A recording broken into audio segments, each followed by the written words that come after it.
The Secret Garden by Frances Hodgson Burnett. Chapter 1. There is no one left. When Mary Lennox was sent to Misselthwaite Manor to live with her uncle, everybody said she was the most disagreeable-looking child ever seen. It was true, too. She had a thin face and a little thin body, thin light hair and a sour expression. Her hair was yellow, and her face was yellow, because she had been born in India and had always been ill in one way or another. Her father had held a position under the English government and had always been busy and ill himself, and her mother had been a great beauty who cared only to go to parties and amuse herself with happy people. She had not wanted a little girl at all, and when Mary was born she handed her over to the care of an ayah, who was made to understand that if she wished to please the Mem Sahib, she must keep the child out of sight as much as possible. So when she was a sickly, fretful, ugly little baby, she was kept out of the way, and when she became a sickly, fretful, toddling thing, she was kept out of the way also.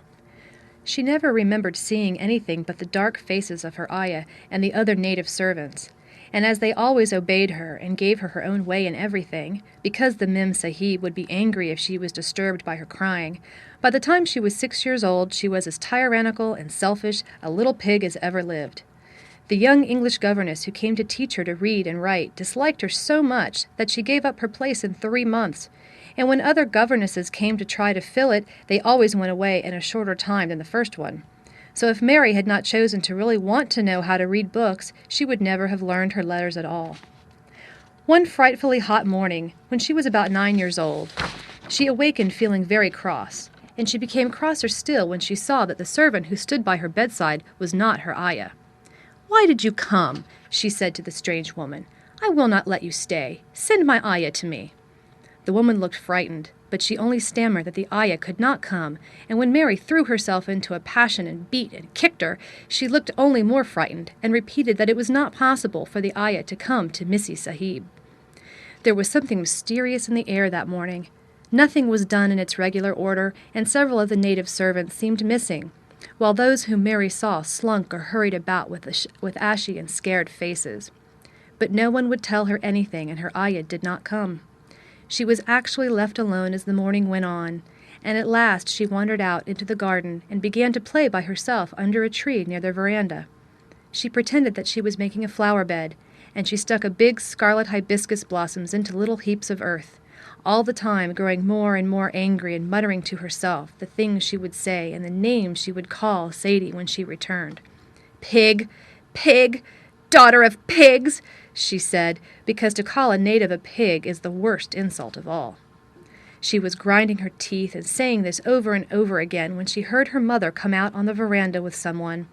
She was with a fair young man, and they stood talking together in low, strange voices. Mary knew the fair young man who looked like a boy. She had heard that he was a very young officer who had just come from England. The child stared at him, but she stared most at her mother. She always did this when she had a chance to see her, because the Mem Sahib, Mary used to call her that oftener than anything else, was such a tall, slim, pretty person, and wore such lovely clothes. Her hair was like curly silk, and she had a delicate little nose which seemed to be disdaining things, and she had large, laughing eyes. All her clothes were thin and floating, and Mary said they were full of lace. They looked fuller of lace than ever this morning, but her eyes were not laughing at all. They were large and scared and lifted imploringly to the fair boy officer's face. "Is it so very bad?" "Oh, is it?" Mary heard her say. "Awfully," the young man answered in a trembling voice. "Awfully, Mrs. Lennox. You ought to have gone to the hills 2 weeks ago." The Mem Sahib wrung her hands. "Oh, I know I ought," she cried. "I only stayed to go to that silly dinner party. What a fool I was!" At that very moment, such a loud sound of wailing broke out from the servants' quarters that she clutched the young man's arm, and Mary stood shivering from head to foot. The wailing grew wilder and wilder. "What is it? What is it?" Mrs. Lennox gasped. "Someone has died," answered the boy officer. "You did not say it had broken out among your servants." "I did not know," the Mem Sahib cried. "Come with me, come with me," and she turned and ran into the house. After that, appalling things happened, and the mysteriousness of the morning was explained to Mary. The cholera had broken out in its most fatal form, and people were dying like flies. The ayah had been taken ill in the night, and it was because she had just died that the servants had wailed in the huts. Before the next day, 3 other servants were dead, and others had run away in terror. There was panic on every side, and dying people in all the bungalows. During the confusion and bewilderment of the second day, Mary hid herself in the nursery and was forgotten by everyone. Nobody thought of her, nobody wanted her, and strange things happened of which she knew nothing. Mary alternately cried and slept through the hours. She only knew that people were ill, and that she heard mysterious and frightening sounds. Once she crept into the dining room and found it empty, though a partly finished meal was on the table, and chairs and plates looked as if they had been hastily pushed back when the diners rose suddenly for some reason. The child ate some fruit and biscuits, and being thirsty, she drank a glass of wine which stood nearly filled. It was sweet, and she did not know how strong it was. Very soon it made her intensely drowsy, and she went back to her nursery and shut herself in again, frightened by cries she heard in the huts and by the hurrying sound of feet. The wine made her so sleepy that she could scarcely keep her eyes open, and she lay down on her bed and knew nothing more for a long time. Many things happened during the hours in which she slept so heavily, but she was not disturbed by the wails and the sound of things being carried in and out of the bungalow. When she awakened, she lay and stared at the wall. The house was perfectly still. She had never known it to be so silent before. She heard neither voices nor footsteps, and wondered if everybody had got well of the cholera and all the trouble was over. She wondered also who would take care of her now her ayah was dead. There would be a new ayah, and perhaps she would know some new stories. Mary had been rather tired of the old ones. She did not cry because her nurse had died. She was not an affectionate child and had never cared much for anyone. The noise and hurrying about and wailing over the cholera had frightened her, and she had been angry because no one seemed to remember that she was alive. Everyone was too panic-stricken to think of a little girl no one was fond of. When people had the cholera, it seemed that they remembered nothing but themselves. But if everyone had got well again, surely someone would remember and come to look for her. But no one came, and as she lay waiting, the house seemed to grow more and more silent. She heard something rustling on the matting, and when she looked down, she saw a little snake gliding along and watching her with eyes like jewels. She was not frightened, because he was a harmless little thing who would not hurt her, and he seemed in a hurry to get out of the room. He slipped under the door as she watched him. "How queer and quiet it is," she said. "It sounds as if there were no one in the bungalow but me and the snake." Almost the next minute she heard footsteps in the compound, and then on the veranda. They were men's footsteps, and the men entered the bungalow and talked in low voices. No one went to meet or speak to them, and they seemed to open doors and look into rooms. "What desolation!" she heard one voice say. "That pretty, pretty woman! I suppose the child, too. I heard there was a child, though no one ever saw her." Mary was standing in the middle of the nursery when they opened the door a few minutes later. She looked an ugly, cross little thing, and was frowning because she was beginning to be hungry and feel disgracefully neglected. The first man who came in was a large officer she had once seen talking to her father. He looked tired and troubled, but when he saw her he was so startled that he almost jumped back. "Barney!" he cried out. "There was a child here! A child alone! In a place like this! Mercy on us! Who is she?" "I am Mary Lennox," the little girl said, drawing herself up stiffly. She thought the man was very rude to call her father's bungalow a place like this. "I fell asleep when everyone had the cholera, and I have only just wakened up. Why does nobody come?" "It is the child no one ever saw," exclaimed the man, turning to his companions. "She has actually been forgotten." "Why was I forgotten?" Mary said, stamping her foot. "Why does nobody come?" The young man, whose name was Barney, looked at her very sadly. Mary even thought she saw him wink his eyes as if to wink tears away. "Poor little kid," he said. "There is nobody left to come." It was in that strange and sudden way that Mary found out that she had neither father nor mother left, and that they had died and been carried away in the night, and that the few native servants who had not died also had left the house as quickly as they could get out of it, none of them remembering that there was a Missy Sahib. That was why the place was so quiet. It was true that there was no one in the bungalow but herself and a little rustling snake. Read by Sarah Jenkins for Lit2Go, on the web at fcit.usf.edu.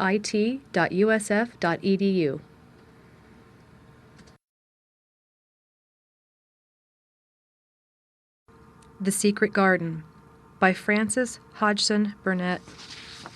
Chapter 2. Mistress Mary Quite Contrary. Mary had liked to look at her mother from a distance, and she had thought her very pretty. But as she knew very little of her, she could scarcely have been expected to love her or to miss her very much when she was gone. She did not miss her at all, in fact, and as she was a self-absorbed child, she gave her entire thought to herself, as she had always done. If she had been older, she would no doubt have been very anxious at being left alone in the world, but she was very young. And as she had always been taken care of, she supposed she always would be. What she thought was that she would like to know if she was going to nice people, who would be polite to her and give her her own way, as her ayah and the other native servants had done. She knew that she was not going to stay at the English clergyman's house where she was taken at first. She did not want to stay. The English clergyman was poor, and he had 5 children nearly all the same age, and they wore shabby clothes and were always quarreling and snatching toys from each other. Mary hated their untidy bungalow and was so disagreeable to them that after the first day or two nobody would play with her. By the second day they had given her a nickname which made her furious. It was Basil who thought of it first. Basil was a little boy with impudent blue eyes and a turned-up nose, and Mary hated him.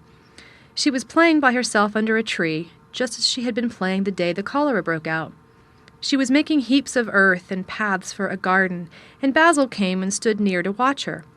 Presently he got rather interested, and suddenly made a suggestion. "Why don't you put a heap of stones there and pretend it's a rockery?" he said. "There, in the middle," and he leaned over her to point.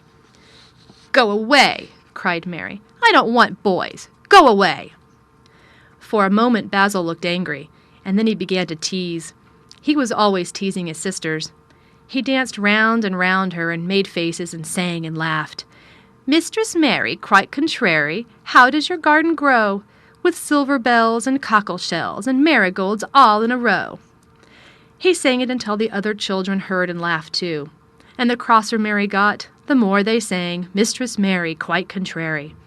And after that, as long as she stayed with them, they called her Mistress Mary, quite contrary, when they spoke of her to each other, and often when they spoke to her. "You are going to be sent home," Basil said to her, "at the end of the week, and we're glad of it." "I am glad of it too," answered Mary. "Where is home?" "She doesn't know where home is," said Basil with 7-year-old scorn. "It's England, of course. Our grandmamma lives there, and our sister Mabel was sent to her last year. You are not going to your grandmamma. You have none. You are going to your uncle. His name is Mr. Archibald Craven." "I don't know anything about him," snapped Mary. "I know you don't," Basil answered. "You don't know anything. Girls never do. I heard Father and Mother talking about him. He lives in a great, big, desolate old house in the country, and no one goes near him. He's so cross he won't let them, and they wouldn't come if he would let them. He's a hunchback, and he's horrid." "I don't believe you," said Mary, and she turned her back and stuck her fingers in her ears, because she would not listen any more.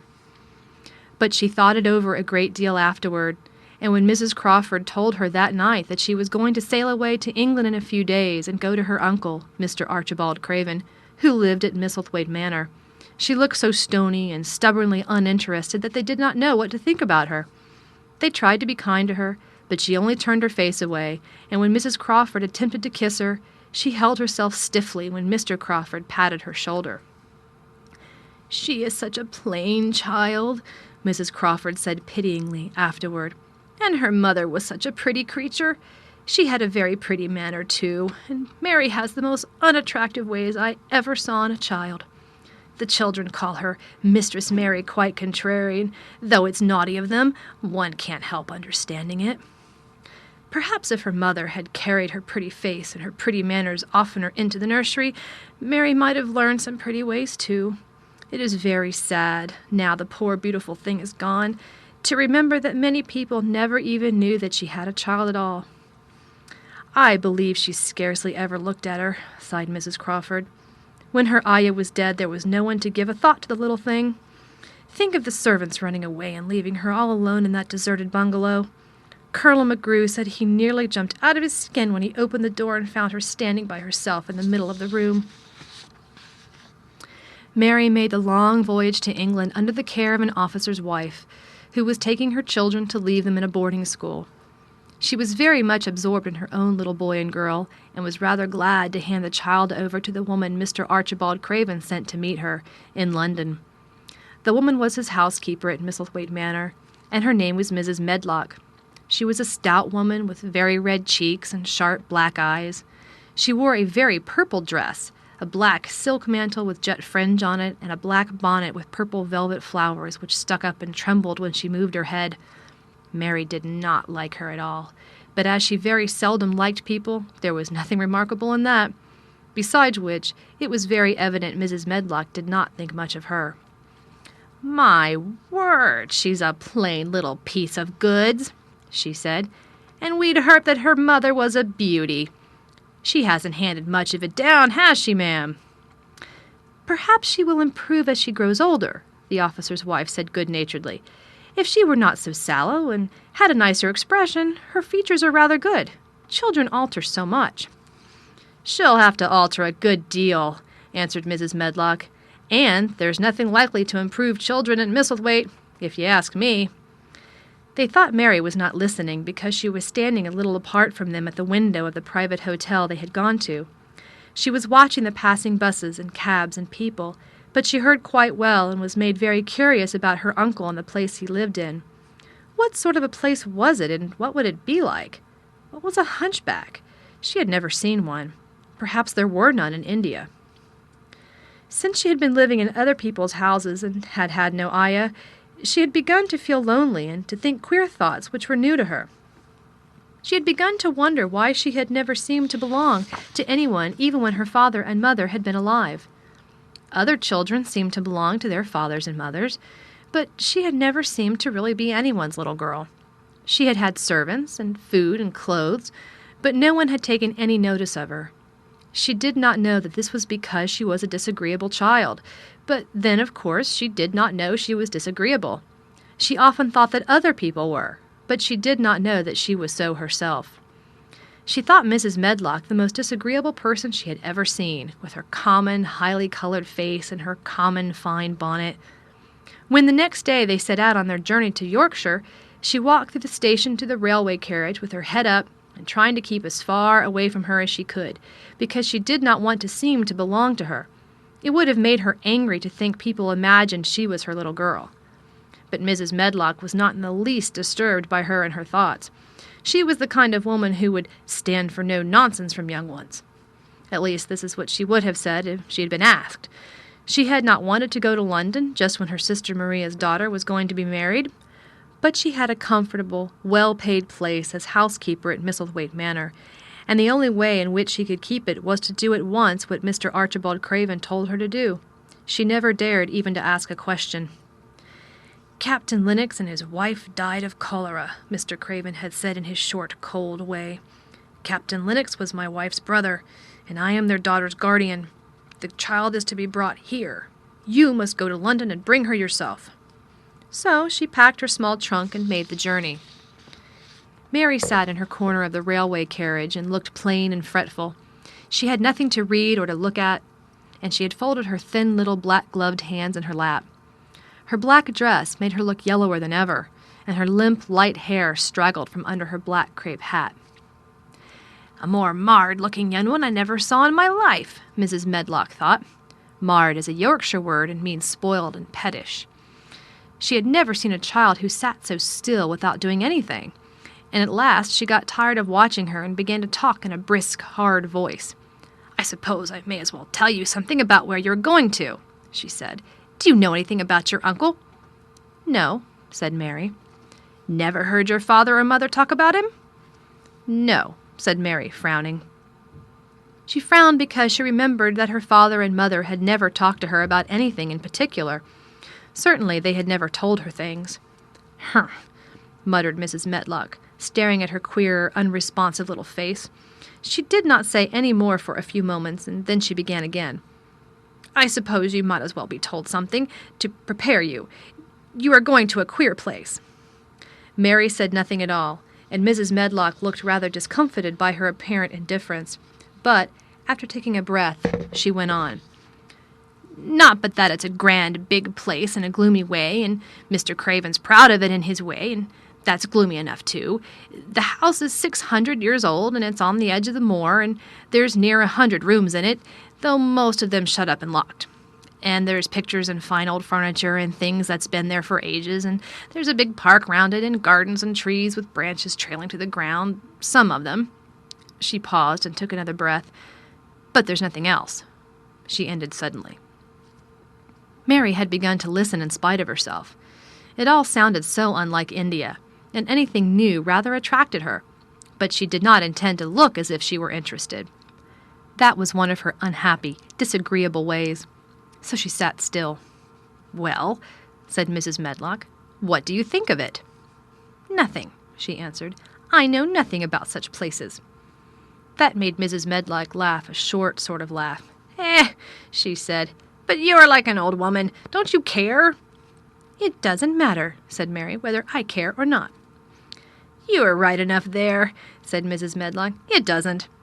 What you're to be kept at Misselthwaite Manor for, I don't know, unless because it's the easiest way. He's not going to trouble himself about you, that's sure and certain.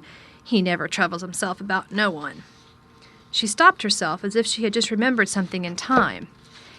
"He's got a crooked back," she said. "That set him wrong. He was a sour young man, and got no good of all his money and big place till he was married." Mary's eyes turned toward her in spite of her intention not to seem to care. She had never thought of the hunchbacks being married, and she was a trifle surprised. Mrs. Medlock saw this, and as she was a talkative woman, she continued with more interest. This was one way of passing the time, at any rate. "She was a sweet, pretty thing, and he'd have walked the world over to get her a blade of grass she wanted. Nobody thought she'd marry him, but she did, and people said she married him for the money. But she didn't. She didn't, positively. When she died," Mary gave a little involuntary jump. "Oh, did she die?" she exclaimed, quite without meaning to. She had just remembered a French fairy story she had once read called Riquet à la Houppe. It had been about a poor hunchback and a beautiful princess, and it had made her suddenly sorry for Mr. Archibald Craven. "Yes, she died," Mrs. Medlock answered, "and it made him queerer than ever. He cares about nobody. He won't see people. Most of the time he goes away, and when he is at Misselthwaite, he shuts himself up in the west wing and won't let anyone but Pitcher see him.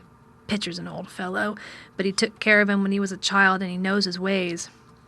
It sounded like something in a book, and it did not make Mary feel cheerful. A house with 100 rooms, nearly all shut up and with their doors locked, a house on the edge of a moor, whatsoever a moor was, sounded dreary. A man with a crooked back who shut himself up also. She stared out of the window with her lips pinched together, and it seemed quite natural that the rain should have begun to pour down in gray slanting lines and splash and stream down the window panes. If the pretty wife had been alive, she might have made things cheerful by being something like her own mother, and by running in and out and going to parties as she had done in frocks full of lace. But she was not there any more. "You needn't expect to see him, because 10 to 1 you won't," said Mrs. Medlock, "and you mustn't expect that there will be people to talk to you.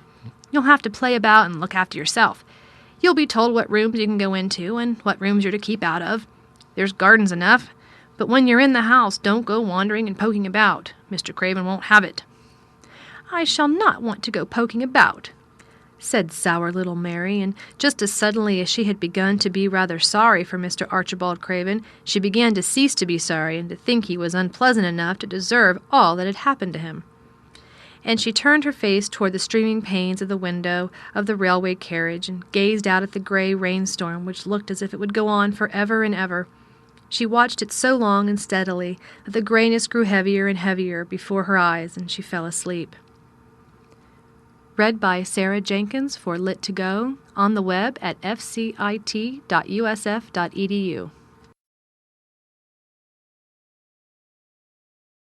The Secret Garden by Frances Hodgson Burnett.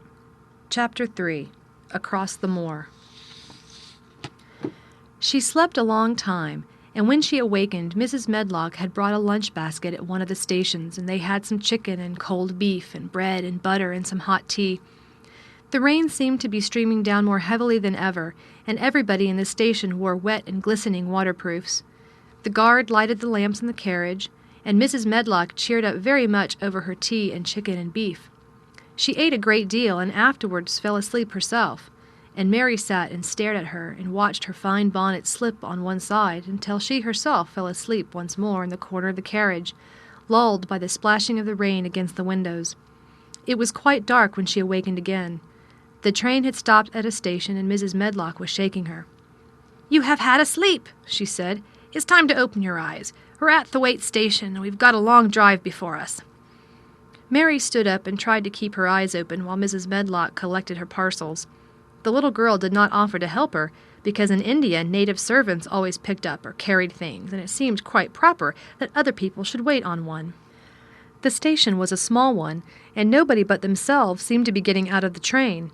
The station master spoke to Mrs. Medlock in a rough, good-natured way, pronouncing his words in a queer, broad fashion which Mary found out afterward was Yorkshire. "I see they's got back," he said, "and that's brought the young un with thee." "Aye, that's her," answered Mrs. Medlock, speaking with a Yorkshire accent herself, and jerking her head over her shoulder towards Mary. "How's the missus?" "Well now, the carriage waiting outside for thee." A brougham stood on the road before the little outside platform. Mary saw that it was a smart carriage, and that it was a smart footman who helped her in. His long, waterproof coat and the waterproof covering of his hat were shining and dripping with rain, as everything was, the burly station-master included. When he shut the door, mounted the box with the coachman, and they drove off, the little girl found herself seated in a comfortably cushioned corner, but she was not inclined to go to sleep again. She sat and looked out of the window, curious to see something of the road over which she was being driven to the queer place Mrs. Medlock had spoken of. She was not at all a timid child, and she was not exactly frightened, but she felt that there was no knowing what might happen in a house with 100 rooms nearly all shut up, a house standing on the edge of a moor. "What is a moor?" she said suddenly to Mrs. Medlock. "Look out of the window in about 10 minutes and you'll see," the woman answered. "We've got to drive 5 miles across Misselmoor before we get to the manor. You won't see much because it's a dark night, but you can see something." Mary asked no more questions but waited in the darkness of her corner, keeping her eyes on the window. The carriage lamps cast rays of light a little distance ahead of them, and she caught glimpses of things they passed. After they had left the station, they had driven through a tiny village, and she had seen whitewashed cottages and the lights of a public house. Then they had passed a church, and a vicarage, and a little shop window or so, and a cottage with toys and sweets and odd things set out for sale. Then they were on the high road, and she saw hedges and trees.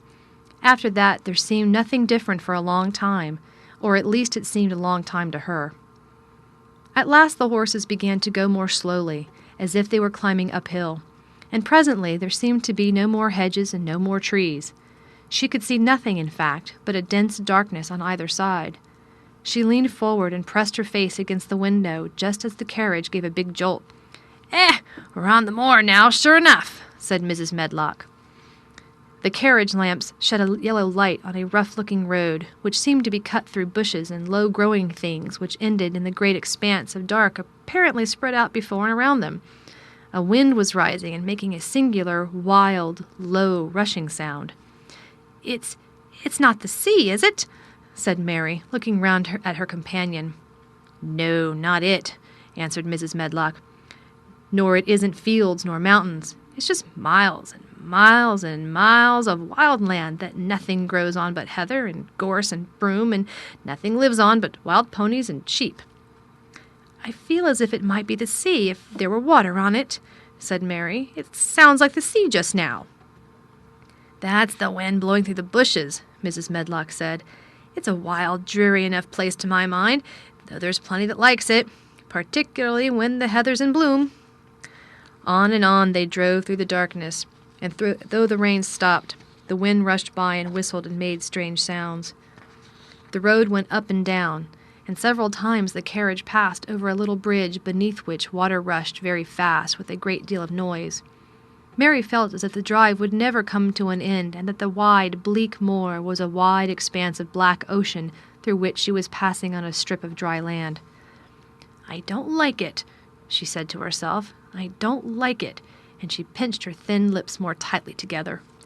The horses were climbing up a hilly piece of road when she first caught sight of a light. Mrs. Medlock saw it as soon as she did, and drew a long sigh of relief. "I am glad to see that bit of light twinkling," she explained. "It's the light in the lodge window. We shall get a good cup of tea after a bit, at all events." It was after a bit, as she said, for when the carriage passed through the park gates there was still 2 miles of avenue to drive through, and the trees, which nearly met overhead, made it seem as if they were driving through a long, dark vault. They drove out of the vault into a clear space and stopped before an immensely long but low-built house which seemed to ramble round a stone court. At first Mary thought that there were no lights at all in the windows, but as she got out of the carriage she saw that one room in a corner upstairs showed a dull glow. The entrance door was a huge one made of massive, curiously shaped panels of oak studded with big iron nails and bound with great iron bars. It opened into an enormous hall, which was so dimly lighted that the faces and the portraits on the walls and the figures and the suits of armor made Mary feel that she did not want to look at them. As she stood on the stone floor, she looked a very small, odd little black figure, and she felt as small and lost and odd as she looked. A neat, thin old man stood near the manservant who opened the door for them. "You are to take her to her room," he said in a husky voice. "He doesn't want to see her. He's going to London in the morning." "Very well, Mr. Pitcher," Mrs. Medlock answered. "So long as I know what's expected of me, I can manage." "What's expected of you, Mrs. Medlock," Mr. Pitcher said, "is that you make sure that he's not disturbed, and that he doesn't see what he doesn't want to see." And then Mary Lennox was led up a broad staircase and down a long corridor and up a short flight of steps and through another corridor and another until a door opened in a wall, and she found herself in a room with a fire in it and a supper on a table. Mrs. Medlock said unceremoniously, "Well, here you are. This room and the next are where you'll live, and you must keep to them. Don't you forget that." It was in this way that Mistress Mary arrived at Misselthwaite Manor, and she had perhaps never felt quite so contrary in all her life. Read by Sarah Jenkins for Lit2Go, on the web at fcit.usf.edu.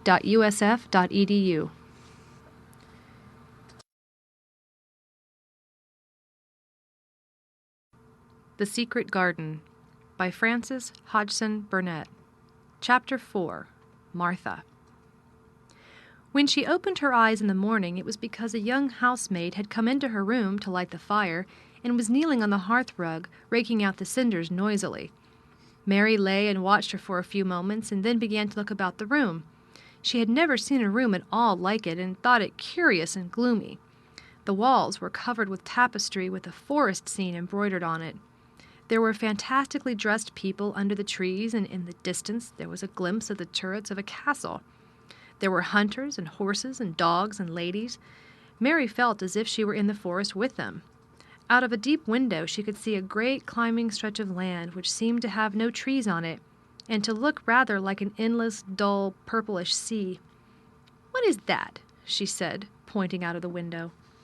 Martha, the young housemaid, who had just risen to her feet, looked and pointed also. "That there?" she said. "Yes, that's the moor," with a good-natured grin. "Does thee like it?" "No," answered Mary. "I hate it." "That's because they're not used to it," Martha said, going back to her hearth. "They thinks it's too big and bare now, but they will like it." "Do you?" inquired Mary. "Aye, that I do," answered Martha, cheerfully polishing away at the grate. "I just love it. It's not bare. It's covered with growing things. It smells sweet. It's fair lovely in spring and summer when the gorse and broom and heather's in flower. It smells of honey and there's such a lot of fresh air. And the sky looks so high and the bees and skylarks make such a nice noise humming and singing. I wouldn't live away from the moor for anything." Mary listened to her with a grave, puzzled expression. The native servants she had been used to in India were not in the least like this. They were obsequious and servile and did not presume to talk to their masters as if they were their equals. They made salams and called them protector of the poor and names of that sort. Indian servants were commanded to do things, not asked. It was not the custom to say please and thank you, and Mary had always slapped her ayah in the face when she was angry. She wondered a little what this girl would do if one slapped her in the face. She was a round, rosy, good-natured-looking creature, but she had a sturdy way which made Mistress Mary wonder if she might not even slap back, if the person who slapped her was only a little girl. "You are a strange servant," she said from her pillows, rather haughtily. Martha sat up on her heels, with her blacking brush in her hand, and laughed without seeming the least out of temper. I know that," she said. "If there was a grand missus at Misselthwaite, I should never have been even one of the under-housemaids. I might have been let to be scullery maid, but I'd never have been let upstairs. I'm too common, and I talk too much Yorkshire. But this is a funny house, for all it's so grand. Seems like there's neither master nor mistress except Mr. Pitcher and Mrs. Medlock. Mr. Craven, he won't be troubled about anything when he's here, and he's nearly always away. Mrs. Medlock gave me the place out of kindness. She told me she could never have done it if Misselthwaite had been like other big houses." "Are you going to be my servant?" Mary asked, still in her imperious little Indian way. Martha began to rub her grate again. "I'm Mrs. Medlock's servant," she said stoutly, "and she's Mr. Craven's, but I'm to do the housemaid's work up here and wait on you a bit. But you won't need much waiting on." "Who is going to trust me?" demanded Mary. Martha sat up on her heels again and stared. She spoke in broad Yorkshire in her amazement. "Cannot address us, then?" she said. "What do you mean? I don't understand your language," said Mary. I forgot," Martha said. "Mrs. Medlock told me I'd have to be careful or you wouldn't know what I was saying. I mean, can't you put on your own clothes?" "No," answered Mary, quite indignantly. "I never did in my life. My ayah dressed me, of course." "Well," said Martha, evidently not in the least aware that she was impudent, "it's time that should learn. They canna begin younger. It'll do thee good to wait on thysen a bit. My mother always said she couldn't see why grand people's children didn't turn out fair fools, what with nurses and being washed and dressed and took out to walk as if they was puppies." "It is different in India," said Mistress Mary disdainfully. She could scarcely stand this. But Martha was not at all crushed. I can see it's different," she answered almost sympathetically. "I dare say it's because there's such a lot of blacks there instead of respectable white people. When I heard you was coming from India, I thought you was black too." Mary sat up in bed furious. "What?" she said. "What? You thought I was a native? You daughter of a pig!" Martha stared and looked hot. "Who are you calling names?" she said. "You needn't be so vexed. That's not the way for a young lady to talk. I've nothing against the blacks. When you read about 'em in tracts, they're always very religious. You always read as a black man and a brother. I've never seen a black, and I was fair pleased to think I was going to see one close. When I come in to light your fire this morning, I crept up your bed and pulled the cover back, careful to look at you. And there you was, disappointedly, no more black than me, for all you're so yeller." Mary did not even try to control her rage and humiliation. "You thought I was a native? You dared? You don't know anything about natives. They are not people. They're servants who must salaam to you. You know nothing about India. You know nothing about anything." She was in such a rage and felt so helpless before the girl's simple stare, and somehow she suddenly felt so horribly lonely and far away from everything she understood and which understood her, that she threw herself face downward on the pillows and burst into passionate sobbing. She sobbed so unrestrainedly that good-natured Yorkshire Martha was a little frightened and quite sorry for her. She went to the bed and bent over her. You mustn't cry like that there," she begged. "You mustn't for sure. I didn't know you'd be vexed. I don't know anything about anything, just like you said. I beg your pardon, miss. Do stop crying." There was something comforting and really friendly in her queer Yorkshire speech and sturdy way which had a good effect on Mary. She gradually ceased crying and became quiet. Martha looked relieved. "It's time for thee to get up now," she said. "Mrs. Medlock said I was to carry the breakfast and tea and dinner into the room next to this. It's been made into a nursery for thee. I'll help thee on with the clothes if thou get out of bed. If the buttons are at the back, thou canna button them up thyself." When Mary at last decided to get up, the clothes Martha took from the wardrobe were not the ones she had worn when she arrived the night before with Mrs. Medlock. "Those are not mine," she said. "Mine are black." She looked the thick white wool coat and dress over, and added with cool approval, "Those are nicer than mine." "These are the ones that must put on," Martha answered. "Mr. Craven ordered Mrs. Medlock to get him in London. He said, 'I won't have a child dressed in black wandering about like a lost soul,' he said. 'It'd make the place sadder than it is. Put color on her.' Mother said she knew what he meant. Mother always knows what a body means. She doesn't hold with black herself." "I hate black things," said Mary. The dressing process was one which taught them both something. Martha had buttoned up her little sisters and brothers, but she had never seen a child who stood still and waited for another person to do things for her, as if she had neither hands nor feet of her own. "Why doesn't thou put on thy own shoes?" she said when Mary quietly held out her foot. "My ayah did it," answered Mary, staring. "It was the custom." She said that very often. It was the custom. The native servants were always saying it. If one told them to do a thing their ancestors had not done for 1,000 years, they gazed at one mildly and said, "It is not the custom," and one knew that was the end of the matter. It had not been the custom that Mistress Mary should do anything but stand and allow herself to be dressed like a doll. But before she was ready for breakfast, she began to suspect that her life at Misselthwaite Manor would end by teaching her a number of things quite new to her. Things such as putting on her own shoes and stockings, and picking up things she let fall. If Martha had been a well-trained, fine young lady's maid, she would have been more subservient and respectful, and would have known that it was her business to brush hair and button boots and pick up things and lay them away. She was, however, only an untrained Yorkshire rustic who had been brought up in a moorland cottage with a swarm of little brothers and sisters who had never dreamed of doing anything but waiting on themselves and on the younger ones, who were either babies in arms or just learning to totter about and tumble over things. If Mary Lennox had been a child who was ready to be amused, she would perhaps have laughed at Martha's readiness to talk, but Mary only listened to her coldly and wondered at her freedom of manner. At first she was not at all interested, but gradually, as the girl rattled on in her good-tempered, homely way, Mary began to notice what she was saying. You should see 'em all," she said. "There's 12 of us, and my father only gets 16 shilling a week. I can tell you my mother's put to it to get porridge for 'em all. They tumble about on the moor and play there all day, and mother says the air of the moor fattens 'em. She says she believes they eat the grass same as the wild ponies do. Our Dickon, he's 12 years old, and he's got a young pony he calls his own."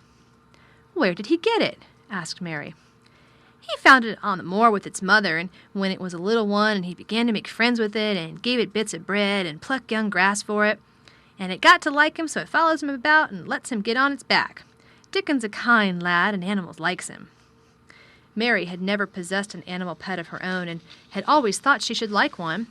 So she began to feel a slight interest in Dickon, and as she had never before been interested in anyone but herself, it was the dawning of a healthy sentiment. When she went into the room which had been made into a nursery for her, she found that it was rather like the one she had slept in. It was not a child's room, but a grown-up person's room, with gloomy old pictures on the walls and heavy old oak chairs. A table in the center was set with a good substantial breakfast, but she had always had a very small appetite, and she looked with something more than indifference at the first plate Martha set before her. "I don't want it," she said. "That doesn't want the porridge!" Martha exclaimed incredulously. "No." "That doesn't know how good it is. Put a bit of treacle on it or a bit of sugar." "I don't want it," repeated Mary. Said Martha. "I can't abide to see good victuals go to waste. If our children was at this table, they'd clean it bare in 5 minutes. "Why?" said Mary coldly. "Why?" echoed Martha. "Because they scarce ever had their stomachs full in their lives. They're as hungry as young hawks and foxes." "I don't know what it is to be hungry," said Mary, with the indifference of ignorance. Martha looked indignant. "Well, it would do thee good to try it. I can see that plain enough," she said outspokenly. "I've no patience with folk as sits and just stares at good bread and meat. My word, don't I wish Dickon and Phil and Jane and the rest of 'em had what's here under their pinafores." "Why don't you take it to them?" suggested Mary. "It's not mine," answered Martha stoutly. "And this isn't my day out. I get my day out once a month, same as the rest. Then I go home and clean up for Mother and give her a day's rest." Mary drank some tea and ate a little toast and some marmalade. "You wrap up warm and run out and play, you," said Martha. "It'll do you good and give you some stomach for your meat." Mary went to the window. There were gardens and paths and big trees, but everything looked dull and wintry. "Out? Why should I go out on a day like this?" "Well, if it doesn't go out, they'll have to stay in, and what has it got to do?" Mary glanced about her. There was nothing to do. When Mrs. Medlock had prepared the nursery, she had not thought of amusement. Perhaps it would be better to go and see what the gardens were like. "Who will go with me?" she inquired. Martha stared. "You'll go by yourself," she answered. "You'll have to learn to play like other children does when they haven't got sisters and brothers. Our Dickon goes off on the moor by himself and plays for hours. That's how he made friends with the pony. He's got sheep on the moor that knows him, and birds as comes and eats out of his hand. However little there is to eat, he always saves a bit of his bread to coax his pets." It really was this mention of Dickon which made Mary decide to go out, though she was not aware of it. There would be birds outside, though there would not be ponies or sheep. They would be different from the birds in India, and it might amuse her to look at them. Martha found her coat and hat for her and a pair of stout little boots, and she showed her her way downstairs. "If it goes round that way, it'll come to the gardens," she said, pointing to a gate in a wall of shrubbery. "There's lots of flowers in summer-time, but there's nothing bloomin' now." She seemed to hesitate a second before she added, "One of the gardens is locked up. No one has been in it for 10 years. "Why?" asked Mary in spite of herself. Here was another locked door added to the 100 in the strange house. "Mr. Craven had it shut when his wife died so sudden. He won't let no one go inside. It was her garden. He locked the door and dug a hole and buried the key. There's Mrs. Medlock's bell ringing. I must run." After she was gone, Mary turned down the walk which led to the door in the shrubbery. She could not help thinking about the garden which no one had been into for 10 years. She wondered what it would look like and whether there were any flowers still alive in it. When she had passed through the shrubbery gate, she found herself in great gardens with wide lawns and winding walks with clipped borders. There were trees and flower beds and evergreens clipped into strange shapes, and a large pool with an old gray fountain in its midst. But the flower beds were bare and wintry, and the fountain was not playing. This was not the garden which was shut up. How could a garden be shut up? You could always walk into a garden. She was just thinking this when she saw that, at the end of the path she was following, there seemed to be a long wall, with ivy growing over it. She was not familiar enough with England to know that she was coming upon the kitchen gardens where the vegetables and fruit were growing. She went toward the wall and found that there was a green door in the ivy, and that it stood open. This was not the closed garden, evidently, as she could go into it. She went through the door and found that it was a garden with walls all round it, and that it was only one of several walled gardens which seemed to open into one another. She saw another open green door, revealing bushes and pathways between beds containing winter vegetables. Fruit trees were trained flat against the wall, and over some of the beds there were glass frames. The place was bare and ugly enough, Mary thought, as she stood and stared about her. It might be nicer in summer when things were green, but there was nothing pretty about it now. Presently an old man with a spade over his shoulder walked through the door leading from the second garden. He looked startled when he saw Mary, and then touched his cap. He had a surly old face. It did not seem pleased at all to see her. But then she was displeased with his garden and wore her quite contrary expression, and certainly did not seem at all pleased to see him. "What is this place?" she asked. "One of the kitchen gardens," he answered. "What is that?" said Mary, pointing to the other green door. "Another of 'em," shortly. "There's another on the other side of the wall, and there's the orchard on the other side of that." "Can I go in them?" asked Mary. "If the likes, but there's nut to see." Mary made no response. She went down the path and through the second green door. There she found more walls and winter vegetables and glass frames, but in the second wall there was another green door, and it was not open. Perhaps it led into the garden which no one had seen for 10 years.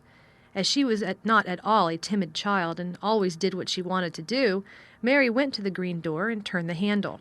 She hoped the door would not open because she wanted to be sure she had found the mysterious garden.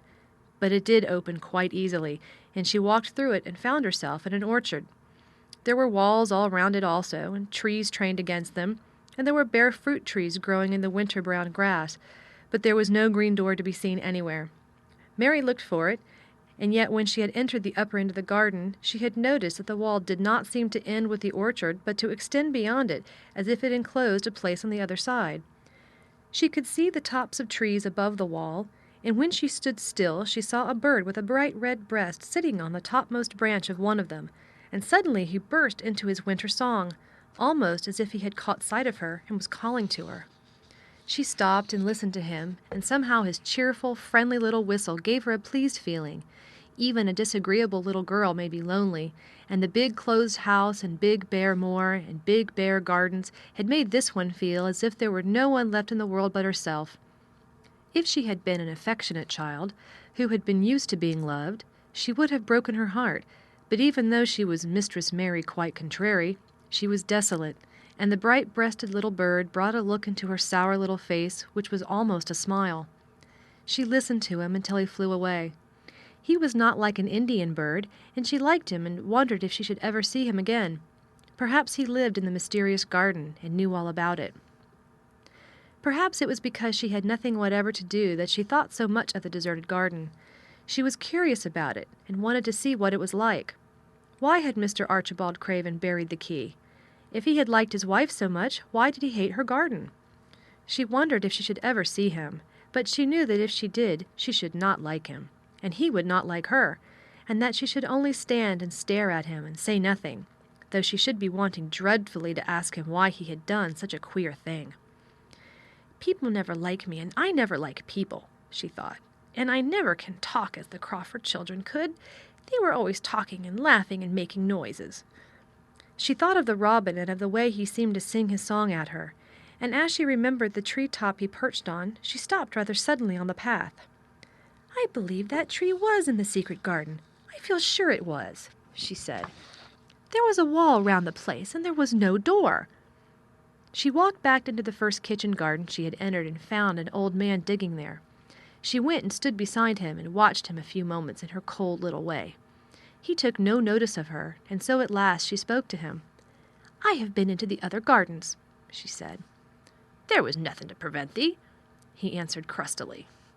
I went into the orchard.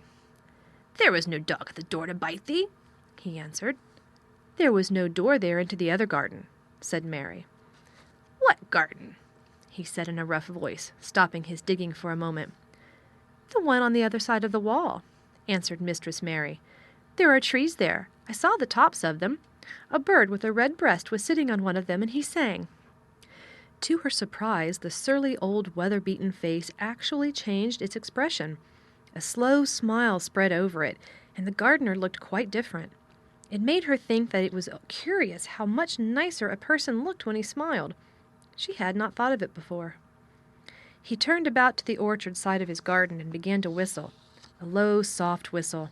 She could not understand how such a surly man could make such a coaxing sound. Almost the next moment, a wonderful thing happened. She heard a soft little rushing flight through the air, and it was the bird with the red breast flying to them, and he actually alighted on a big clod of earth quite near to the gardener's foot. Here he is, chuckled the old man, and then he spoke to the bird as if he were speaking to a child. Where has thee been, that cheeky little beggar? He said. I have not seen thee before today. Has thee begun the curtain this early this season? They're too forward. The bird put his tiny head on one side and looked up at him with his soft, bright eye, which was like a black dewdrop. He seemed quite familiar and not the least afraid. He hopped about and pecked the earth briskly, looking for seeds and insects. It actually gave Mary a queer feeling in her heart, because he was so pretty and cheerful and seemed so like a person. He had a tiny plump body and a delicate beak and slender delicate legs. Will he always come when you call him? She asked, almost in a whisper. Aye, that he will. I've known him ever since he was a fledgling. He come out of the nest in the other garden, and when he first flew over the wall, he was too weak to fly back for a few days, and we got friendly. When he went over the wall again, the rest of the brood was gone, and he was lonely, and he come back to me." "What kind of a bird is he?" Mary asked. "Doesn't thee know? He's a robin redbreast, and they are the friendliest, curiousest birds alive. They're almost as friendly as dogs, and if you know how to get on with 'em. Watch him pecking about here and looking round at us now and again. He knows we're talking about him." It was the queerest thing in the world to see the old fellow. He looked at the plump little scarlet waistcoated bird as if he were both proud and fond of him. "He's a conceited one," he chuckled. "He likes to hear folk talk about him. And curious, bless me, there was never his like for curiosity and meddlin'. He's always comin' to see what I'm plantin'. He knows all the things Messer Craven never troubles hisself to find out. He's the head gardener, he is." The robin hopped about busily pecking the soil, and now and then stopped and looked at them a little. Mary thought his black dewdrop eyes gazed at her with great curiosity. It really seemed as if he were finding out all about her. The queer feeling in her heart increased. "Where did the rest of the brood fly to?" she asked. "There's no knowin'. The old ones turn 'em out of their nest and make 'em fly, and they're scattered before you know it. This one was a knowin' one, and he knew he was lonely." Mistress Mary went a step nearer to the robin and looked at him very hard. "I'm lonely," she said. She had not known before that this was one of the things which made her feel sour and cross. She seemed to find it out when the robin looked at her, and she looked at the robin. The old gardener pushed his cap back on his bald head and stared at her a minute. "Art thou the little wench from India?" he asked. Mary nodded. "Then no wonder thou'rt lonely.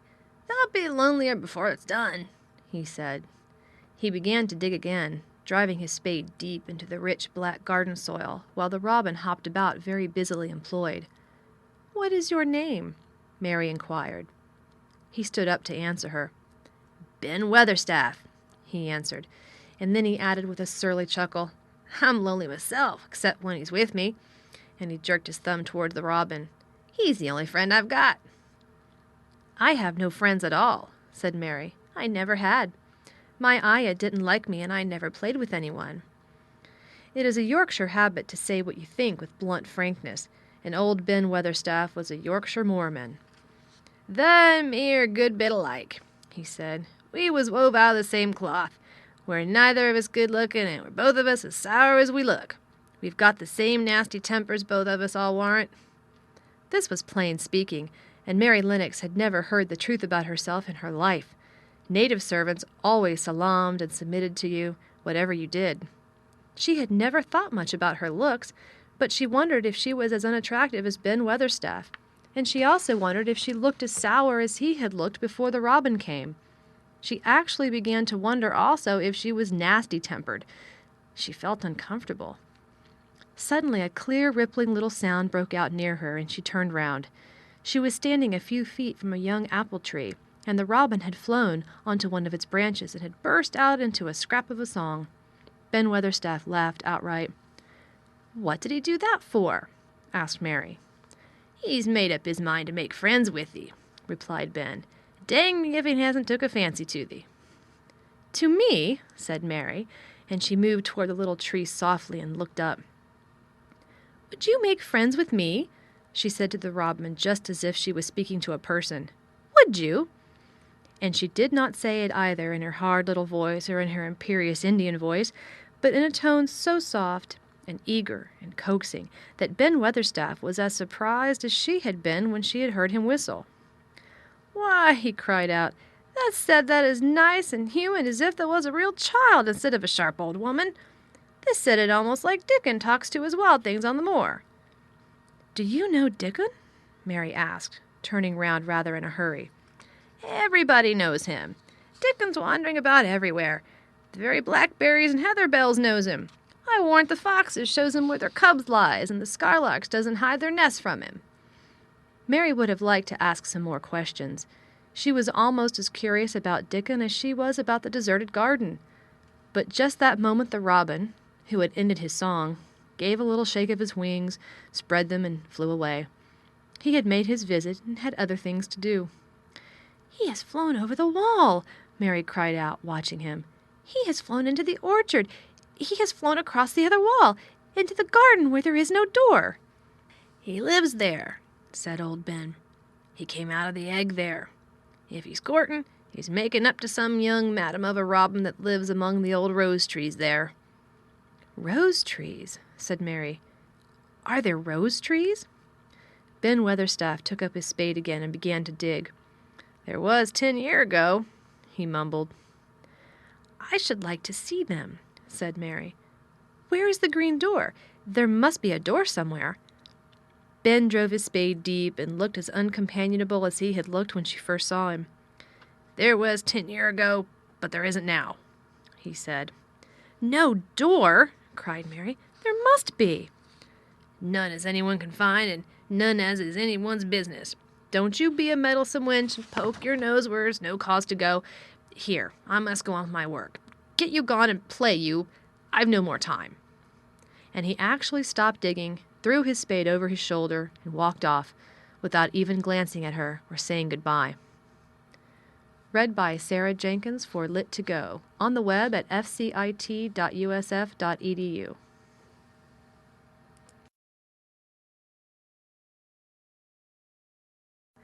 The Secret Garden by Frances Hodgson Burnett. Chapter 5. The Cry in the Corridor. At first, each day which passed by for Mary Lennox was exactly like the others. Every morning she awoke in her tapestried room and found Martha kneeling upon the hearth building her fire. Every morning she ate her breakfast in the nursery, which had nothing amusing in it. And after each breakfast she gazed out of the window across to the huge moor, which seemed to spread out on all sides and climb up to the sky. And after she had stared for a while, she realized that if she did not go out, she would have to stay in and do nothing. And so she went out. She did not know that this was the best thing she could have done, and she did not know that, when she began to walk quickly or even run along the paths and down the avenue, she was stirring her slow blood and making herself stronger by fighting with the wind which swept down from the moor. She ran only to make herself warm, and she hated the wind which rushed at her face and roared and held her back as if it were some giant she could not see. But the big breaths of rough, fresh air blown over the heather filled her lungs with something which was good for her whole thin body, and whipped some red color into her cheeks, and brightened her dull eyes when she did not know anything about it. But after a few days spent almost entirely out of doors, she wakened one morning knowing what it was to be hungry.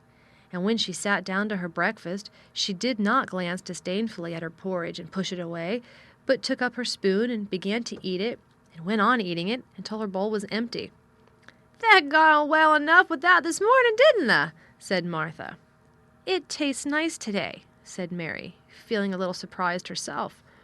"It's the hair of the moor that's given the stomach for the victuals," answered Martha. "It's lucky for thee that there's got victuals as well as appetite. There's been 12 in our cottage as had the stomach and nothing to put in it. You go on playing you out of doors every day, and you'll get some flesh on your bones, and you won't be so yeller." "I don't play," said Mary. "I have nothing to play with." "Nothing to play with!" exclaimed Martha. "Our children plays with sticks and stones. They just runs about and shouts and looks at things." Mary did not shout, but she looked at things. There was nothing else to do. She walked round and round the gardens and wandered about the paths in the park. Sometimes she looked for Ben Weatherstaff, but though several times she saw him at work, he was too busy to look at her or was too surly. Once when she was walking toward him, he picked up his spade and turned away as if he did it on purpose. One place she went to oftener than to any other. It was the long walk outside the gardens with the walls around them. There were bare flower beds on either side of it, and against the walls ivy grew thickly. There was one part of the wall where the creeping dark green leaves were more bushy than elsewhere. It seemed as if for a long time that part had been neglected. The rest of it had been clipped and made to look neat, but at this lower end of the walk it had not been trimmed at all. A few days after she had talked to Ben Weatherstaff, Mary stopped to notice this and wondered why it was so. She had just paused and was looking up at a long spray of ivy swinging in the wind when she saw a gleam of scarlet and heard a brilliant chirp, and there, on the top of the wall, Forward perched Ben Weatherstaff's robin redbreast, tilting forward to look at her with his small head on one side. "Oh!" she cried out. "Is it you? Is it you?" And it did not seem at all queer to her that she spoke to him as if she were sure that he would understand and answer her. He did answer. He twittered and chirped and hopped along the wall as if he were telling her all sorts of things. It seemed to Mistress Mary as if she understood him too, though he was not speaking in words. It was as if he said, "Good morning. Isn't the wind nice? Isn't the sun nice? Isn't everything nice? Let us both chirp and hop and twitter. Come on, come on." Mary began to laugh, and as he hopped and took little flights along the wall, she ran after him. Poor little thin, sallow, ugly Mary. She actually looked almost pretty for a moment. "I like you," she cried out, pattering down the walk. And she chirped and tried to whistle, which last she did not know how to do in the least. But the robin seemed to be quite satisfied, and chirped and whistled back at her. At last he spread his wings and made a darting flight to the top of a tree, where he perched and sang loudly. That reminded Mary of the first time she had seen him. He had been swinging on a tree-top then, and she had been standing in the orchard. Now she was on the other side of the orchard and standing in the path outside a wall, much lower down, and there was the same tree inside.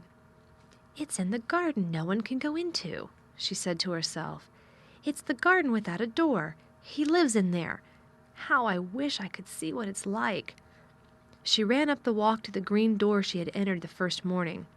Then she ran down the path through the other door and then into the orchard, and when she stood and looked up, there was the tree on the other side of the wall, and there was the robin just finishing his song and beginning to preen his feathers with his beak. "It is the garden," she said. "I'm sure it is." She walked round and looked closely at that side of the orchard wall, but she only found what she had found before, that there was no door in it. Then she ran through the kitchen gardens again and out into the walk outside the long ivy-covered wall, and she walked to the end of it and looked at it, but there was no door. And then she walked to the other end, looking again, but there was no door. "It's very queer," she said. "Ben Weatherstaff said there was no door, and there is no door, but there must have been one 10 years ago, because Mr. Craven buried the key." This gave her so much to think of that she began to be quite interested and feel that she was not sorry that she had come to Misselthwaite Manor. In India she had always felt hot and too languid to care much about anything. The fact was that the fresh wind from the moor had begun to blow the cobwebs out of her young brain and to waken her up a little. She stayed out of doors nearly all day, and when she sat down to her supper at night, she felt hungry and drowsy and comfortable. She did not feel cross when Martha chattered away. She felt as if she rather liked to hear her, and at last she thought she would ask her a question. She asked it after she had finished her supper and had sat down on the hearth-rug before the fire. "Why did Mr. Craven hate the garden?" she said. She had made Martha stay with her, and Martha had not objected at all. She was very young and used to a crowded cottage full of brothers and sisters, and she found it dull in the great servants' hall downstairs, where the footmen and upper housemaids made fun of her Yorkshire speech and looked upon her as a common little thing, and sat and whispered among themselves. Martha liked to talk, and the strange child who had lived in India, had been waited upon by blacks, was novelty enough to attract her. She sat down on the hearth herself without waiting to be asked. "Are thou thinking about that garden yet?" she said. "I knew thou would. That was just the way with me when I first heard about it." "Why did he hate it?" Mary persisted. Martha tucked her feet under her and made herself quite comfortable. "Listen to the wind wuthering around the house," she said. "You could bear stand up on the moor if you was out on it tonight." Mary did not know what wuthering meant until she listened, and then she understood. It must mean that hollow, shuddering sort of roar which rushed round and round the house, as if the giant no one could see were buffeting it and beating at the walls and windows to try to break in. But one knew he could not get in, and somehow it made one feel very safe and warm inside a room with a red coal fire. "But why did he hate it so?" she asked, after she had listened. She intended to know if Martha did. Then Martha gave up her store of knowledge. "Mind," she said. "Mrs. Medlock said it's not to be talked about. There's lots of things in this place that's not to be talked over. That's Mr. Craven's orders. His troubles are none servant's business, he says. But for the garden he wouldn't be like he is. It was Mrs. Craven's garden that she had made when first they were married, and she just loved it. And they used to tend the flowers themselves, and none of the gardeners was ever let to go in. Him and her used to go in and shut the door and stay there hours and hours reading and talking. And she was just a bit of a girl, and there was an old tree with a branch bent like a seat on it, and she made roses grow over it, and she used to sit there. But one day when she was sitting there, the branch broke, and she fell on the ground and was hurt so bad that the next day she died. The doctors thought he'd go out of his mind and die too. That's why he hates it. No one's ever gone in since, and he won't let anyone talk about it. Mary did not ask any more questions. She looked at the red fire and listened to the wind wuthering. It seemed to be wuthering louder than ever. At that moment, a very good thing was happening to her. 4 good things had happened to her, in fact, since she came to Misselthwaite Manor. She had felt as if she had understood a robin, and that he had understood her. She had run in the wind until her blood had grown warm. She had been healthily hungry for the first time in her life, and she had found out what it was to be sorry for someone. But as she was listening to the wind, she began to listen to something else. She did not know what it was, because at first she could scarcely distinguish it from the wind itself. It was a curious sound. It seemed almost as if a child were crying somewhere. Sometimes the wind sounded rather like a child crying, but presently Mistress Mary felt quite sure this sound was inside the house, not outside it. It was far away, but it was inside. She turned round and looked at Martha. "Do you hear anyone crying?" she said. Martha suddenly looked confused. "No," she answered. "It's the wind. Sometimes it sounds like as if someone was lost in the moor and wailing. It's got all sorts of sounds." "But listen," said Mary. "It's in the house, down one of those long corridors."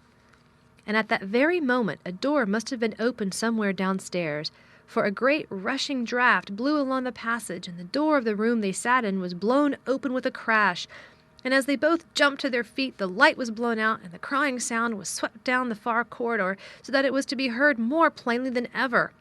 "There!" said Mary. "I told you so. It is someone crying, and it isn't a grown-up person." Martha ran and shut the door and turned the key, but before she did it, they both heard the sound of a door and in some far passage shuddering with a bang, and then everything was quiet, for even the wind ceased wuthering for a few moments. "It was the wind," said Martha stubbornly, "and if it wasn't, it was a little Betty Butterworth, the scullery maid. She had the toothache all day." But something troubled and awkward in her manner made Mistress Mary stare very hard at her. She did not believe she was speaking the truth. Read by Sarah Jenkins for Lit to Go on the web at fcit.usf.edu.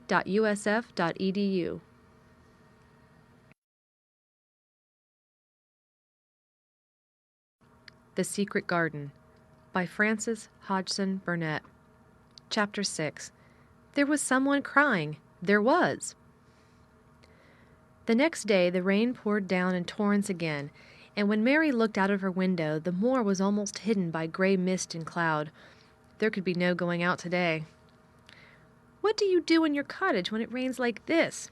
she asked Martha. "Try to keep from under each other's feet, mostly," Martha answered. There does seem a lot of us then. Mother's a good-tempered woman, but she gets fair mothered. The biggest ones goes out in the cowshed and plays there. Dickon, he doesn't mind the wet. He goes out just the same as if the sun was shining. He says he sees things on a rainy days, and he doesn't show when it's fair weather. He once found a little fox cub half drowned in its hole, and he brought it home in the bosom of his shirt to keep it warm. His mother had been killed nearby, and the hole was swum out, and the rest of the litter was dead. He's got it at home now. He found a half-drowned young cow another time, and he brought it home too, and tamed it. It's named Suit because it's so black, and it hops and flies about with him everywhere." The time had come when Mary had forgotten to resent Martha's familiar talk. She had even begun to find it interesting and to be sorry when she stopped or went away. The stories she had been told by her ayah when she lived in India had been quite unlike those Martha had to tell about the moorland cottage, which held 14 people who lived in 4 little rooms and never had quite enough to eat. The children seemed to tumble about and amuse themselves like a litter of rough, good-natured collie puppies. Mary was most attracted by the mother and Dickon. When Martha told stories of what Mother said or did, they always sounded comfortable. "If I had a raven or a fox club, I could play with it," said Mary. "But I have nothing." Martha looked perplexed. "Can the knit?" she asked. "No," answered Mary. "Can the sew?" "No." "Can the read?" "Yes." "Then why doesn't the read something, or learn a bit of spelling? That's old enough to be learning the book a good bit now." "I haven't any books," said Mary. "Those I had were left in India." "That's a pity," said Martha. "If Mrs. Medlock let thee go into the library, there's thousands of books there." Mary did not ask where the library was, because she was suddenly inspired by a new idea. She made up her mind to go and find it herself. She was not troubled about Mrs. Medlock. Mrs. Medlock seemed always to be in her comfortable housekeeper's sitting room downstairs. In this queer place one scarcely ever saw anyone at all. In fact, there was no one to see but the servants, and when their master was away they lived a luxurious life below stairs, where there was a huge kitchen hung about with shining brass and pewter, and a large servants' hall where there were 4 or 5 abundant meals eaten every day, and where a great deal of lively romping went on when Mrs. Medlock was out of the way. Mary's meals were served regularly, and Martha waited on her, but no one troubled themselves about her in the least. Mrs. Medlock came and looked at her every day or two, but no one inquired what she did or told her what to do. She supposed that perhaps this was the English way of treating children. In India she had always been attended by her ayah, who had followed her about and waited on her hand and foot. She had often been tired of her company. Now she was followed by nobody, and was learning to dress herself because Martha looked as though she thought she was silly and stupid when she wanted to have things handed to her and put on. "Hasn't the got good sense?"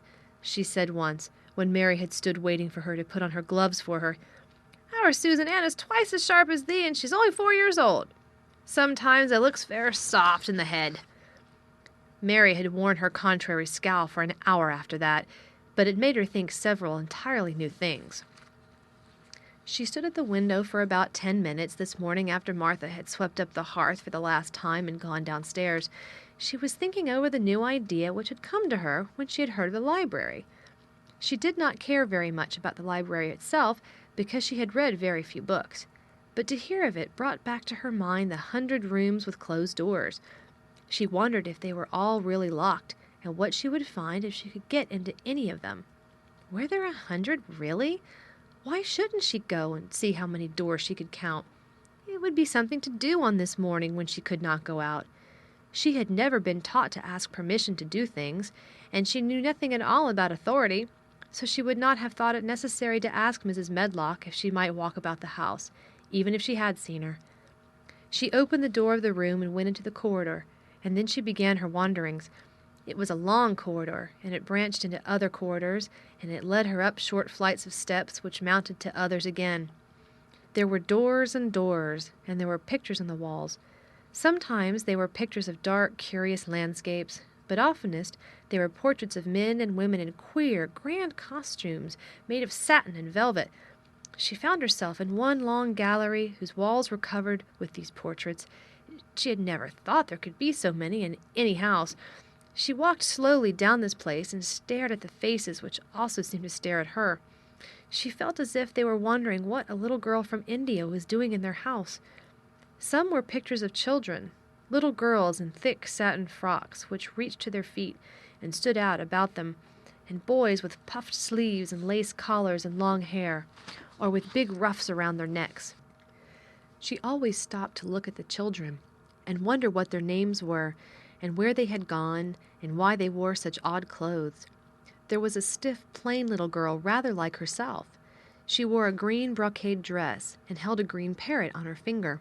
Her eyes had a sharp, curious look. "Where do you live now?" said Mary aloud to her. "I wish you were here." Surely no other little girl ever spent such a queer morning.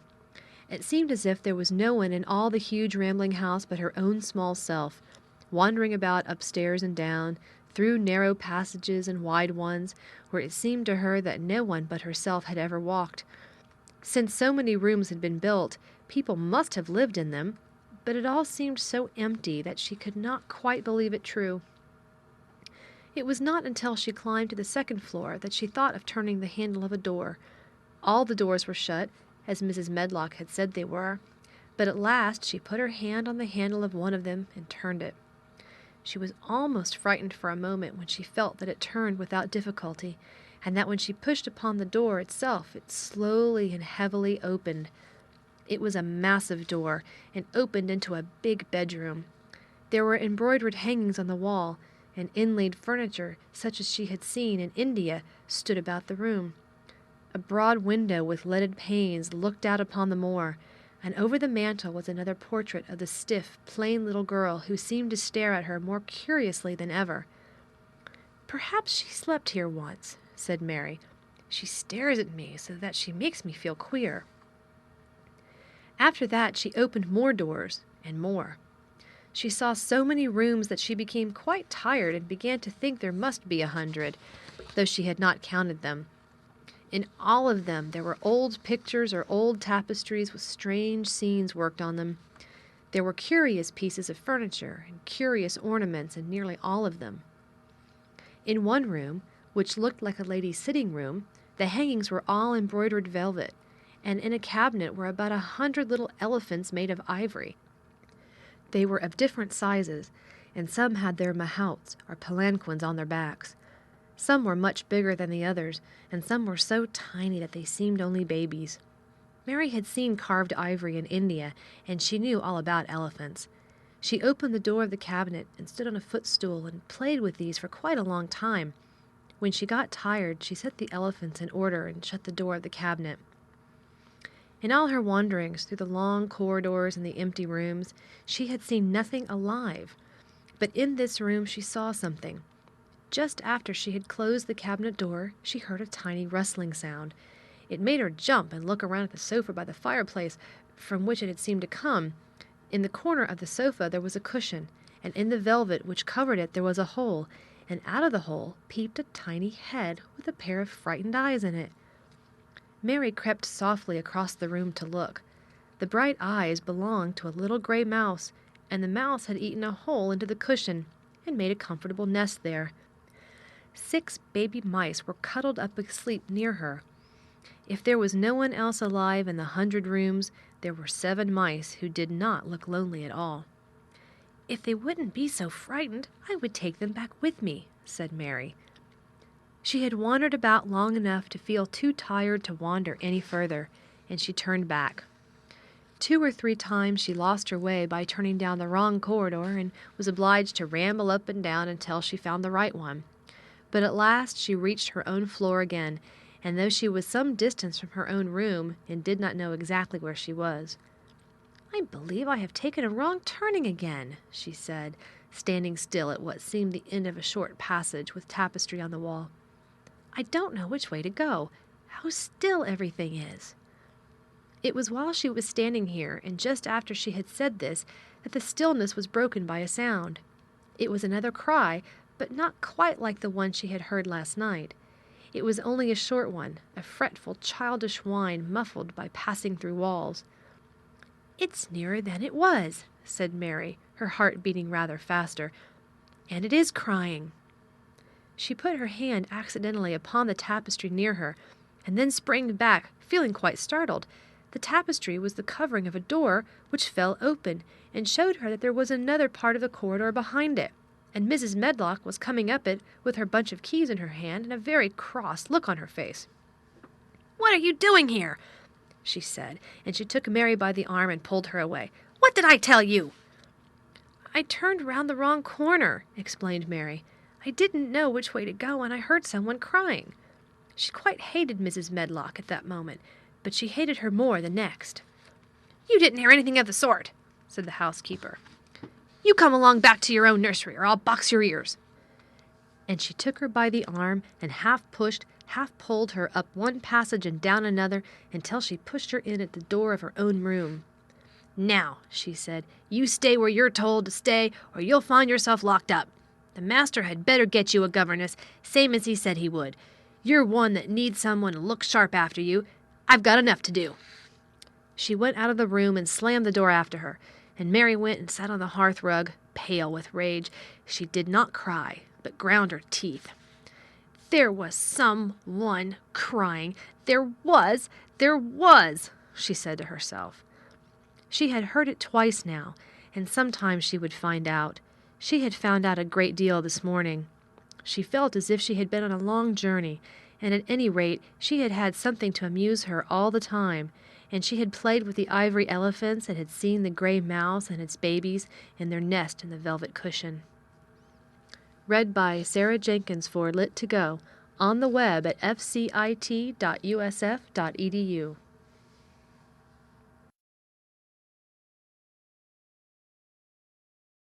The Secret Garden by Frances Hodgson Burnett. Chapter 7. The Key to the Garden. 2 days after this, when Mary opened her eyes, she sat upright in bed immediately and called to Martha. "Look at the moor! Look at the moor!" The rainstorm had ended, and the gray mist and clouds had been swept away in the night by the wind. The wind itself had ceased, and a brilliant deep blue sky arched high over the moorland. Never, never had Mary dreamed of a sky so blue. In India, skies were hot and blazing. This was of a deep, cool blue which almost seemed to sparkle like the waters of some lovely bottomless lake, and here and there, high, high in the arched blueness floated small clouds of snow-white fleece. The far-reaching world of the moor itself looked softly blue, instead of gloomy purple-black or awful dreary gray. "Aye," said Martha with a cheerful grin, "the storm's over for a bit. It does like this at this time of the year. It goes off in a night like it was pretending it had never been here and never meant to come again. That's because the springtime's on its way. It's a long way off yet, but it's coming." "I thought perhaps it always rained or looked dark in England," Mary said. No," said Martha, sitting up on her heels among her black lead brushes. "Nowt of the sort." "What does that mean?" asked Mary seriously. In India, the natives spoke different dialects which only a few people understood, so she was not surprised when Martha used words she did not know. Martha laughed as she had done the first morning. "There now," she said, "I've talked broad Yorkshire again like Mrs. Medlock said I mustn't. Nowt the sort means nothing of the sort." Slowly and carefully, "but it takes so long to say it. Yorkshire's the sunniest place on earth, when it's sunny. I told thee that you'd like the moor after a bit. Just you wait till you see the gold-colored gorse blossoms and the blossoms on the broom, and the heather flower and all purple bells, and hundreds of butterflies fluttering, and bees humming, and skylarks soaring up and singing. You'll want to get out on it at sunrise and live out on it all day like Dickon does." "Could I ever get there?" asked Mary wistfully, looking through her window at the far-off blue. It was so new and big and wonderful, and such a heavenly color. "I don't know," answered Martha. "Tha's never used the leg since thou was born, it seems to me. Tha couldn't walk 5 mile. It's 5 mile to our cottage." "I should like to see your cottage." Martha stared at her a moment curiously before she took up her polishing brush and began to rub the grate again. She was thinking that the small, plain face did not look quite as sour at this moment as it had done the first morning she saw it. It looked just a trifle like little Susan Ann's when she wanted something very much. "I'll ask my mother about it," she said. "She's one of them that nearly always sees a way to do things. It's my day out today, and I'm going home. Yeah, I'm glad. Mrs. Medlock thinks a lot of Mother. Perhaps she could talk to her." "I like your mother," said Mary. "I should think thou did," agreed Martha, polishing away. "I've never seen her," said Mary. "No, thou hasn't," replied Martha. She sat up on her heels again and rubbed the end of her nose with the back of her hand as if puzzled for a moment, but she ended quite positively. "Well, she's that sensible and hard-working and good-natured and clean that no one could help liking her whether they'd seen her or not. When I'm going home to her on my day out, I just jump for joy when I'm crossing the moor." "I like Dickon," added Mary, "and I've never seen him." "Well," said Martha stoutly, "I've told thee that the very birds likes him, and the rabbits, and wild sheep and ponies, and the foxes themselves. I wonder," staring at her reflectively, "what Dickon would think of thee." "He wouldn't like me," said Mary in her stiff, cold little way. No one does." Martha looked reflective again. "How does the like the South?" she inquired, really quite as if she were curious to know. Mary hesitated a moment and thought it over. "Not at all, really," she answered, "but I never thought of that before." Martha grinned a little as if at some homely recollection. "Mother said to me once," she said, "she was at her wash-tub, and I was in a bad temper and talking ill of folk, and she turns round on me and says, 'That young vixen, thou, there's the stand saying that doesn't like this one, and that doesn't like that one. How does I like the South?' It made me laugh, and it brought me to my senses in a minute." She went away in high spirits as soon as she had given Mary her breakfast. She was going to walk 5 miles across the moor to the cottage, and she was going to help her mother with the washing and do the week's baking and enjoy herself thoroughly. Mary felt lonelier than ever when she knew she was no longer in the house. She went out into the garden as quickly as possible, and the first thing she did was to run round and round the fountain flower garden 10 times. She counted the times carefully, and when she had finished, she felt in better spirits. The sunshine made the whole place look different. The high, deep blue sky arched over Misselthwaite as well as over the moor, and she kept lifting her face and looking up into it, trying to imagine what it would be like to lie down on one of the little snow-white clouds and float about. She went into the first kitchen garden and found Ben Weatherstaff working there with 2 other gardeners. The change in the weather seemed to have done him good. He spoke to her of his own accord. "Springtime's comin'," he said. "Cannot thou smell it?" Mary sniffed and thought she could. "I smell something nice and fresh and damp," she said. "That's the good rich earth," he answered, digging away. "It's in a good humor, making ready to grow things. It's glad when plantin' time comes. It's dull in the winter when it's not got nothing to do. In the flower gardens out there, things will be stirring down below in the dark. Then the sun's warming 'em. You'll see bits of green spikes sticking out of the black earth after a bit." "What will they be?" asked Mary. "Crocuses and snowdrops and daffodillies. Has thou never seen them?" "No. Everything is hot and wet and green after the rains in India," said Mary, "and I think things grow up in a night." "These won't grow up in a night," said Weatherstaff. "They'll have to wait for 'em. They'll poke up a bit higher here and push out a spike more there and uncurl a leaf this day and another that. You watch 'em." "I am going to," answered Mary. Very soon she heard the soft rustling flight of wings again, and she knew at once that the robin had come again. He was very pert and lively, and hopped about so close to her feet, and put his head on one side and looked at her so slyly that she asked Ben Weatherstaff a question. "Do you think he remembers me?" she said. "Remembers thee?" said Weatherstaff indignantly. "He knows every cabbage stump in the gardens, let alone the people. He's never seen a little wench here before, and he's bent on finding out all about thee. There's no need to try to hide anything from him." "Are things stirring down below in the dark in that garden where he lives?" Mary inquired. "What garden?" grunted Weatherstaff, becoming surly again. "The one where the old rose trees are." She could not help asking, because she wanted so much to know. "Are all the flowers dead, or do some of them come again in the summer? Are there ever any roses?" "Ask him," said Ben Weatherstaff, hunching his shoulders toward the robin. "He's the only one as knows. No one else has seen inside it for 10 year." 10 years was a long time, Mary thought. She had been born 10 years ago. She walked away, slowly thinking. She had begun to like the garden just as she had begun to like the robin and Dickon and Martha's mother. She was beginning to like Martha, too. That seemed a good many people to like, when you were not used to liking. She thought of the robin as one of the people. She went to her walk outside the long, ivy-covered wall over which she could see the tree-tops.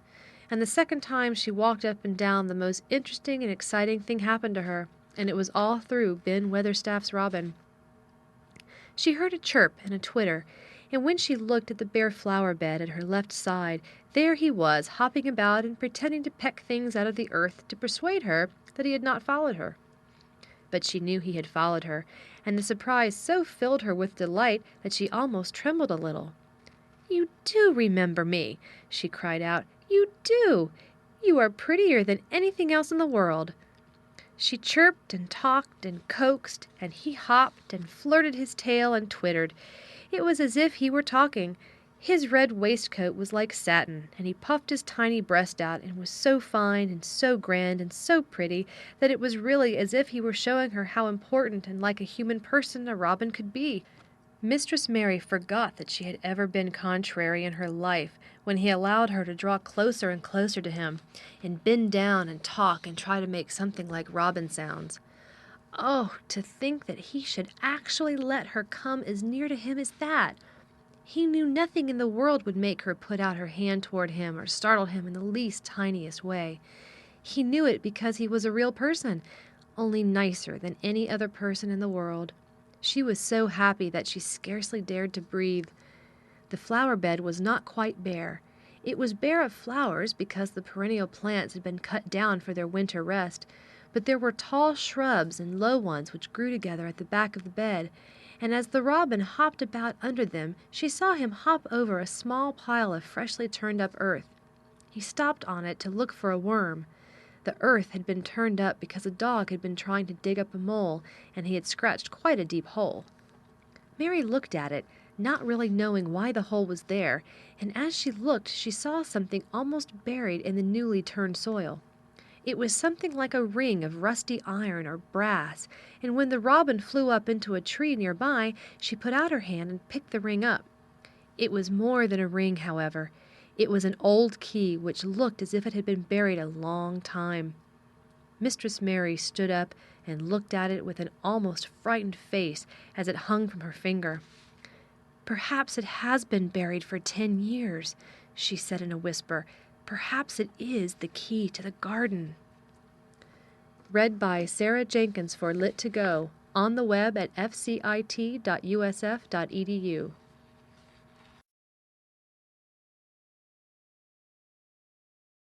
The Secret Garden by Frances Hodgson Burnett. Chapter 8. The Robin Who Showed the Way. She looked at the key quite a long time. She turned it over and over, and thought about it. As I have said before, she was not a child who had been trained to ask permission or consult her elders about things. All she thought about the key was that if it was the key to the closed garden, and she could find out where the door was, she could perhaps open it and see what was inside the walls, and what had happened to the old rose trees. It was because it had been shut up so long that she wanted to see it. It seemed as if it must be different from other places, and that something strange must have happened to it during 10 years. Besides that, if she liked it, she could go into it every day and shut the door behind her, and she could make up some play of her own and play it quite alone, because nobody would ever know where she was, but would think the door was still locked and the key buried in the earth. The thought of that pleased her very much. Living, as it were, all by herself in a house with 100 mysteriously closed rooms, and having nothing whatever to do to amuse herself, she had set her inactive brain to working and was actually awakening her imagination. There is no doubt that the fresh, strong, pure air from the moor had a great deal to do with it. Just as it had given her an appetite, and fighting with the wind had stirred her blood, so the same things had stirred her mind. In India she had always been too hot and languid and weak to care much about anything, but in this place she was beginning to care and to want to do new things. Already she felt less contrary, though she did not know why. She put the key in her pocket and walked up and down her walk. No one but herself ever seemed to come there, so she could walk slowly and look at the wall, or rather at the ivy growing on it. The ivy was the baffling thing. Howsoever carefully she looked, she could see nothing but thickly growing, glossy, dark green leaves. She was very much disappointed. Something of her contrariness came back to her as she paced the walk and looked over it at the tree-tops inside. It seemed so silly, she said to herself, to be near it and not be able to get in. She took the key in her pocket when she went back to the house, and she made up her mind that she would always carry it with her when she went out, so that if she ever should find the hidden door, she would be ready. Mrs. Medlock had allowed Martha to sleep all night at the cottage, But she was back at her work in the morning, with cheeks redder than ever and in the best of spirits. "I got up at 4 o'clock," she said. It was pretty on the moor with the birds getting up and the rabbits scampering about and the sun rising. I didn't walk all the way. A man gave me a ride in his cart, and I did enjoy myself." She was full of stories of the delights of her day out. Her mother had been glad to see her, and they had got the baking and washing all out of the way. She had even made each of the children a dough cake with a bit of brown sugar in it. "I had 'em all piping hot when they came in from playing on the moor, and the cottage all smelled of nice, clean, hot bacon, and there was a good fire, and they just shouted for joy. Our Dickon said our cottage was good enough for a king." In the evening they all had sat round the fire, and Martha and her mother had sewed patches on torn clothes and mended stockings, and Martha had told them about the little girl who had come from India and who had been waited on all her life by what Martha called blacks until she didn't know how to put on her own stockings. They did like to hear about you," said Martha. "They wanted to know all about the blacks and about the ship you came in. I couldn't tell 'em enough." Mary reflected a little. "I'll tell you a great deal more before your next day out," she said, "so that you will have more to talk about. I dare say they would like to hear all about riding on elephants and camels, and about the officers going to hunt tigers." "My word!" cried delighted Martha. "It would set 'em clean off their heads. Would they really do that, miss? It would be same as a wild beast show like we heard they had in York once." "India is quite different from Yorkshire," Mary said slowly, as she thought the matter over. "I never thought of that. Did Dickon and your mother like to hear you talk about me?" "Why, our Dickon's eyes nearly started out of his head, they got that round," answered Martha. "But mother, she was put out about your seeming to be all by yourself like. She said, 'Hasn't Mr. Craven got no governess for her? No nurse?' And I said, 'No, he hasn't, though Mrs. Medlock says he will when he thinks of it, but she says he mayn't think on it for 2 or 3 years. "I don't want a governess," said Mary sharply. "But mother says you ought to be learning your book by this time, and you ought to have a woman to look after you. She says, 'Now, Martha, you just think how you'd feel yourself, in a big place like that, wandering about all alone and no mother. You do your best to cheer her up,' she says, and I said I would." Mary gave her a long, steady look. "You do cheer me up," she said. "I like to hear you talk." Presently Martha went out of the room and came back with something held in her hands under her apron. "What does tha think?" she says, with a cheerful grin. "I've brought thee a present." "A present?" exclaimed Mistress Mary. "How could a cottage full of 14 hungry people give anyone a present?" "A man was driving across the moor peddling," Martha explained, "and he stopped his cart at our door. He had pots and pans and odds and ends, but mother had no money to buy anything. Just as he was going away, our Lisbeth Ellen called out, 'Mother, he's got skipping ropes with red and blue handles.' And mother, she calls out quite sudden, 'Here, stop, mister. How much are they?' And he says, 'Tuppence.' And mother, she began fumbling in her pocket, and she says to me, 'Martha, thou's brought me thy wages like a good lass, and I've got 4 places to put every penny. But I'm just going to take a 2pence out of it to buy that child a skipping rope.' And she bought one, and here it is." She brought it out from under her apron and exhibited it quite proudly. It was a strong, slender rope with a striped red and blue handle at each end, but Mary Lennox had never seen a skipping rope before. She gazed at it with a mystified expression. "What is it for?" she asked curiously. "For?" cried out Martha. "Does that mean they've never got skipping ropes in India? For all they've got elephants and tigers and camels, no wonder most of 'em's black. This is what it's for. Just watch me."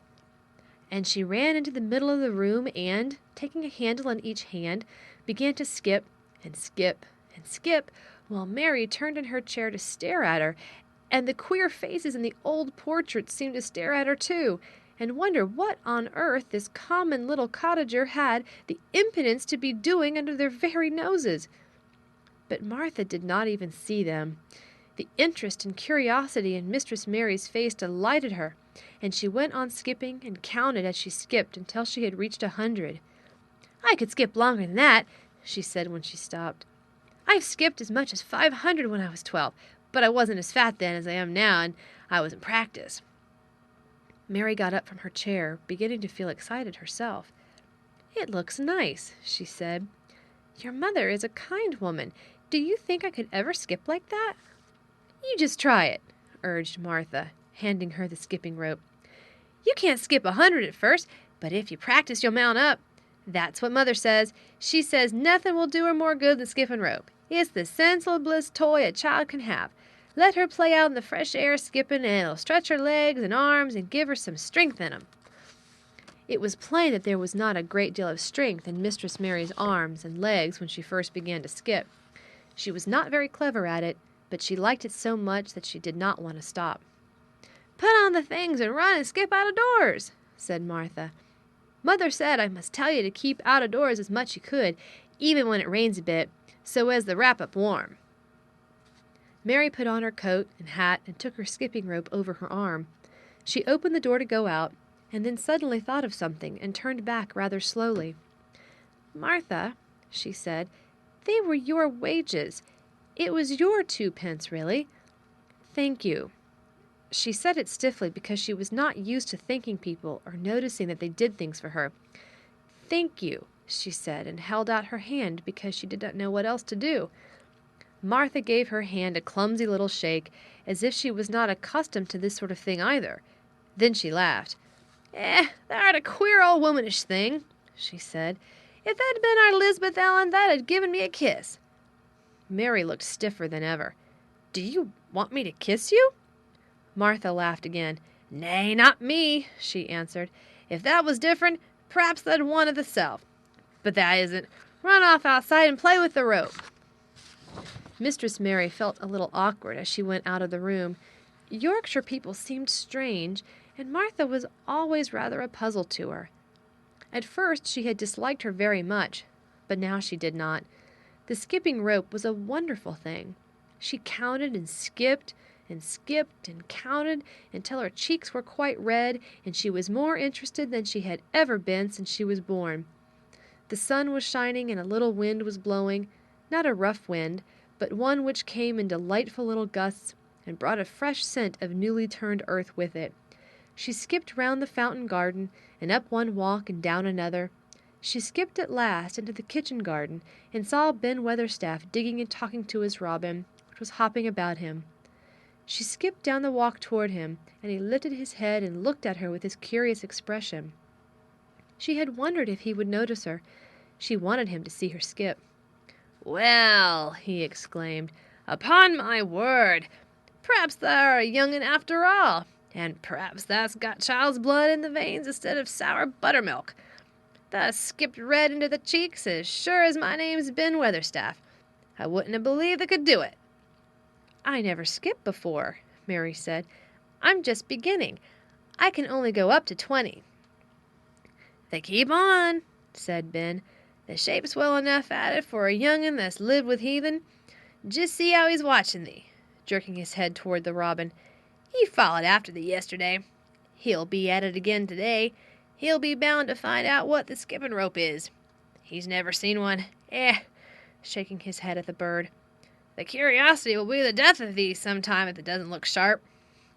Mary skipped round all the gardens and round the orchard, resting every few minutes. At length she went to her own special walk and made up her mind to try if she could skip the whole length of it. It was a good long skip, and she began slowly, but before she had gone halfway down the path she was so hot and breathless that she was obliged to stop. She did not mind much, because she had already counted up to 30. She stopped with a little laugh of pleasure, and there, lo and behold, was the robin, swaying on a long branch of ivy. He had followed her, and he greeted her with a chirp. As Mary had skipped toward him, she felt something heavy in her pocket strike against her at each jump, and when she saw the robin, she laughed again. "You showed me where the key was yesterday," she said. "You ought to show me the door today, but I don't believe you know." The robin flew from his swinging spray of ivy onto the top of the wall, and he opened his beak and sang a loud, lovely trill, merely to show off. Nothing in the world is quite as adorably lovely as a robin when he shows off, and they are nearly always doing it. Mary Lennox had heard a great deal about magic in her Aya's stories, and she always said that what happened almost at that moment was magic. One of the nice little gusts of wind rushed down the walk, and it was a stronger one than the rest. It was strong enough to wave the branches of the trees, and it was more than strong enough to sway the trailing sprays of untrimmed ivy hanging from the wall. Mary had stepped close to the robin, and suddenly the gust of wind swung aside some loose ivy trails, and more suddenly still she jumped toward it and caught it in her hand. This she did because she had seen something under it, a round knob which had been covered by the leaves hanging over it. It was the knob of a door. She put her hands under the leaves and began to pull and push them aside. Thick as the ivy hung, it nearly all was a loose and swinging curtain, though some had crept over wood and iron. Mary's heart began to thump and her hands to shake a little in her delight and excitement. The robin kept singing and twittering away and tilting his head on one side, as if he were as excited as she was. What was this under her hands, which was square and made of iron, and which her fingers found a hole in? It was the lock of the door, which had been closed 10 years, and she put her hand in her pocket, drew out the key, and found it fitted the keyhole. She put the key in and turned it. It took 2 hands to do it, but it did turn. And then she took a long breath and looked behind her up the long walk to see if anyone was coming. No one was coming. No one ever did come, it seemed, and she took another long breath because she could not help it, and she held back the swinging curtain of ivy and pushed back the door, which opened slowly, slowly. Then she slipped through it and shut it behind her and stood with her back against it, looking about her and breathing quite fast with excitement and wonder and delight. She was standing inside the secret garden. Read by Sarah Jenkins for Lit2Go on the web at fcit.usf.edu. End chapter.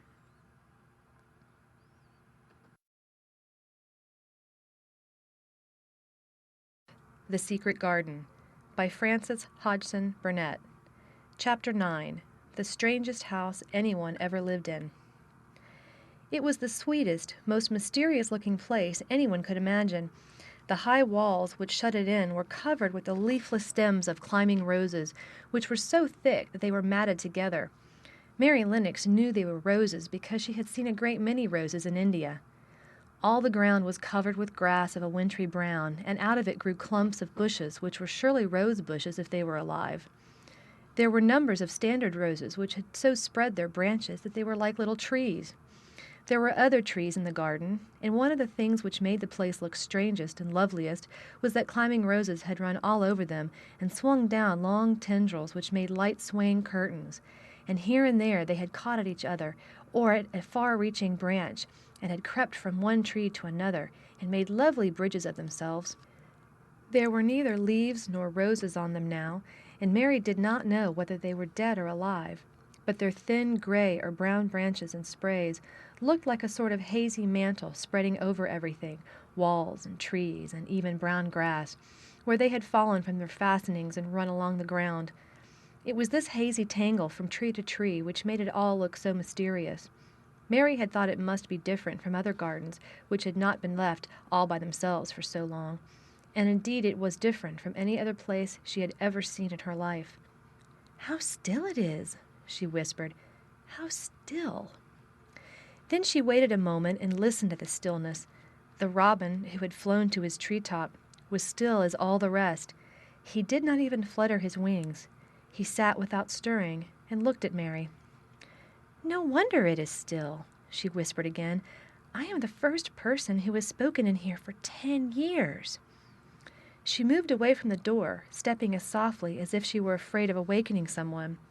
She was glad that there was grass under her feet and that her steps made no sounds.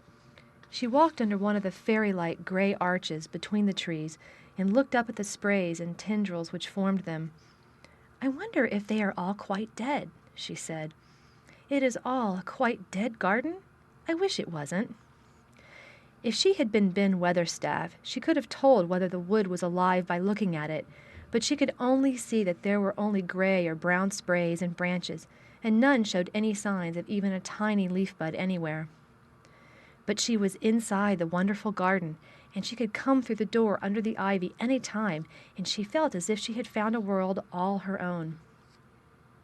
The sun was shining inside the four walls, and the high arch of blue sky over this particular piece of Misselthwaite seemed even more brilliant and soft than it was over the moor. The robin flew down from his treetop and hopped about, or flew after her from one bush to another. He chirped a good deal and had a very busy air, as if he were showing her things. Everything was strange and silent, and she seemed to be hundreds of miles away from anyone, but somehow she did not feel lonely at all. All that troubled her was her wish that she knew whether all the roses were dead, or if perhaps some of them had lived and might put out leaves and buds as the weather got warmer. She did not want it to be a quite dead garden. If it were a quite alive garden, how wonderful it would be, and what thousands of roses would grow on every side. Her skipping rope had hung over her arm while she came in, and after she had walked about for a while, she thought she would skip round the whole garden, stopping when she wanted to look at things. There seemed to have been grass paths here and there, and in one or two corners there were alcoves of evergreen with stone seats or tall moss-covered flower urns in them. As she came near the second of these alcoves, she stopped skipping. There had once been a flower bed in it, and she thought she saw something sticking out of the black earth, some sharp little pale green points. She remembered what Ben Weatherstaff had said, and she knelt down to look at them. Yes, they are tiny growing things, and they might be crocuses or snowdrops or daffodils, she whispered. She bent very close to them and sniffed the fresh scent of the damp earth. She liked it very much. Perhaps there are some other ones coming up in other places, she said. I will go all over the garden and look. She did not skip, but walked. She went slowly and kept her eyes on the ground. She looked in the old border beds and among the grass, and after she had gone round, trying to miss nothing, she had found ever so many more sharp, pale green points, and she had become quite excited again. It isn't a quite dead garden, she cried out softly to herself. Even if the roses are dead, there are other things alive. She did not know anything about gardening, but the grass seemed so thick and some of the places where the green points were pushing their way through that she thought they did not seem to have room enough to grow.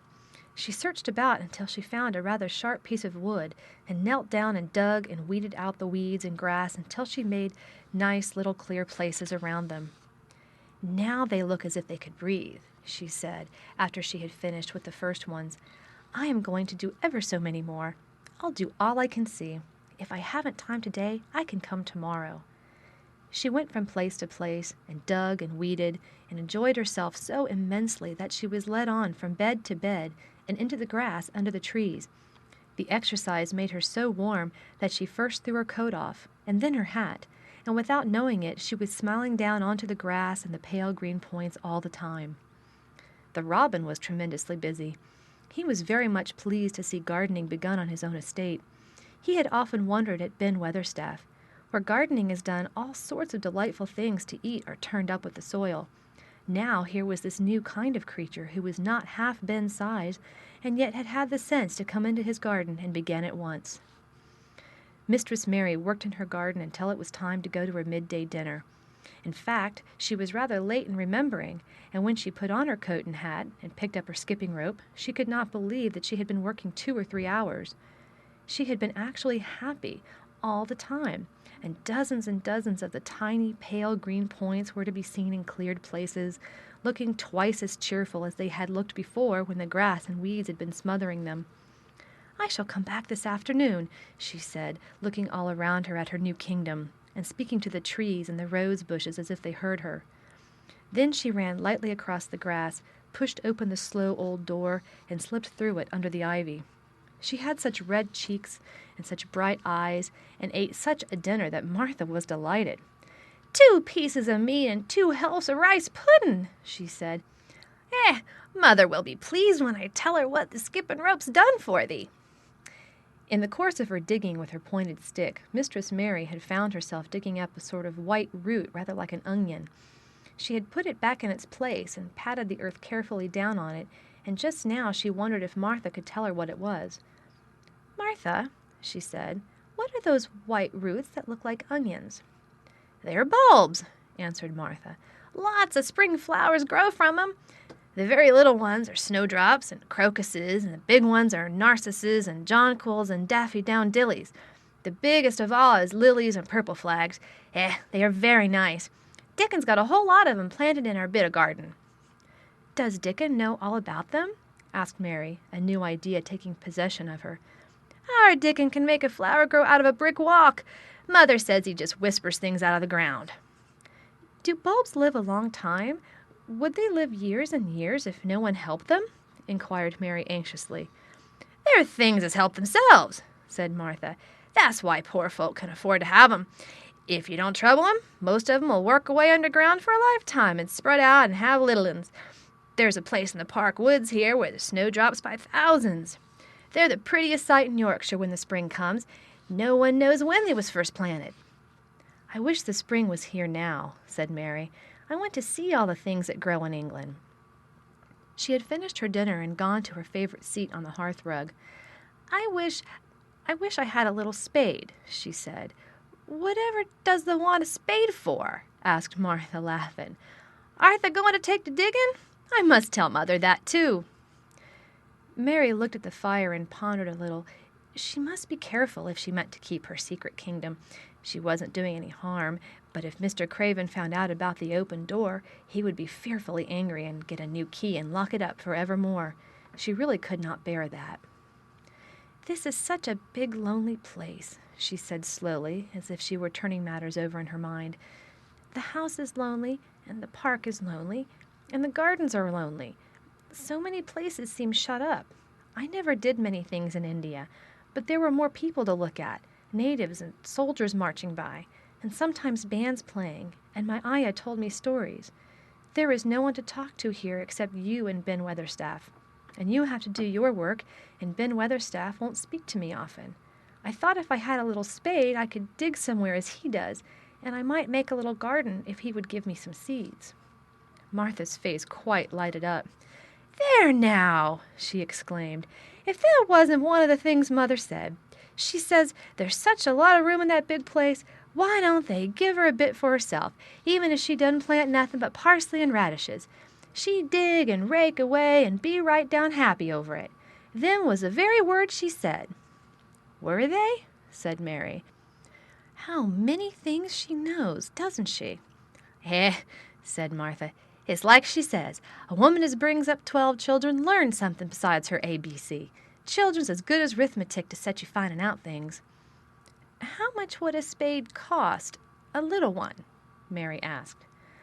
"Well," was Martha's reflective answer, "at Thwaite Village there's a shop or so, and I saw little garden sets with a spade and a rake and a fork all tied together for 2 shillings, and they was stout enough to work with, too." "I've got more than that in my purse," said Mary. "Mrs. Morrison gave me 5 shillings, and Mrs. Medlock gave me some money from Mr. Craven." "Did he remember thee that much?" exclaimed Martha. "Mrs. Medlock said I was to have a shilling a week to spend. She gives me one every Saturday. I didn't know what to spend it on." "My word, that's riches," said Martha. "That can buy anything in the world that wants. The rent of our cottage is only 1 and 3 pence, and it's like pulling eye teeth to get it. Now I've just thought of something," putting her hands on her hips. "What?" said Mary eagerly. "In the shop at Thwaite they sell packages of flower seeds for 1 penny each, and our Dickon, he knows which is the prettiest ones and how to make 'em grow. He walks over to Thwaite many a day just for the fun of it. Does thee know how to print letters?" suddenly. "I know how to write," Mary answered. Martha shook her head. "Our Dickon can only read printin'. If it could print, we could write a letter to him and ask him to go and buy the garden tools and the seeds at the same time." "Oh, you're a good girl," Mary cried. "You are, really. I didn't know you were so nice. I know I can print letters if I try. Let's ask Mrs. Medlock for a pen and ink and some paper." "I've got some of my own," said Martha. "I bought 'em so I could print a bit of a letter to Mother of a Sunday. I'll go and get it." She ran out of the room, and Mary stood by the fire and twisted her little thin hands together with sheer pleasure. "If I have a spade," she whispered, "I can make the earth nice and soft and dig up weeds. If I have seeds and can make flowers grow, the garden won't be dead at all. It will come alive." She did not go out again that afternoon because when Martha returned with her pen and ink and paper, she was obliged to clear the table and carry the plates and dishes downstairs, and when she got into the kitchen, Mrs. Medlock was there and told her to do something. So Mary waited for what seemed to her a long time before she came back. Then it was a serious piece of work to write to Dickon. Mary had been taught very little because her governess had disliked her too much to stay with her. She could not spell particularly well, but she found that she could print letters when she tried. This was the letter Martha dictated to her. My dear Dickon, this comes hoping to find you well as it leaves me at present. Miss Mary has plenty of money, and will you go to Thwaite and buy her some flower seeds and a set of garden tools to make a flower bed? Pick the prettiest ones and easy to grow because she has never done it before and lived in India, which is different. Give my love to Mother and every one of you. Miss Mary is going to tell me a lot more so that on my next day out you can hear about elephants and camels and gentlemen going hunting lions and tigers. Your loving sister, Martha Phoebe Sowerby. We'll put the money in the envelope and I'll get the butcher boy to take it in his cart. He's a great friend of Dickon's, said Martha. How shall I get the things when Dickon buys them? He'll bring 'em to you himself. He'll like to walk over this way. Oh, exclaimed Mary, then I shall see him. I never thought I should see Dickon. Does thee want to see him? Asked Martha suddenly, for Mary had looked so pleased. Yes, I do. I never saw a boy foxes and crows loved. I want to see him very much. Martha gave a little start, as if she remembered something. Now to think, she broke out, to think of me forgetting that there, and I thought I was going to tell you the first thing this morning. I asked Mother, and she said she'd ask Mrs. Medlock her own self. Do you mean? Mary began. What I said Tuesday. Ask her if you might be driven over to our cottage some day and have a bit of Mother's hot oat cake and butter and a glass of milk. It seemed as if all the interesting things were happening in one day. To think of going over the moor in the daylight and when the sky was blue. To think of going into the cottage which held 12 children. Does she think Mrs. Medlock would let me go? She asked, quite anxiously. I should think she would. She knows what a tidy woman Mother is and how clean she keeps the cottage. If I went, I should see your mother as well as Dickon, said Mary, thinking it over and liking the idea very much. She doesn't seem to be like the mothers in India. Her work in the garden and the excitement of the afternoon ended by making her feel quiet and thoughtful. Martha stayed with her until tea time, but they sat in comfortable quiet and talked very little. But just before Martha went downstairs for the tea tray, Mary asked a question. Martha, she said, has the scullery maid had the toothache again today? Martha certainly started slightly. What makes thee ask that? She said. Because when I waited so long for you to come back, I opened the door and walked down the corridor to see if you were coming, and I heard that far-off crying again, just as we heard it the other night. There isn't a wind today, so you see it couldn't have been the wind. Said Martha restlessly, thou mustn't go walking about in corridors and listening. Mr. Craven would be that there angry, and there's no knowing what he'd do. I wasn't listening, said Mary. I was just waiting for you, and I heard it. That's 3 times. My word! There's Mrs. Medlock's bell, said Martha, and she almost ran out of the room. It's the strangest house anyone ever lived in, said Mary drowsily, as she dropped her head on the cushioned seat of the armchair near her. Fresh air and digging and skipping rope had made her feel so comfortably tired that she fell asleep. Read by Sarah Jenkins for Lit to Go, on the web at fcit.usf.edu. End chapter.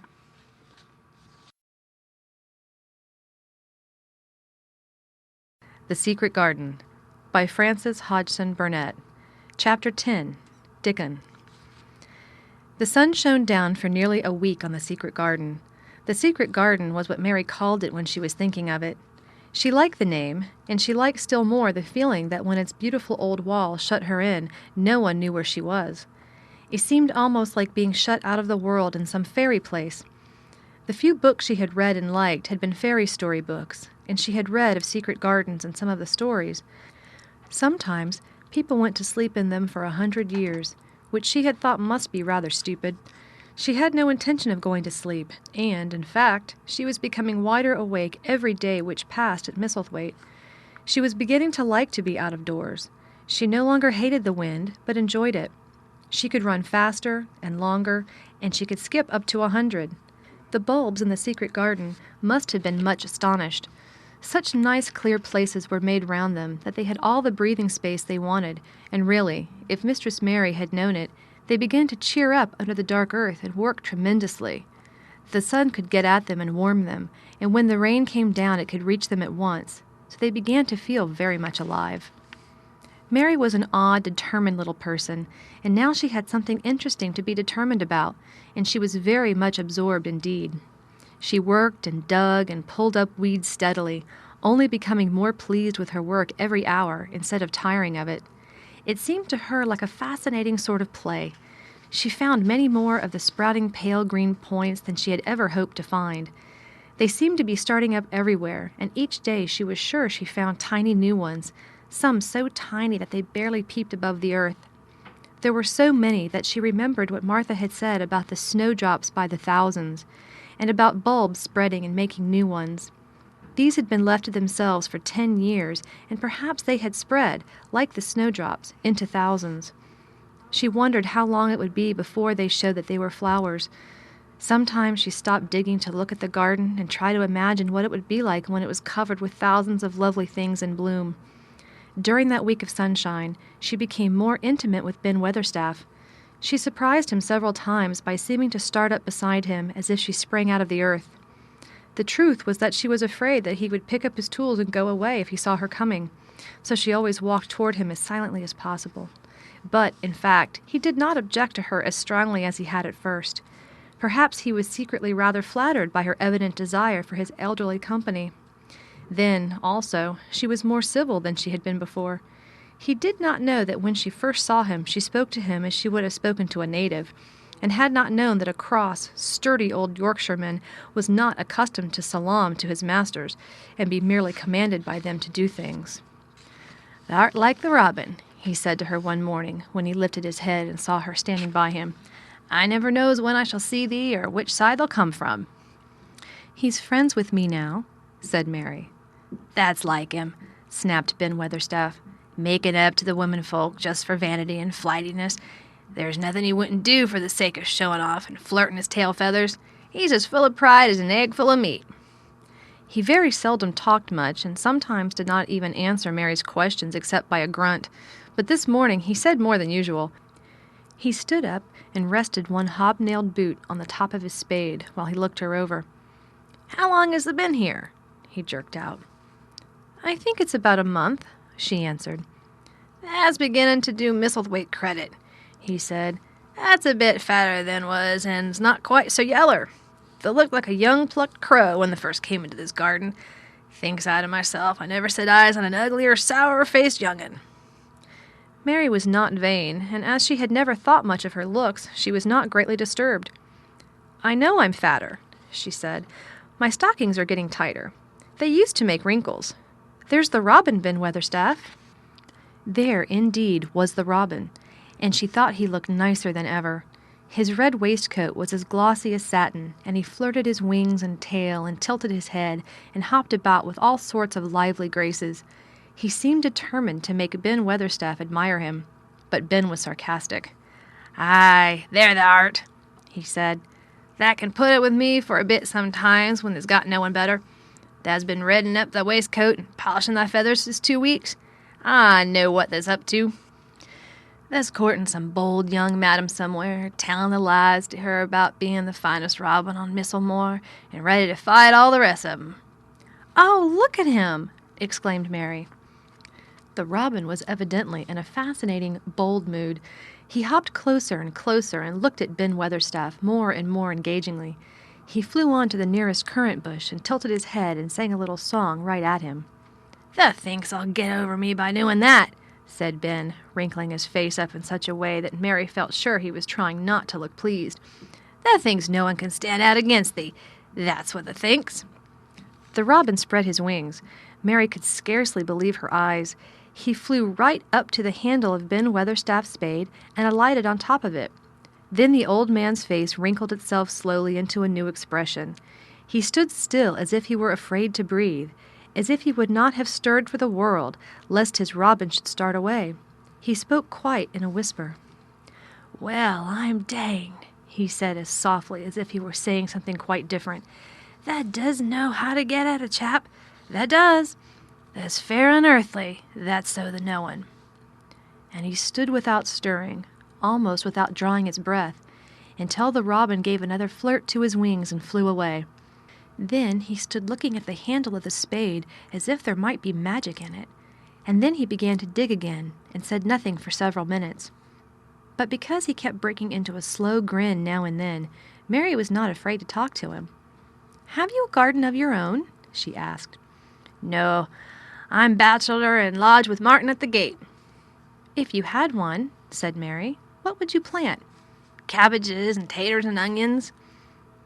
"But if you wanted to make a flower garden," persisted Mary, "what would you plant?" "Bulbs and sweet-smelling things, but mostly roses." Mary's face lighted up. "Do you like roses?" she said. Ben Weatherstaff rooted up a weed and threw it aside before he answered. "Well, yes, I do. I was learned that by a young lady I was gardener to. She had a lot in a place she was fond of, and she loved 'em like they was children, or robins. I've seen her bend over and kiss 'em." He dragged out another weed and scowled at it. "That were as much as 10 year ago." "Where is she now?" asked Mary, much interested.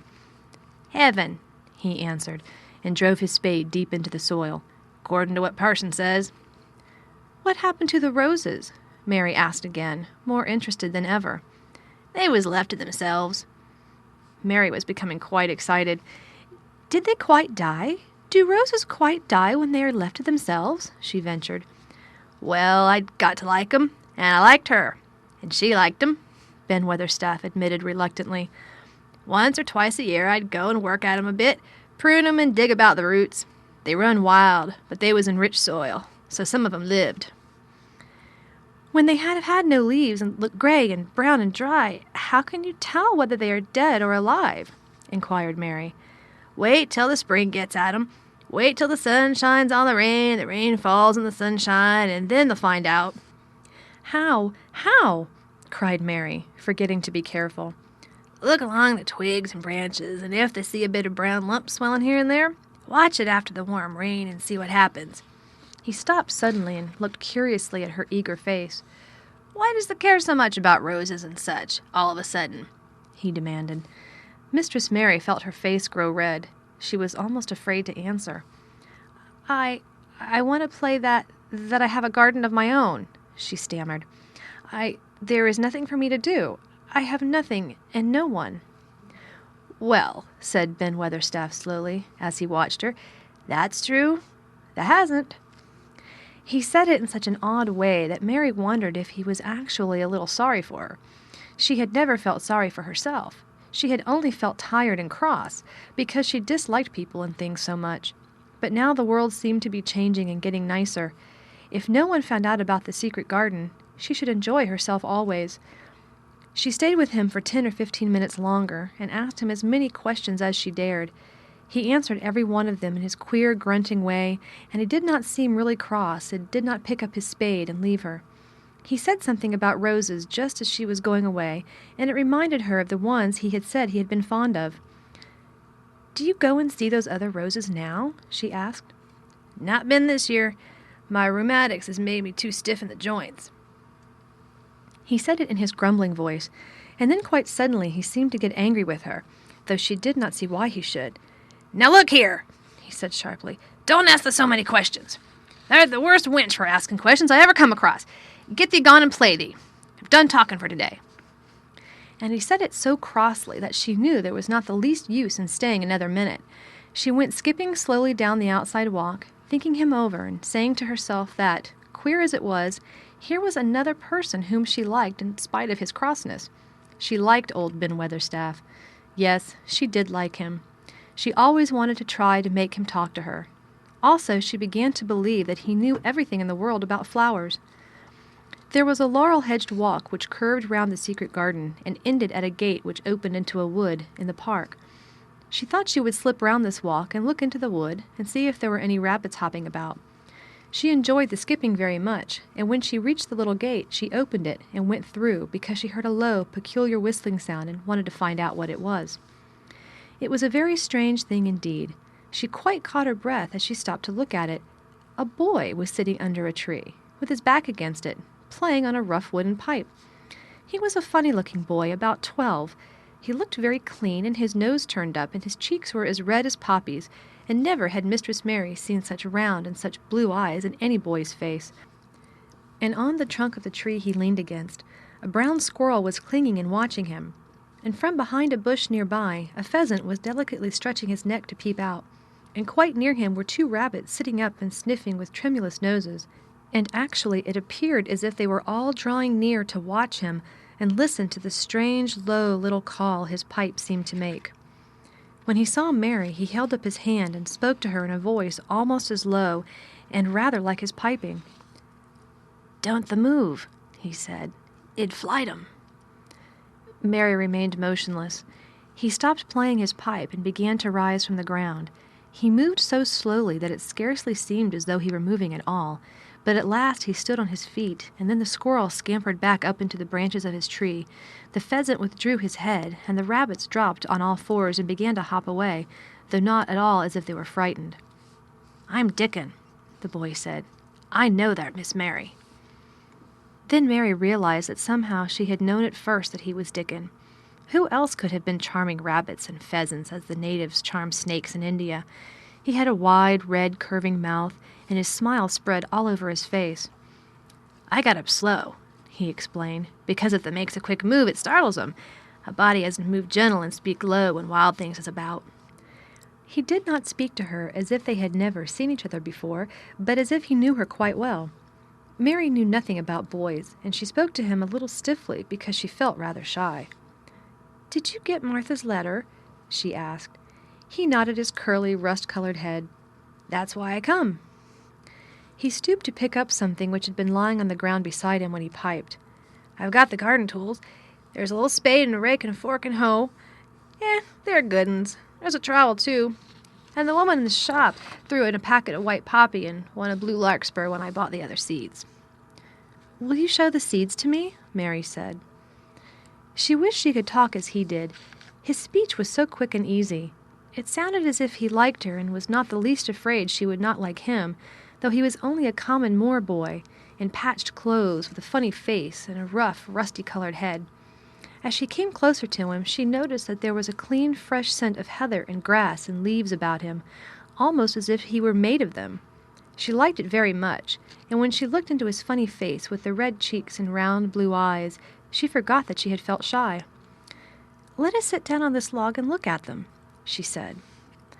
They sat down, and he took a clumsy little brown paper package out of his coat pocket. He untied the string, and inside there were ever so many neater and smaller packages with a picture of a flower on each one. "There's a lot of mignonette and poppies," he said. "Mignonette's the sweetest smelling thing as grows, and it'll grow wherever you cast it, same as poppies will.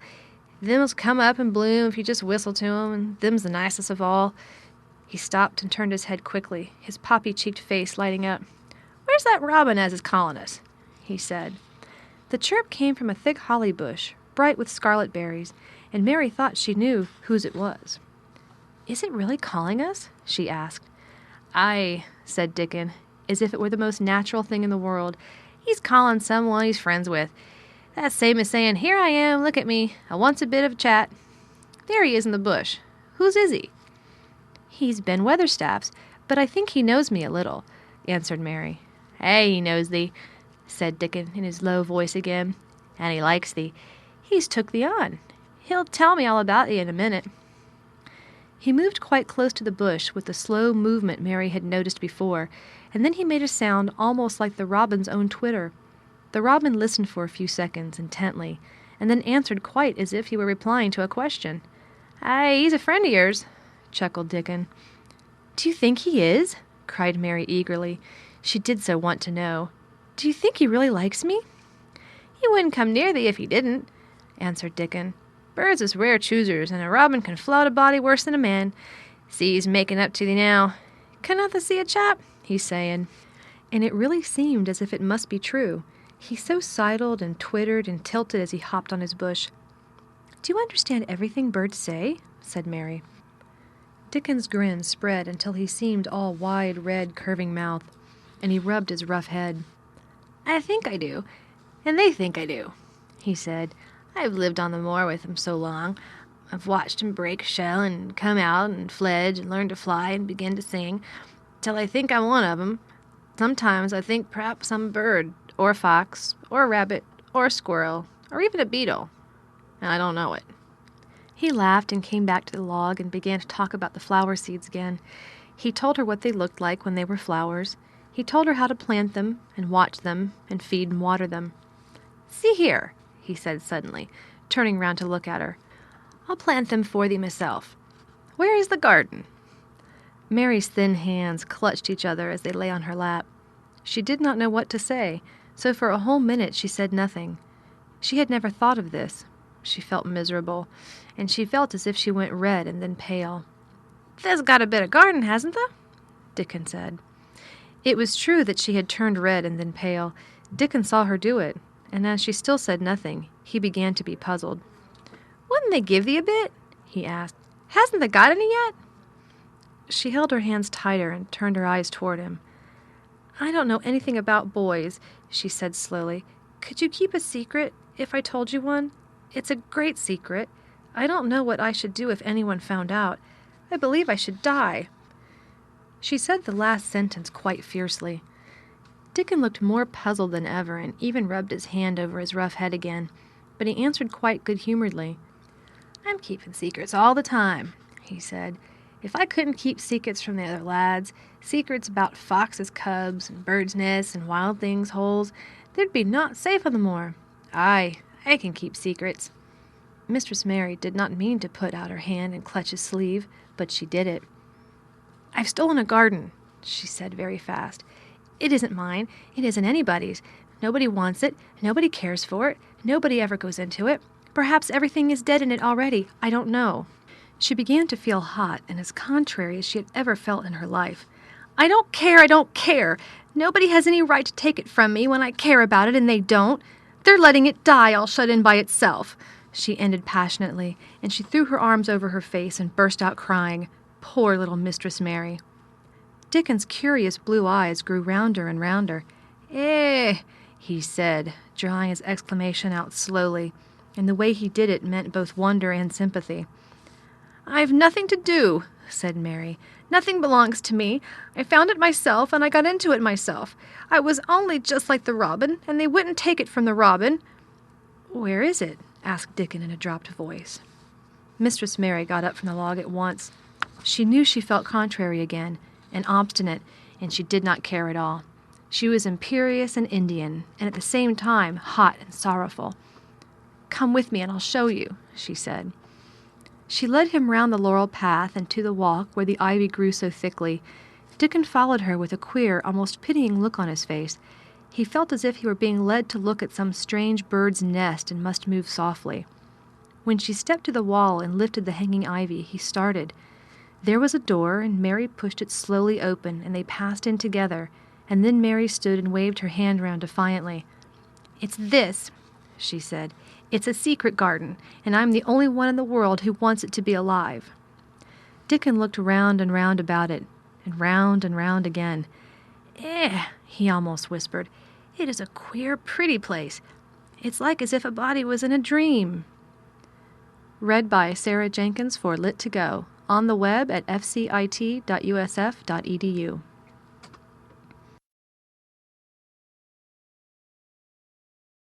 The Secret Garden by Frances Hodgson Burnett. Chapter 11. The Nest of the Missel Thrush.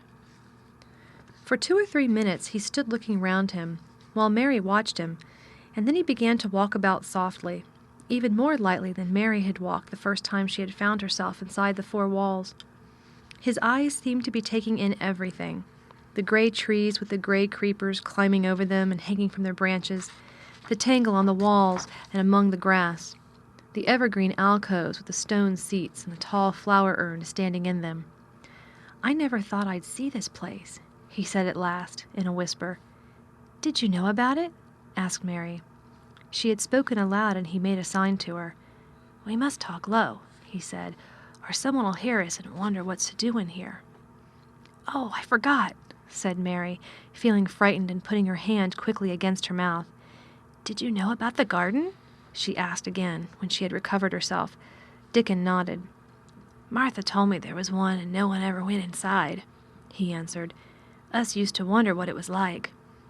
He stopped and looked round at the lovely gray tangle about him, and his round eyes looked queerly happy. The nest as'll be here come springtime," he said. "It'll be the safest nesting place in England. No one never coming near and tangles of trees and roses to build in. I wonder all the birds on the moor don't build here." Mistress Mary put her hand on his arm again without knowing it. "Will there be roses?" she whispered. "Can you tell? I thought perhaps they were all dead." No, not all of 'em," he answered. "Look here." He stepped over to the nearest tree, an old one with gray lichen all over its bark, but upholding a curtain of tangled sprays and branches. He took a thick knife out of his pocket and opened one of its blades. "There's lots of dead wood as ought to be cut out," he said. "And there's a lot of old wood, but it made some new last year. This here's a new bit." And he touched a shoot which looked brownish green instead of hard, dry gray. Mary touched it herself in an eager, reverent way. "That one?" she said. "Is that one quite alive, quite?" Dickon curved his wide, smiling mouth. "It's as wick as you or me," he said, and Mary remembered that Martha had told her that wick meant alive or lively. "I'm glad it's wick," she cried out in her whisper. "I want them all to be wick. Let us go round the garden and count how many wick ones there are." She quite panted with eagerness, and Dickon was as eager as she was. They went from tree to tree and from bush to bush. Dickon carried his knife in his hand and showed her things which she thought wonderful. "They've run wild," he said, "but the strongest ones have fair thrived on it. The delicatest ones has died out, but the others has growed and spread, till they's a wonder. See here," and he pulled down a thick, gray, dry-looking branch. "A body might think this was dead wood, but I don't believe it is. Down to the root. I'll cut it low down and see." He knelt and with his knife cut the lifeless-looking branch through, not far above the earth. "There," he said exultantly. "I told thee so. There's green in that wood yet. Look at it." Mary was down on her knees before he spoke, gazing with all her might. "When it looks a bit greenish and juicy like that, it's wick," he explained. "When the inside is dry and breaks easy, like this here piece I've cut off, it's done for. There's a big root here, and all this live wood sprung out of, and if the old wood's cut off and it's dug round and took care of, there'll be—" He stopped and lifted his face to look up at the climbing and hanging sprays above him. "There'll be a fountain of roses here this summer." They went from bush to bush and from tree to tree. He was very strong and clever with his knife, and knew how to cut the dry and dead wood away, and could tell when an unpromising bough or twig had still green life in it. In the course of half an hour, Mary thought she could tell too, and when he cut through a lifeless-looking branch, she would cry out joyfully under her breath when she caught sight of the least shade of moist green. The spade and hoe and fork were very useful. He showed her how to use the fork while he dug about roots with the spade and stirred the earth and let the air in. They were working industriously round one of the biggest standard roses when he caught sight of something which made him utter an exclamation of surprise. "Why!" he cried, pointing to the grass a few feet away. "Who did that there?" It was one of Mary's own little clearings round the pale green points. "I did it," said Mary. "Why, I thought that didn't know nothing about gardening," he exclaimed. "I don't," she answered, "but they were so little, and the grass was so thick and strong, and they looked as if they had no room to breathe, so I made a place for them. I don't even know what they are." Dickon went and knelt down by them, smiling his wide smile. "That was right," he said. "A gardener couldn't have told thee better. They'll grow now like Jack's beanstalk. They're crocuses and snowdrops, and these here is narcissuses," turning to another patch, "and here's daffodillies. They'll be a sight." He ran from one clearing to another. "Thou hast done a lot of work for such a little wench," he said, looking her over. "I'm growing fatter," said Mary, "and I'm growing stronger. I used always to be tired. When I dig, I'm not tired at all. I like to smell the earth when it's turned up." "It's rare good for thee," he said, nodding his head wisely. "There's naught as nice as the smell of good clean earth. except the smell of fresh growing things when the rain falls on 'em. I get out on the moor many a day when it's raining, and I lie under a bush and listen to the soft swish of drops in the heather, and I just sniff and sniff. My nose in a fair quivers like a rabbit's, Mother says." "Do you never catch cold?" inquired Mary, gazing at him wonderingly. She had never seen such a funny boy, or such a nice one. "Not me," he said, grinning. "I never ketched cold since I was born. I wasn't brought up nesh enough. I've chased about the moor in all weathers, same as the rabbits does. Mother says I've sniffed up too much fresh air for 12 year to ever get to sniffing with cold. I'm as tough as a whitethorn knobstick." He was working all the time he was talking, and Mary was following him and helping him with her fork or the trowel. "There's a lot of work to do here," he said once, looking about exultantly. "Will you come again and help me to do it?" Mary begged. "I'm sure I can help, too. I can dig and pull up weeds and do whatever you tell me. Oh, do come, Dickon." "I'll come every day if it wants me, rain or shine," he answered stoutly. "It's the best fun I ever had in my life, shut in here and wakening up a garden." "If you will come," said Mary, "if you will help me to make it alive, I don't know what I'll do," she ended helplessly. "What could you do for a boy like that?" "I'll tell thee what they'll do," said Dickon, with his happy grin. "They'll get fat and they'll get as hungry as a young fox, and they'll learn how to talk to the robin same as I do. We'll have a lot of fun." He began to walk about, looking up in the trees and at the walls and bushes with a thoughtful expression. "I wouldn't want to make it look like a gardener's garden, all clipped and spick and span, would you?" he said. "It's nicer like this with things running wild and swinging and catching hold of each other." "Don't let us make it tidy," said Mary anxiously. "It wouldn't seem like a secret garden if it was tidy." Dickon stood rubbing his rusty red head with a rather puzzled look. "It's a secret garden, sure enough," he said, "but seems like someone besides the robin must have been in it since it was shut up 10 year ago." "But the door was locked and the key was buried," said Mary. "No one could get in." "That's true," he answered. "It's a queer place. Seems to me as if there'd been a bit of pruning done here and there, later than 10 year ago." "But how could it have been done?" said Mary. He was examining a branch of a standard rose, and he shook his head. "Aye, how could it?" he murmured, "with the door locked and the key buried." Mistress Mary always felt that however many years she lived, she should never forget that first morning when her garden began to grow. Of course, it did seem to begin to grow for her that morning. When Dickon began to clear places to plant seeds, she remembered what Basil had sung at her when he wanted to tease her. "Are there any flowers that look like bells?" she inquired. "Lilies of the valley does," he answered, digging away with the trowel. "And there's Canterbury bells and campanulas." "Let's plant some," said Mary. "There's lilies of the valley here already. I saw 'em. They'll have growed too close and we'll have to separate 'em, but there's plenty. The other ones takes 2 years to bloom from seed, but I can bring you some bits of plants from our cottage garden. Why does thee want 'em?" Then Mary told him about Basil and his brothers and sisters in India, and of how she had hated them, and of their calling her Mistress Mary quite contrary. "They used to dance round and sing at me. They sang, 'Mistress Mary, quite contrary, how does your garden grow, with silver bells and cockle shells and marigolds all in a row?' I just remembered it, and it made me wonder if there really were flowers like silver bells." She frowned a little and gave her trowel a rather spiteful dig into the earth. "I wasn't as contrary as they were." But Dickon laughed. He said, and as he crumbled the rich black soil, she saw he was sniffing up the scent of it. "There doesn't seem to be no need for no one to be contrary when there's flowers and such like, and such lots of friendly wild things running about, making homes for themselves, or building nests and singing and whistling, does there?" Mary, kneeling by him holding the seeds, looked at him and stopped frowning. "Dickon," she said, "you are as nice as Martha said you were. I like you, and you make the 5th person. I never thought I should like 5 people." Dickon sat up on his heels as Martha did when she was polishing the grate. He did look funny and delightful, Mary thought, with his round blue eyes and red cheeks and happy-looking turned-up nose. "Only 5 folks as the likes?" he said. "Who's the other 4? "Your mother and Martha." Mary checked them off of her fingers. "And the robin and Ben Weatherstaff."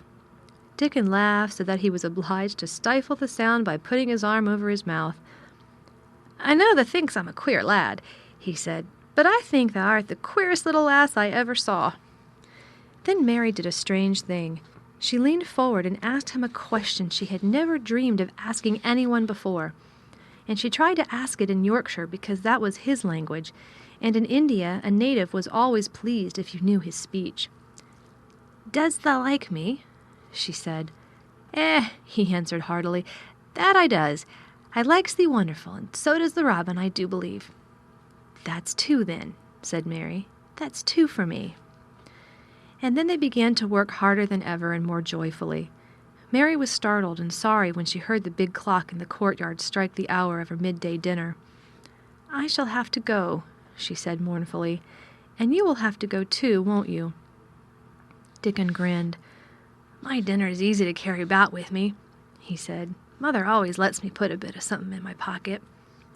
He picked up his coat from the grass and brought out of a pocket a lumpy little bundle tied up in a quite clean, coarse, blue and white handkerchief. It held 2 thick pieces of bread with a slice of something laid between them. "It's oftenest not but bread," he said, "but I've got a fine slice of fat bacon with it today." Mary thought it looked a queer dinner, but he seemed ready to enjoy it. "Run on and get the victuals," he said. "I'll be done with mine first. I'll get some more work done before I start back home." He sat down with his back against a tree. "I'll call the robin up," he said, "and give him the rind of the bacon to peck at. They likes a bit of fat wonderful." Mary could scarcely bear to leave him. Suddenly it seemed as if he might be a sort of wood fairy who might be gone when she came into the garden again. He seemed too good to be true. She went slowly halfway to the door in the wall, and then she stopped and went back. "Whatever happens, you never would tell," she said. His poppy-colored cheeks were distended with his first big bite of bread and bacon, but he managed to smile encouragingly. "If thou was a missel thrush and show me where the nest was, does thou think I'd tell anyone? Not me," he said. "Thou art as safe as a missel thrush." And she was quite sure she was. Read by Sarah Jenkins for Lit2Go, on the web at fcit.usf.edu.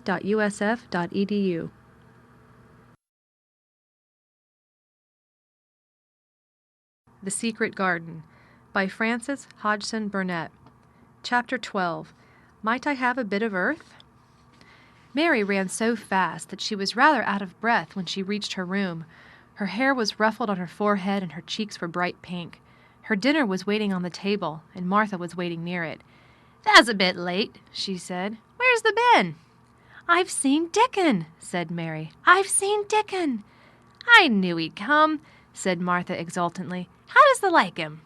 I think he's beautiful," said Mary in a determined voice. Martha looked rather taken aback, but she looked pleased, too. "Well," she said, "he's the best lad as ever was born, but us never thought he was handsome. His nose turns up too much." "I like it to turn up," said Mary.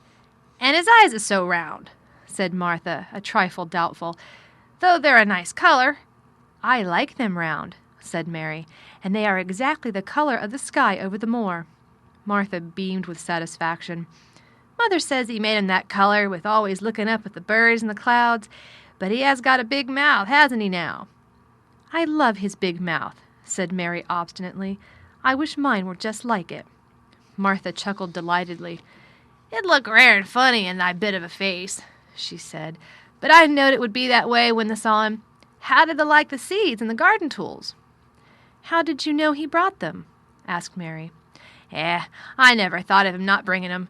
He'd be sure to bring 'em if they was in Yorkshire. He's such a trusty lad." Mary was afraid that she might begin to ask difficult questions, but she did not. She was very much interested in the seeds and the gardening tools, and there was only one moment when Mary was frightened. This was when she began to ask where the flowers were to be planted. "Who did you ask about it?" "I haven't asked anybody yet," said Mary, hesitating. "Well, I wouldn't ask the head gardener. He's too grand, Mr. Roach is." "I've never seen him," said Mary. "I've only seen under gardeners and Ben Weatherstaff." "If I was you, I'd ask Ben Weatherstaff," advised Martha. "He's not half as bad as he looks, for all he's so crabbed. Mr. Craven lets him do what he likes because he was here when Mrs. Craven was alive, and he used to make her laugh. She liked him. Perhaps he'd find you a corner somewhere out of the way." "If it was out of the way and no one wanted it, no one could mind my having it, could they?" Mary said anxiously. "There wouldn't be no reason," answered Martha. "You wouldn't do no harm." Mary ate her dinner as quickly as she could, and when she rose from the table she was going to run to her room and put on her hat again, but Martha stopped her. "I've got something to tell you," she said. "I thought I'd let you eat your dinner first. Mr. Craven came back this morning, and I think he wants to see you." Mary turned quite pale. "Oh," she said, "why? Why? He didn't want to see me when I came. I heard Pitcher say he didn't." "Well," explained Martha, "Mrs. Medlock says it's because of Mother. She was walking to Thwaite Village, and she met him. She'd never spoke to him before, but Mrs. Craven had been to our cottage 2 or 3 times. He'd forgot, but Mother hadn't, and she made bold to stop him. I don't know what she said to him about you, but she said something has put him in the mind to see you before he goes away again tomorrow." "Oh," cried Mary, "is he going away tomorrow? I'm so glad." "He's going for a long time. He mayn't come back till autumn or winter. He's going to travel to foreign places. He's always doing it." "Oh, I'm so glad, said Mary thankfully. If he did not come back until winter, or even autumn, there would be time to watch the secret garden come alive. Even if he found out and then took it away from her, she would have had that much at least.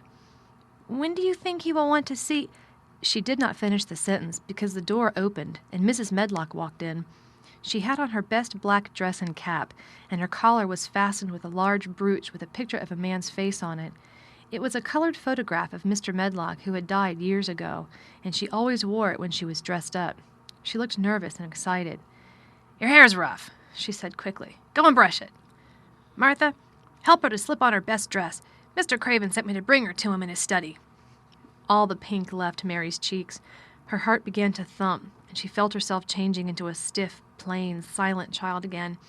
She did not even answer Mrs. Medlock, but turned and walked into her bedroom, followed by Martha. She said nothing while her dress was changed and her hair brushed, and after she was quite tidy, she followed Mrs. Medlock down the corridors in silence. What was there for her to say? She was obliged to go and see Mr. Craven, and he would not like her, and she would not like him. She knew what he would think of her. She was taken to a part of the house she had not been into before. At last Mrs. Medlock knocked at a door, and when someone said, "Come in," they entered the room together. A man was sitting in an armchair before the fire, and Mrs. Medlock spoke to him. "This is Miss Mary, sir," she said. "You can go and leave her here. I will ring for you when I want you to take her away," said Mr. Craven. When she went out and closed the door, Mary could only stand waiting, a plain little thing, twisting her thin hands together. She could see that the man in the chair was not so much a hunchback as a man with a high, rather crooked shoulders, and he had black hair streaked with white. He turned his head over his high shoulders and spoke to her. "Come here," he said. Mary went to him. He was not ugly. His face would have been handsome if it had not been so miserable. He looked as if the sight of her worried and fretted him, and as if he did not know what in the world to do with her. "Are you well?" he asked. "Yes," answered Mary. "Do they take good care of you?" "Yes." He rubbed his forehead fretfully as he looked her over. "You're very thin," he said. "I'm getting fatter," Mary answered in what she knew was her stiffest way. What an unhappy face he had! His black eyes seemed as if they scarcely saw her, as if they were seeing something else, and he could hardly keep his thoughts upon her. "I forgot you," he said. "How could I remember you? I intended to send you a governess or a nurse, or someone of that sort, but I forgot." "Please," began Mary, "please," and then the lump in her throat choked her. "What do you want to say?" he inquired. I am too big for a nurse," said Mary. "And please don't make me have a governess yet." He rubbed his forehead again and stared at her. "That was what the Sowerby woman said," he muttered absent-mindedly. Then Mary gathered a scrap of courage. Is she Martha's mother?" she stammered. "Yes, I think so," he replied. "She knows about children," said Mary. "She has 12. She knows." He seemed to rouse himself. "What do you want to do?" "I want to play out of doors," Mary answered, hoping that her voice did not tremble. "I never liked it in India. It makes me hungry here, and I'm getting fatter." He was watching her. "Mrs. Sowerby said it would do you good. Perhaps it will," he said. She thought you had better get stronger before you had a governess." "It makes me feel strong when I play and the wind comes over the moor," argued Mary. "Where do you play?" he asked next. "Everywhere," gasped Mary. "Martha's mother sent me a skipping rope. I skip and run, and I look about to see if things are beginning to stick up out of the earth. I don't do any harm." "Don't look so frightened," he said in a worried voice. "You could not do any harm, a child like you. You may do what you like." Mary put her hand up to her throat because she was afraid he might see the excited lump which she felt jump into it. She came a step nearer to him. "May I?" she said tremulously. Her anxious little face seemed to worry him more than ever. "Don't look so frightened," he exclaimed. "Of course you may. I'm your guardian, though I am a poor one for any child. I cannot give you time or attention. I am too ill, and wretched and distracted. But I wish you to be happy and comfortable. I don't know anything about children, but Mrs. Medlock is to see that you have all you need. I sent for you today because Mrs. Sowerby said I ought to see you. Her daughter had talked about you. She thought you needed fresh air and freedom and running about." "She knows all about children," Mary said again in spite of herself. "She ought to," said Mr. Craven. "I thought her rather bold to stop me on the moor, but she said Mrs. Craven had been kind to her." It seemed hard for him to speak his dead wife's name. "She is a respectable woman. Now I have seen you, I think she said sensible things. Play out of doors as much as you like. It's a big place, and you may go where you like and amuse yourself as you like. Is there anything you want?" As if a sudden thought had struck him. "Do you want toys, books, dolls?" "Might I," quavered Mary, "might I have a bit of earth?" In her eagerness, she did not realize how queer the words would sound and that they were not the ones she had meant to say. Mr. Craven looked quite startled. "Earth?" he replied. "What do you mean?" "To plant seeds in, to make things grow, to see them come alive," Mary faltered. He gazed at her a moment and then passed his hand quickly over his eyes. "Do you care about gardens so much?" he said slowly. "I didn't know about them in India," said Mary. "I was always ill and tired, and it was too hot. I sometimes made little beds in the sand and stuck flowers in them. But here it is different." Mr. Craven got up and began to walk slowly across the room. "A bit of earth," he said to himself, and Mary thought that somehow she must have reminded him of something. When he stopped and spoke to her, his dark eyes looked almost soft and kind. "You can have as much earth as you want," he said. "You remind me of someone else who loved the earth and things that grow. When you see a bit of earth you want," with something like a smile, "take it, child, and make it come alive." "May I take it from anywhere, if it's not wanted?" "Anywhere," he answered. "There. You must go now. I am tired." He touched the bell to call Mrs. Medlock. "Goodbye. I shall be away all summer." Mrs. Medlock came so quickly that Mary thought she must have been waiting in the corridor. "Mrs. Medlock," Mr. Craven said to her, "now I have seen the child, I understand what Mrs. Sowerby meant. She must be less delicate before she begins lessons.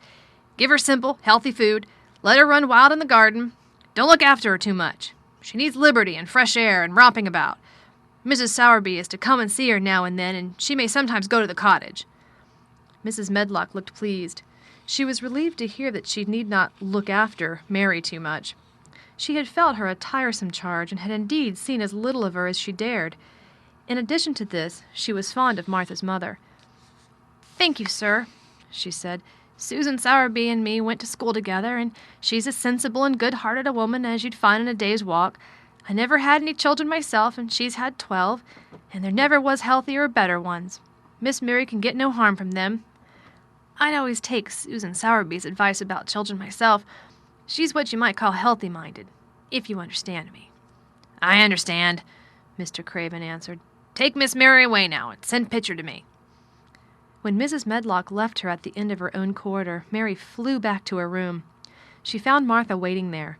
Martha had, in fact, hurried back after she had removed the dinner service. "I can have my garden!" cried Mary. "I may have it where I like. I am not going to have a governess for a long time. Your mother is coming to see me, and I may go to your cottage. He says a little girl like me could not do any harm, and I may do what I like, anywhere." "Eh," said Martha delightedly. "That was nice of him, wasn't it?" "Martha," said Mary solemnly, "he is really a nice man. only his face is so miserable and his forehead is all drawn together." She ran as quickly as she could to the garden. She had been away so much longer than she had thought she should, and she knew Dickon would have set out early on his 5-mile walk. When she slipped through the door under the ivy, she saw he was not working where she had left him. The gardening tools were laid together under a tree. She ran to them, looking all around the place, but there was no Dickon to be seen. He had gone away, and the secret garden was empty, except for the robin, who had just flown across the wall and sat on a standard rosebush, watching her. "He's gone," she said woefully. "Oh, was he?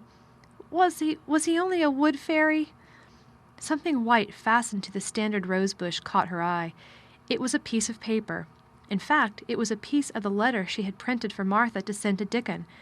It was fastened on the bush with a long thorn, and in a minute she knew Dickon had left it there. There were some roughly printed letters on it in a sort of picture. At first she could not tell what it was. Then she saw it was meant for a nest with a bird sitting on it. Underneath were the printed letters, and they said, "I will come back." Read by Sarah Jenkins for Lit to Go, on the web at fcit.usf.edu.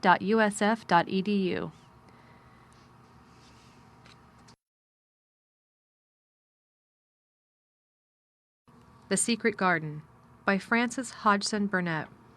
Chapter 13. I Am Colin.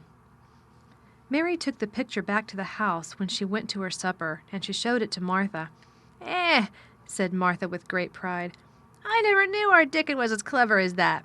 That there's a picture of a missel thrush on her nest, as large as life and twice as natural." Then Mary knew Dickon had meant the picture to be a message. He had meant that she might be sure he would keep her secret. Her garden was her nest, and she was like a missel thrush. Oh, how she did like that queer, common boy. She hoped he would come back the very next day, and she fell asleep looking forward to the morning. But you never know what the weather will do in Yorkshire, particularly in the springtime. She was awakened in the night by the sound of rain beating with heavy drops against her window. It was pouring down in torrents, and the wind was wuthering round the corners and in the chimneys of the huge old house. Mary sat up in bed and felt miserable and angry. "The rain is as contrary as I ever was," she said. "It came because it knew I did not want it." She threw herself back on her pillow and buried her face. She did not cry, but she lay and hated the sound of the heavily beating rain. She hated the wind and its wuthering. She could not go to sleep again. The mournful sound kept her awake because she felt mournful herself. If she had felt happy, it would probably have lulled her to sleep. How it wuthered and how the big raindrops poured down and beat against the pane. "It sounds just like a person lost on the moor and wandering on and on crying," she said. She had been lying awake, turning from side to side for about an hour, when suddenly something made her sit up in bed and turn her head toward the door, listening. She listened and she listened. "It isn't the wind now," she said in a loud whisper. "That isn't the wind. It is different. It is that crying I heard before." The door of her room was ajar, and the sound came down the corridor, a far-off faint sound of fretful crying. She listened for a few moments, and each minute she became more and more sure. She felt as if she must find out what it was. It seemed even stranger than the secret garden and the buried key. Perhaps the fact that she was in a rebellious mood made her bold. She put her foot out of bed and stood on the floor. "I am going to find out what it is," she said. "Everybody is in bed, and I don't care about Mrs. Medlock. I don't care." There was a candle by her bedside, and she took it up and went softly out of the room. The corridor looked very long and dark, but she was too excited to mind that. She thought she remembered the corner she must turn to find the short corridor with the door covered with tapestry, the one Mrs. Medlock had come through the day she lost herself. The sound had come up that passage. So she went on with her dim light, almost feeling her way, her heart beating so loud that she fancied she could hear it. The far-off faint crying went on and led her. Sometimes it stopped for a moment or so, and then began again. Was this the right corner to turn? She stopped and thought. Yes, it was. Down this passage, and then to the left, and then up 2 broad steps, and then to the right again. Yes, there was the tapestry door. She pushed it open very gently and closed it behind her, and she stood in the corridor. She could hear the crying quite plainly, though it was not loud. It was on the other side of the wall at her left, and a few yards farther on there was a door. She could see a glimmer of light coming from beneath it. The someone was crying in that room, and it was a quite young someone. So she walked to the door and pushed it open, and there she was, standing in the room. It was a big room with ancient, handsome furniture in it. There was a low fire glowing faintly on the hearth, and a nightlight burning by the side of a carved, four-posted bed hung with brocade, and on the bed was lying a boy, crying fretfully. Mary wondered if she was in a real place or if she had fallen asleep again and was dreaming without knowing it. The boy had a sharp, delicate face, the color of ivory, and he seemed to have eyes too big for it. He had also a lot of hair which tumbled over his forehead in heavy locks and made his thin face seem smaller. He looked like a boy who had been ill, but he was crying more as if he were tired and cross than if he were in pain. Mary stood near the door with her candle in her hand, holding her breath. Then she crept across the room, and, as she drew nearer, the light attracted the boy's attention, and he turned his head on his pillow and stared at her, his gray eyes opening so wide that they seemed immense. "Who are you?" he said at last in a half-frightened whisper. "Are you a ghost?" "No, I am not," Mary answered, her own whisper sounding half-frightened. "Are you one?" He stared and stared and stared. Mary could not help noticing what strange eyes he had. They were agate gray, and they looked too big for his face because they had black lashes all round them.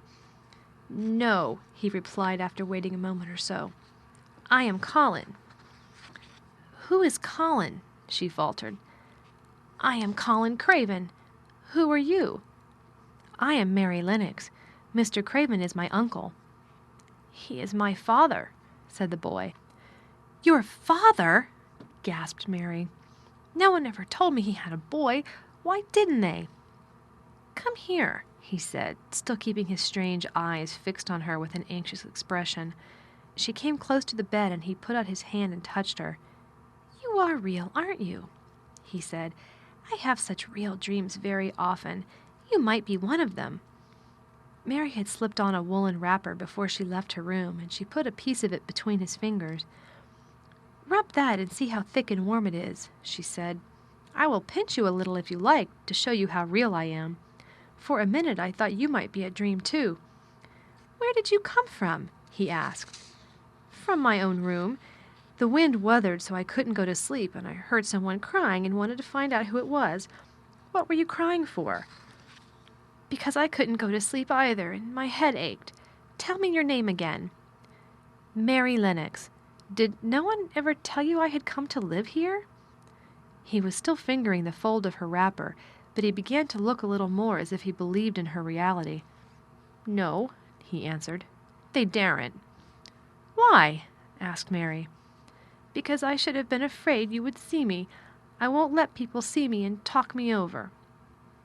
"Why?" Mary asked again, feeling more mystified every moment. "Because I am like this always, ill and having to lie down. My father won't let people talk me over either. The servants are not allowed to speak about me. If I live, I may be a hunchback, but I shan't live. My father hates to think I may be like him." "Oh, what a queer house this is," Mary said. "What a queer house. Everything is a kind of secret. Rooms are locked up and gardens are locked up. And have you been locked up?" "No. I stay in this room because I don't want to be moved out of it. It tires me too much." "Does your father come and see you?" Mary ventured. "Sometimes, generally when I am asleep. He doesn't want to see me." "Why?" Mary could not help asking again. A sort of angry shadow passed over the boy's face. "My mother died when I was born, and it makes him wretched to look at me. He thinks I don't know, but I've heard people talking. He almost hates me." "He hates the garden because she died," said Mary, half speaking to herself. "What garden?" the boy asked. "Oh, just a garden she used to like," Mary stammered. "Have you been here always?" "Nearly always. Sometimes I have been taken to places at the seaside, but I won't stay because people stare at me. I used to wear an iron thing to keep my back straight, but a grand doctor came from London to see me and said it was stupid. He told them to take it off and keep me out in the fresh air. I hate fresh air, and I don't want to go out." I didn't when I first came here, said Mary. Why do you keep looking at me like that? Because of the dreams that are so real, he answered rather fretfully. Sometimes when I open my eyes, I don't believe I'm awake. We're both awake, said Mary. She glanced round the room with its high ceiling and shadowy corners and dim firelight. It looks quite like a dream, and it's the middle of the night, and everybody in the house is asleep. Everybody but us. We are wide awake. I don't want it to be a dream, the boy said restlessly. Mary thought of something all at once. If you don't like people to see you, she began, do you want me to go away? He still held the fold of her wrapper, and he gave it a little pull. No, he said. I should be sure you were a dream if you went. If you are real, sit down on that big footstool and talk. I want to hear about you. Mary put down her candle on the table near the bed and sat down on the cushioned stool. She did not want to go away at all. She wanted to stay in the mysterious hidden-away room and talk to the mysterious boy. What do you want me to tell you? She said. He wanted to know how long she had been at Misselthwaite. He wanted to know which quarter her room was on. He wanted to know what she had been doing, if she disliked the moor as he disliked it, where she had lived before she came to Yorkshire. She answered all these questions and many more, and he lay back on his pillow and listened. He made her tell him a great deal about India and about her voyage across the ocean. She found out that because he had been an invalid, he had not learned things as other children had. One of his nurses had taught him to read when he was quite little, and he was always reading and looking at pictures in splendid books. Though his father rarely saw him when he was awake, he was given all sorts of wonderful things to amuse himself with. He never seemed to have been amused, however. He could have anything he asked for, and was never made to do anything he did not like to do. Everyone is obliged to do what pleases me, he said indifferently. It makes me ill to be angry. No one believes I shall live to grow up. He said it as if he was so accustomed to the idea that it had ceased to matter to him at all. He seemed to like the sound of Mary's voice. As she went on talking, he listened in a drowsy, interested way. Once or twice she wondered if he were not gradually falling into a doze, but at last he asked a question which opened up a new subject. "How old are you?" he asked. "I am 10, answered Mary, forgetting herself for the moment. "And so are you." "How do you know that?" he demanded in a surprised voice. "Because when you were born, the garden door was locked and the key was buried, and it has been locked for 10 years. Colin half sat up, turning toward her, leaning on his elbows. "What garden door was locked? Who did it? Where was the key buried?" he exclaimed as if he were suddenly very much interested. It was the garden Mr. Craven hates," said Mary nervously. "He locked the door. No one knew where he buried the key." "What sort of a garden is it?" Colin persisted eagerly. "No one has been allowed to go into it for 10 years, was Mary's careful answer. But it was too late to be careful. He was too much like herself. He, too, had nothing to think about, and the idea of a hidden garden attracted him as it had attracted her. He asked question after question. Where was it? Had she never looked for the door? Had she never asked the gardeners? "They won't talk about it," said Mary. "I think they have been told not to answer questions."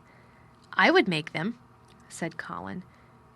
Could you?" Mary faltered, beginning to feel frightened. If he could make people answer questions, who knew what might happen? "Everyone is obliged to please me. I told you that," he said. "If I were to live, this place would sometime belong to me. They all know that. I would make them tell me." Mary had not known that she herself had been spoiled, but she could see quite plainly that this mysterious boy had been. He thought the whole world belonged to him. How peculiar he was, and how coolly he spoke of not living. "Do you think you won't live?" she asked, partly because she was curious and partly in hope of making him forget the garden. "I don't suppose I shall," he answered as indifferently as he had spoken before. "Ever since I remember anything, I have heard people say I shan't. At first they thought I was too little to understand, and now they think I don't hear. But I do. My doctor is my father's cousin. He is quite poor, and if I die, he will have all Misselthwaite when my father is dead. I should think he wouldn't want me to live." "Do you want to live?" inquired Mary. "No," he answered in a cross, tired fashion. "But I don't want to die. When I feel ill, I lie here and think about it until I cry and cry." "I have heard you crying 3 times," Mary said, "but I did not know who it was. Were you crying about that?" She did so want him to forget the garden. "I dare say," he answered. "Let us talk about something else. Talk about that garden. Don't you want to see it?" "Yes," answered Mary in a quite low voice. "I do," he went on persistently. "I don't think I ever really wanted to see anything before, but I want to see that garden.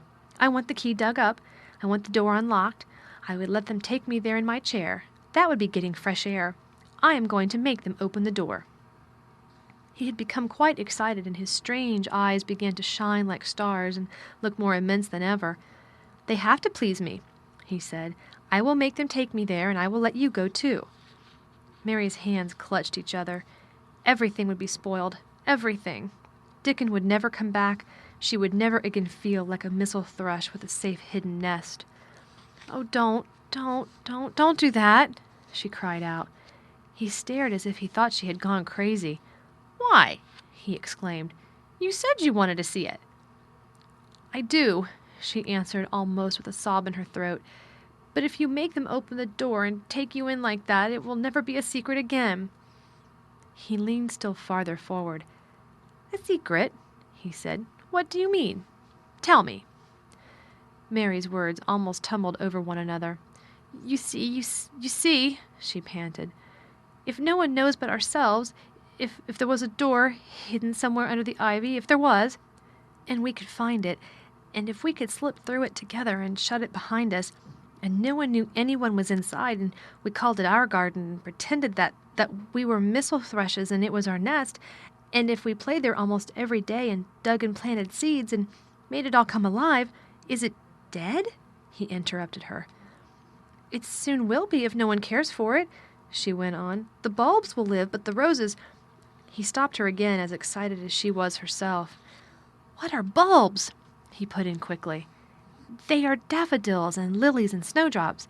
They are working in the earth now, pushing up pale green points because the spring is coming." "Is the spring coming?" he said. "What is it like? You don't see it in rooms if you are ill." "It is the sun shining on the rain and the rain falling on the sunshine, and things pushing up and working under the earth," said Mary.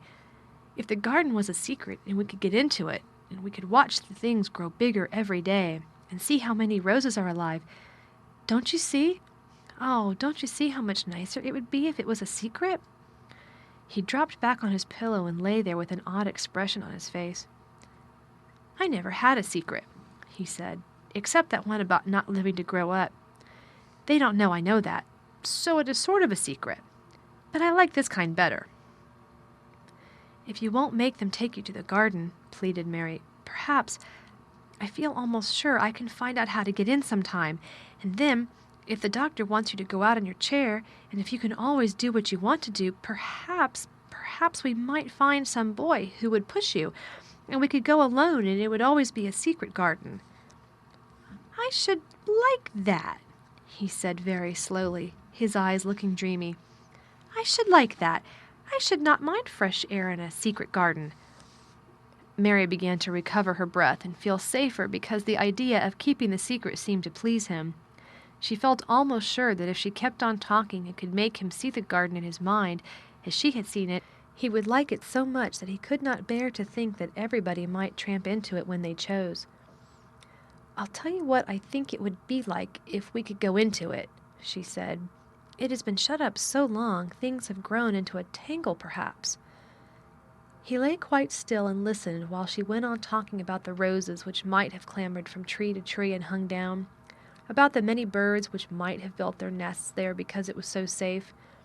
And then she told him about the robin and Ben Weatherstaff, and there was so much to tell about the robin, and it was so easy and safe to talk about it, that she ceased to be afraid. The robin pleased him so much that he smiled until he looked almost beautiful, and at first Mary had thought he was even plainer than herself, with his big eyes and heavy locks of hair. "I did not know birds could be like that," he said. "But if you stay in a room, you never see things. What a lot of things you know! I feel as if you had been inside that garden." She did not know what to say, so she did not say anything. He evidently did not expect an answer, and the next moment he gave her a surprise. "I am going to let you look at something," he said. "Do you see that rose-colored silk curtain hanging on the wall over the mantelpiece?"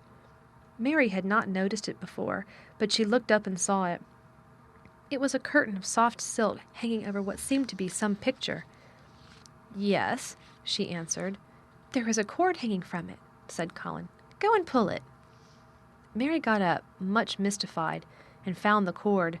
When she pulled it, the silk curtain ran back on rings, and when it ran back, it uncovered a picture. It was the picture of a girl with a laughing face. She had bright hair tied up with a blue ribbon, and her happy, lovely eyes were exactly like Colin's unhappy ones, agate gray and looking twice as big as they really were because of the black lashes all around them. "She is my mother," said Colin complainingly. "I don't see why she died. Sometimes I hate her for doing it." "How queer," said Mary. "If she had lived, I believe I should not have been ill always," he grumbled. "I dare say I should have lived, too, and my father would not have hated to look at me. I dare say I should have had a strong back. Draw the curtain again." Mary did as she was told and returned to her footstool. "She is much prettier than you," she said, "but her eyes are just like yours. At least they are the same shape and color. Why is the curtain drawn over her?" He moved uncomfortably. "I made them do it," he said. "Sometimes I don't like to see her looking at me. She smiles too much when I am ill and miserable. Besides, she is mine, and I don't want everyone to see her." There were a few moments of silence, and then Mary spoke. "What would Mrs. Medlock do if she found out that I had been here?" she inquired. "She would do as I told her to do," he answered. "And I should tell her that I wanted you to come here and talk to me every day. I'm glad you came." "So am I," said Mary. "I will come as often as I can, but—" she hesitated. "I shall have to look every day for the garden door." "Yes, you must," said Colin, "and you can tell me about it afterward." He lay thinking a few minutes, as he had done before, and then he spoke again. "I think you shall be a secret, too," he said. "I will not tell them until they find out. I can always send the nurse out of the room and say that I want to be by myself. Do you know Martha?" "Yes, I know her very well," said Mary. "She waits on me." He nodded his head toward the outer corridor. "She is the one who is asleep in the other room. The nurse went away yesterday to stay all night with her sister, and she always makes Martha attend to me when she wants to go out. Martha shall tell you when to come here." Then Mary understood Martha's troubled look when she had asked questions about the crying. "Martha knew about you all the time?" she said. "Yes, she often attends to me. The nurse likes to get away from me, and then Martha comes." "I have been here a long time," said Mary. "Shall I go away now? Your eyes look sleepy." "I wish I could go to sleep before you leave me," he said rather shyly. "Shut your eyes," said Mary, drawing her footstool closer, "and I will do what my ayah used to do in India. I will pat your hand and stroke it and sing something quite low." "I should like that, perhaps," he said drowsily. Somehow she was sorry for him and did not want him to lie awake, so she leaned against the bed and began to stroke and pat his hand and sing a very low little chanting song in Hindustani. "That is nice," he said more drowsily still, and she went on chanting and stroking, but when she looked at him again his black lashes were lying close against his cheeks, for his eyes were shut and he was fast asleep. So she got up softly, took her candle, and crept away without making a sound. End chapter. Read by Sarah Jenkins for Lit2Go, on the web at fcit.usf.edu.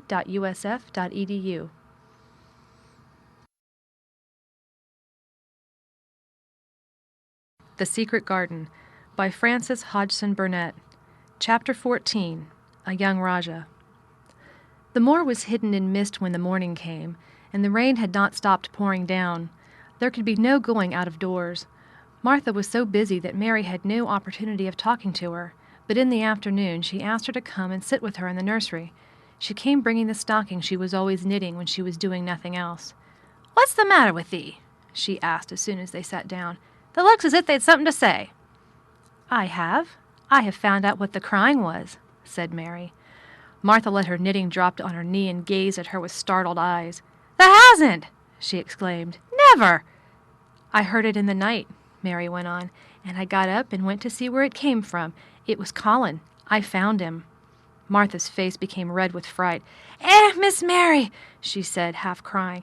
"Thou shouldn't have done it. Thou shouldn't. They'll get me in trouble. I never told thee nothing about him, but they'll get me in trouble. I shall lose my place, and what'll Mother do?" "You won't lose your place," said Mary. "He was glad I came. We talked, and he said he was glad I came." "Was he?" cried Martha. "Art thou sure? Thou doesn't know what he's like when anything vexes him. He's a big lad to cry like a baby, but when he's in a passion he'll fair scream just to frighten us. He knows you daren't call our souls our own." "He wasn't vexed," said Mary. "I asked him if I should go away, and he made me stay. He asked me questions, and I sat on a big footstool and talked to him about India and about the robin and the gardens. He wouldn't let me go. He let me see his mother's picture. Before I left him, I sang him to sleep." Martha fairly gasped with amazement. "I can scarcely believe thee," she protested. "It's as if they'd walked straight into a lion's den.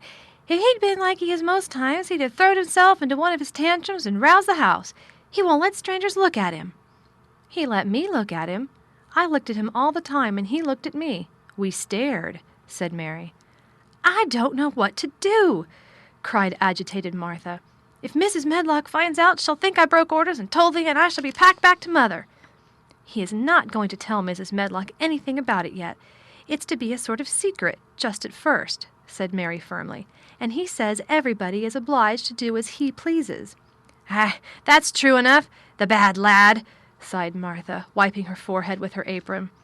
"He says Mrs. Medlock must, and he wants me to come and talk to him every day. And you are to tell me when he wants me." "Me!" said Martha. "I shall lose my place. I shall for sure." "You can't if you are doing what he wants you to do, and everybody is ordered to obey him," Mary argued. "Does thou mean to say," cried Martha with wide-open eyes, "that he was nice to thee?" "I think he almost liked me," Mary answered. "Then thou must have bewitched him," decided Martha, drawing a long breath. "Do you mean magic?" inquired Mary. "I've heard about magic in India, but I can't make it. I just went into his room, and I was so surprised to see him I stood and stared. And then he turned round and stared at me, and he thought I was a ghost or a dream, and I thought perhaps he was. And it was so queer being there alone together in the middle of the night and not knowing about each other. And we began to ask each other questions, and when I asked him if I must go away, he said I must not."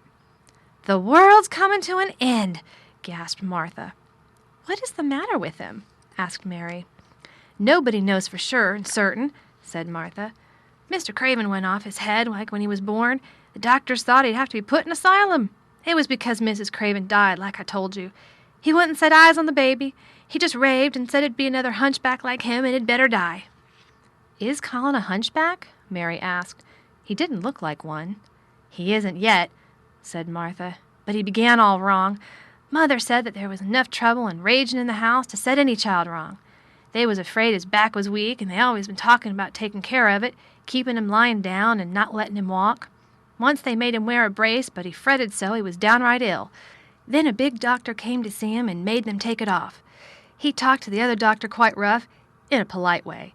He said there'd been too much medicine and too much letting him have his own way." "I think he's a very spoiled boy," said Mary. "He's the worst young now as he ever was," said Martha. "I won't say as he hasn't been ill a good bit. He's had coughs and cold that's nearly killed him 2 or 3 times. Once he had rheumatic fever, and once he had typhoid. Mrs. Medlock did get a fright then. He'd been out of his head, and she was talking to the nurse, thinking he didn't know nothing, and she said, 'He'll die this time sure enough, and best thing for him and for everybody.' And she looked at him, and there he was with his big eyes open, staring at her as sensible as she was herself. She didn't know what had happened, but he just stared at her and says, 'You give me some water and stop talking.'" "Do you think he will die?" asked Mary. "Mother says there's no reason why any child should live that gets no fresh air and doesn't do nothing but lie on his back and read picture books and take medicine. He's weak and hates the trouble of being taken out of doors, and he gets cold so easy he says it makes him ill." Mary sat and looked at the fire. "I wonder," she said slowly, "if it would not do him good to go out into a garden and watch things growing. It did me good." "One of the worst fits he ever had," said Martha, "was one time they took him out where the roses is by the fountain. He'd been reading in a paper about people getting something he called rose cold, and he began to sneeze and said he'd got it, and then a new gardener who didn't know the rules passed by and looked at him curious. He threw himself into a passion, and he said he'd looked at him because he was going to be a hunchback. He cried himself into a fever and was ill all night. If he ever gets angry at me, I'll never go and see him again, said Mary. He'll have thee if he wants thee, said Martha. They may as well know that at the start. Very soon afterward a bell rang, and she rolled up her knitting. I dare say the nurse wants me to stay with him a bit, she said. I hope he's in a good temper. She was out of the room about 10 minutes, and then she came back with a puzzled expression. Well, tha's bewitched him, she said. He's up on his sofa with his picture books. He's told the nurse to stay away till 6 o'clock. I'm to wait in the next room. The minute she was gone, he called me to him and he says, I want Mary Lennox to come and talk to me, and remember you're not to tell anyone. You'd better go as quick as you can. Mary was quite willing to go quickly. She did not want to see Colin as much as she wanted to see Dickon, but she wanted to see him very much. There was a bright fire on the hearth when she entered his room, and in the daylight she saw it was a very beautiful room indeed. There were rich colors in the rugs and hangings and pictures and books on the walls, which made it look glowing and comfortable, even in spite of the gray sky and falling rain. Colin looked rather like a picture himself. He was wrapped in a velvet dressing gown and sat against a big brocaded cushion. He had a red spot on each cheek. Come in, he said. I've been thinking about you all morning. I've been thinking about you, too, answered Mary. You don't know how frightened Martha is. She says Mrs. Medlock will think she told me about you, and then she will be sent away. He frowned. Go and tell her to come here, he said. She is in the next room. Mary went and brought her back. Poor Martha was shaking in her shoes. Colin was still frowning. Have you to do what I please, or have you not? He demanded. I have to do what you please, sir, Martha faltered, turning quite red. Has Medlock to do what I please? Everybody has, sir, said Martha. Well, then, if I order you to bring Miss Mary to me, how can Medlock send you away if she finds it out? Please don't let her, sir, pleaded Martha. I'll send her away if she dares to say a word about such a thing, said Master Craven grandly. She wouldn't like that, I can tell you. Thank you, sir, bobbing a curtsy. I want to do my duty, sir. What I want is your duty, said Colin more grandly still. I'll take care of you. Now go away. When the door closed behind Martha, Colin found Mistress Mary gazing at him as if he had set her wondering. Why do you look at me like that? He asked her. What are you thinking about? I am thinking about two things. What are they? Sit down and tell me. This is the first one, said Mary, seating herself on the big stool. Once in India I saw a boy who was a Rajah. He had rubies and emeralds and diamonds stuck all over him. He spoke to his people just as you spoke to Martha. Everybody had to do everything he told them, in a minute. I think they would have been killed if they hadn't. I shall make you tell me about Rajahs presently, he said, but first tell me what the second thing was. I was thinking, said Mary, how different you are from Dickon. Who is Dickon? He said. What a queer name. She might as well tell him. She thought she could talk about Dickon without mentioning the secret garden. She had liked to hear Martha talk about him. Besides, she longed to talk about him. It would seem to bring him nearer. He is Martha's brother. He is 12 years old, she explained. He is not like anyone else in the world. He can charm foxes and squirrels and birds just as the natives in India charm snakes. He plays a very soft tune on a pipe, and they come and listen. There were some big books on a table at his side, and he dragged one suddenly toward him. There is a picture of a snake charmer in this, he exclaimed. Come and look at it. The book was a beautiful one with superb colored illustrations, and he turned to one of them. Can he do that? He asked eagerly. He played on his pipe and they listened, Mary explained, but he doesn't call it magic. He says it's because he lives on the moor so much and he knows their ways. He says he feels sometimes as if he was a bird or a rabbit himself. He likes them so. I think he asked the robin questions. It seemed as if they talked to each other in soft chirps. Colin lay back on his cushion and his eyes grew larger and larger and the spots on his cheeks burned. Tell me some more about him, he said. He knows all about eggs and nests, Mary went on, and he knows where foxes and badgers and otters live. He keeps them secret so that other boys won't find their holes and frighten them. He knows about everything that grows or lives on the moor. Does he like the moor? Said Colin.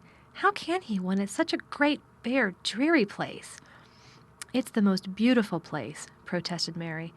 "Thousands of lovely things grow on it, and there are thousands of little creatures all busy building nests and making holes and burrows and chippering or singing or squeaking to each other. They are so busy and having such fun under the earth or in the trees or heather. It's their world." "How do you know all that?" said Colin, turning on his elbow to look at her. "I have never been there once, really," said Mary, suddenly remembering. "I only drove over it in the dark. I thought it was hideous.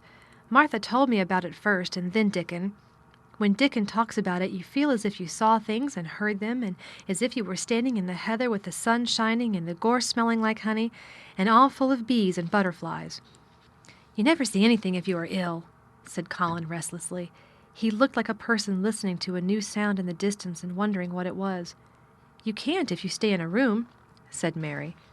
"I couldn't go on the moor," he said in a resentful tone. Mary was silent for a minute, and then she said something bold. "You might, sometime." He moved as if he were startled. "Go on the moor? How could I? I'm going to die." "How do you know?" said Mary unsympathetically. She didn't like the way he had of talking about dying. She did not feel very sympathetic. She felt rather as if he almost boasted about it. "Oh, I've heard it ever since I remember," he answered crossly. "They are always whispering about it and thinking I don't notice. They wish I would, too." Mistress Mary felt quite contrary. She pinched her lips together. "If they wished I would," she said, "I wouldn't. Who wishes you would?" "The servants, and of course Dr. Craven, because he would get Misselthwaite and be rich instead of poor. He daren't say so, but he always looks cheerful when I am worse. When I had typhoid fever, his face got quite fat. I think my father wishes it too." "I don't believe he does," said Mary quite obstinately. That made Colin turn and look at her again. "Don't you?" he said. And then he lay back on his cushion and was still, as if he were thinking. And there was quite a long silence. Perhaps they were both of them thinking strange things children do not usually think. "I like the grand doctor from London, because he made them take the iron thing off," said Mary at last. "Did he say you were going to die?" "No." "What did he say?" "He didn't whisper," Colin answered. "Perhaps he knew I hated whispering. I heard him say one thing quite aloud.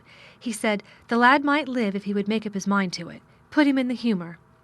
It sounded as if he was in a temper. I'll tell you who would put you in the humor, perhaps," said Mary, reflecting. She felt as if she would like this thing to be settled one way or the other. "I believe Dickon would. He's always talking about live things. He never talks about dead things or things that are ill. He's always looking up in the sky to watch birds flying, or looking down at the earth to see something growing. He has such round blue eyes, and they are so wide open with looking about. And he laughs such a big laugh with his wide mouth, and his cheeks are as red as cherries." She pulled her stool nearer to the sofa, and her expression quite changed at the remembrance of the wide curving mouth and wide open eyes. "See here," she said, "don't let us talk about dying. I don't like it. Let us talk about living. Let us talk and talk about Dickon, and then we will look at your pictures." It was the best thing she could have said. To talk about Dickon meant to talk about the moor and about the cottage and the 14 people who lived in it on 16 shillings a week, and the children who got fat on the moor grass like the wild ponies, and about Dickon's mother, and the skipping rope, and the moor with the sun on it, and about pale green points sticking up out of the black sod. And it was all so alive that Mary talked more than she had ever talked before, and Colin both talked and listened as he had never done either before. And they both began to laugh over nothings as children will when they are happy together.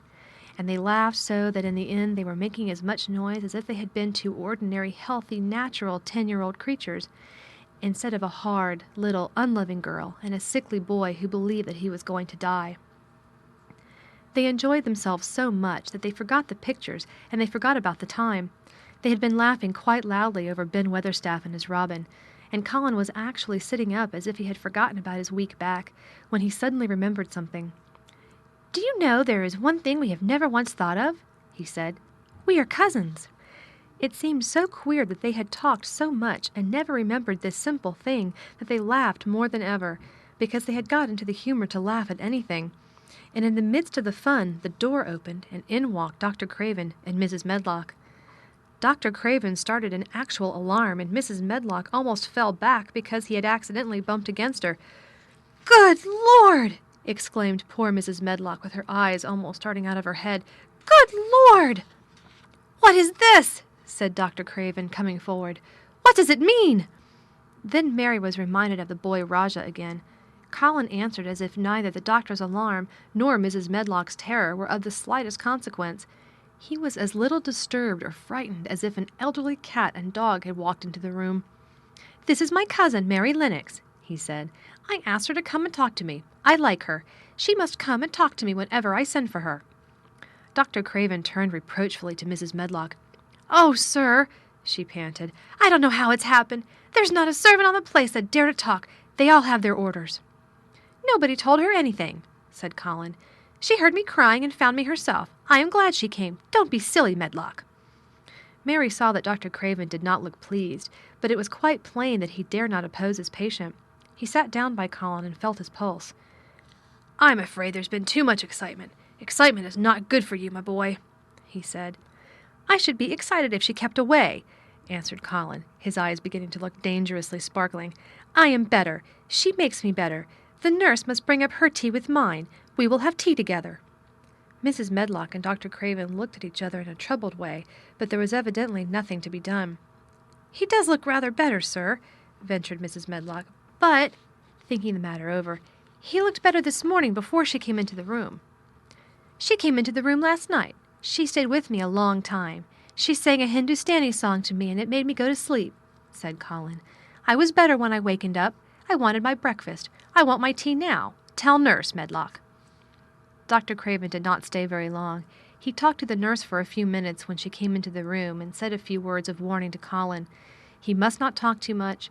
He must not forget that he was ill. He must not forget that he was very easily tired. Mary thought that there seemed to be a number of uncomfortable things he was not to forget. Colin looked fretful and kept his strange, black-lashed eyes fixed on Dr. Craven's face. "I want to forget it," he said at last. "She makes me forget it. That is why I want her." Dr. Craven did not look happy when he left the room. He gave a puzzled glance at the little girl sitting on the large stool. She had become a stiff, silent child again as soon as he entered, and he could not see what the attraction was. The boy actually did look brighter, however, and he sighed rather heavily as he went down the corridor. "They are always wanting me to eat things when I don't want to," said Colin as the nurse brought in the tea and put it on the table by the sofa. "Now, if you'll eat, I will. Those muffins look so nice and hot. Tell me about Rajah's." In chapter. Read by Sarah Jenkins for Lit2Go. On the web at fcit.usf.edu.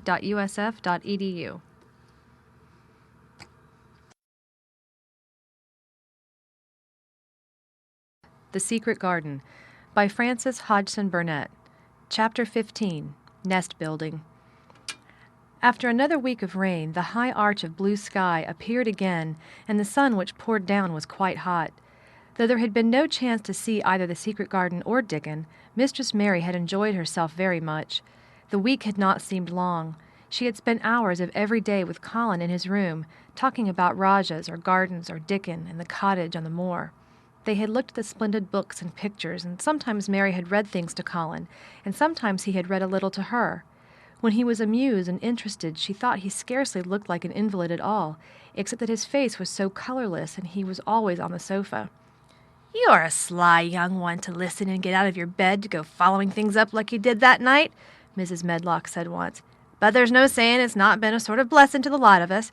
He's not had a tantrum or a whining fit since you made friends.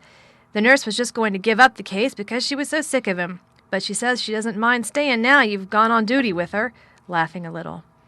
In her talks with Colin, Mary had tried to be very cautious about the secret garden. There were certain things she wanted to find out from him, but she felt that she must find them out without asking him direct questions. In the first place, as she began to like to be with him, she wanted to discover whether he was the kind of boy you could tell a secret to. He was not in the least like Dickon, but he was evidently so pleased with the idea of a garden no one knew anything about that she thought perhaps he could be trusted. But she had not known him long enough to be sure. The second thing she wanted to find out was this: if he could be trusted, if he really could, wouldn't it be possible to take him to the garden without having anyone find it out? The grand doctor had said that he must have fresh air, and Colin had said that he would not mind fresh air in a secret garden. Perhaps if he had a great deal of fresh air, and knew Dickon and the robin, and saw things growing, he might not think so much about dying.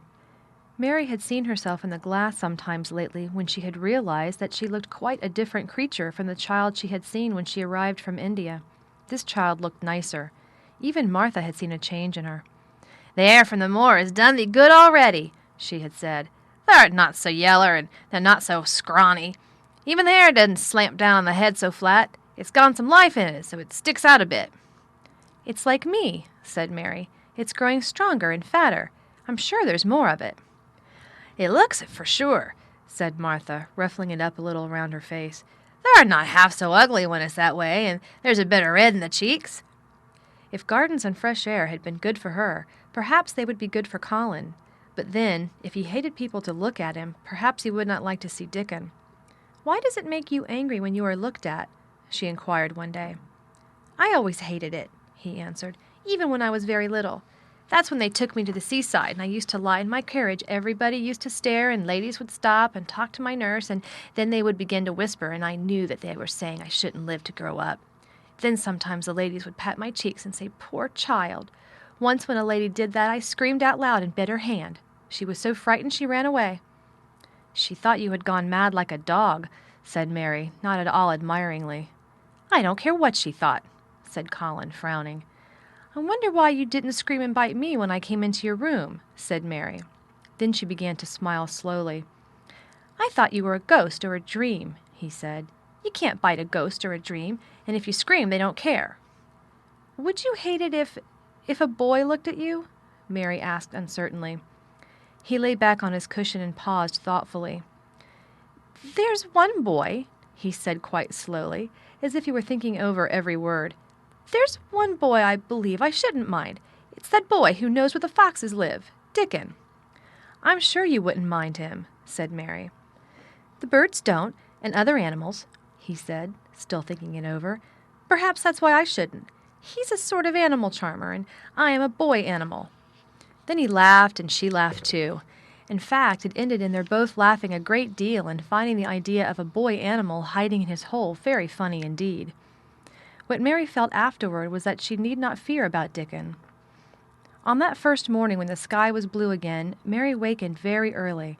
The sun was pouring in slanting rays through the blinds, and there was something so joyous in the sight of it that she jumped out of bed and ran to the window. She drew up the blinds and opened the window itself, and a great waft of fresh, scented air blew in upon her. The moor was blue, and the whole world looked as if something magic had happened to it. There were tender little fluting sounds here and there and everywhere, as if scores of birds were beginning to tune up for a concert. Mary put her hand out of the window and held it in the sun. "It's warm, warm," she said. "It will make the green points push up and up and up, and it will make the bulbs and roots work and struggle with all their might under the earth." She kneeled down and leaned out of the window as far as she could, breathing big breaths and sniffing the air until she laughed because she remembered what Dickon's mother had said about the end of his nose quivering like a rabbit's. "It must be very early," she said. "The little clouds are all pink, and I've never seen the sky look like this. No one is up. I don't even hear the stable boys." A sudden thought made her scramble to her feet. "I can't wait. I'm going to see the garden." She had learned to dress herself by this time, and she put on her clothes in 5 minutes. She knew a small side door which she could unbolt herself, and she flew downstairs in her stocking feet and put on her shoes in the hall. She unchained and unbolted and unlocked, and when the door was open she sprang across the step in one bound, and there she was standing on the grass, which seemed to have turned green, and with the sun pouring down on her and warm sweet wafts about her, and the fluting and twittering and singing coming from every bush and tree. She clasped her hands for pure joy and looked up in the sky, and it was so blue and pink and pearly and white and flooded with springtime light that she felt as if she must flute and sing aloud herself, and knew that thrushes and robins and skylarks could not possibly help it. She ran around the shrubs and paths towards the secret garden. "It is all different already," she said. "The grass is greener, and things are sticking up everywhere, and things are uncurling, and green buds of leaves are showing. This afternoon I am sure Dickon will come." The long, warm rain had done strange things to the herbaceous beds which bordered the walk by the lower wall. There were things sprouting and pushing out from the roots of clumps of plants, and there were actually here and there glimpses of royal purple and yellow unfurling among the stems of crocuses. 6 months before, Mistress Mary would not have seen how the world was waking up, but now she missed nothing. When she had reached the place where the door hid itself under the ivy, she was startled by a curious loud sound. It was the caw-caw of a crow, and it came from the top of the wall. And when she looked up, there sat a big, glossy-plumaged, blue-black bird, looking down at her very wisely indeed. She had never seen a crow so close before, and he made her a little nervous. But the next moment he spread his wings and flapped away across the garden. She hoped he was not going to stay inside, and she pushed the door open, wondering if he would.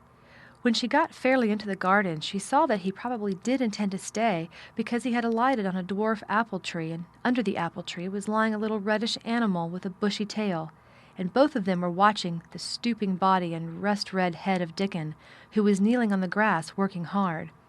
Mary flew across the grass to him. "Oh, Dickon, Dickon!" she cried out. "How could you get here so early? How could you? The sun has only just got up." He got up himself, laughing and glowing and tousled, his eyes like a bit of the sky. He said, "I was up long before him. How could I have stayed abed? The world's all fair begun again this morning, it has. And it's working and humming and scratching and piping and nest-building and breathing out scents till you've got to be out on it instead of lying on your back. When the sun did jump up, the moor went mad for joy, and I was in the midst of the heather, and I run like mad myself, shouting and singing. And I come straight here. I couldn't have stayed away. Why, the garden was lying here waiting." Mary put her hands on her chest, panting, as if she had been running herself. "Oh, Dickon, Dickon," she said, "I am so happy I can scarcely breathe." Seeing him talking to a stranger, the little bushy-tailed animal rose from its place under the tree and came to him, and the rook, cawing once, flew down from its branch and settled quietly on his shoulder. "This is a little fox cub," he said, rubbing the little reddish animal's head. "Its name's Captain. And this here's Soot. Soot, he flew across the moor with me, and Cap'n, he run same as if the hounds had been after him. They both felt same as I did." Neither of the creatures looked as if he were the least afraid of Mary. When Dickon began to walk about, Soot stayed on his shoulder, and Captain trotted quietly close to his side. "See here," said Dickon. "See how these was pushed up, and these, and look at these here."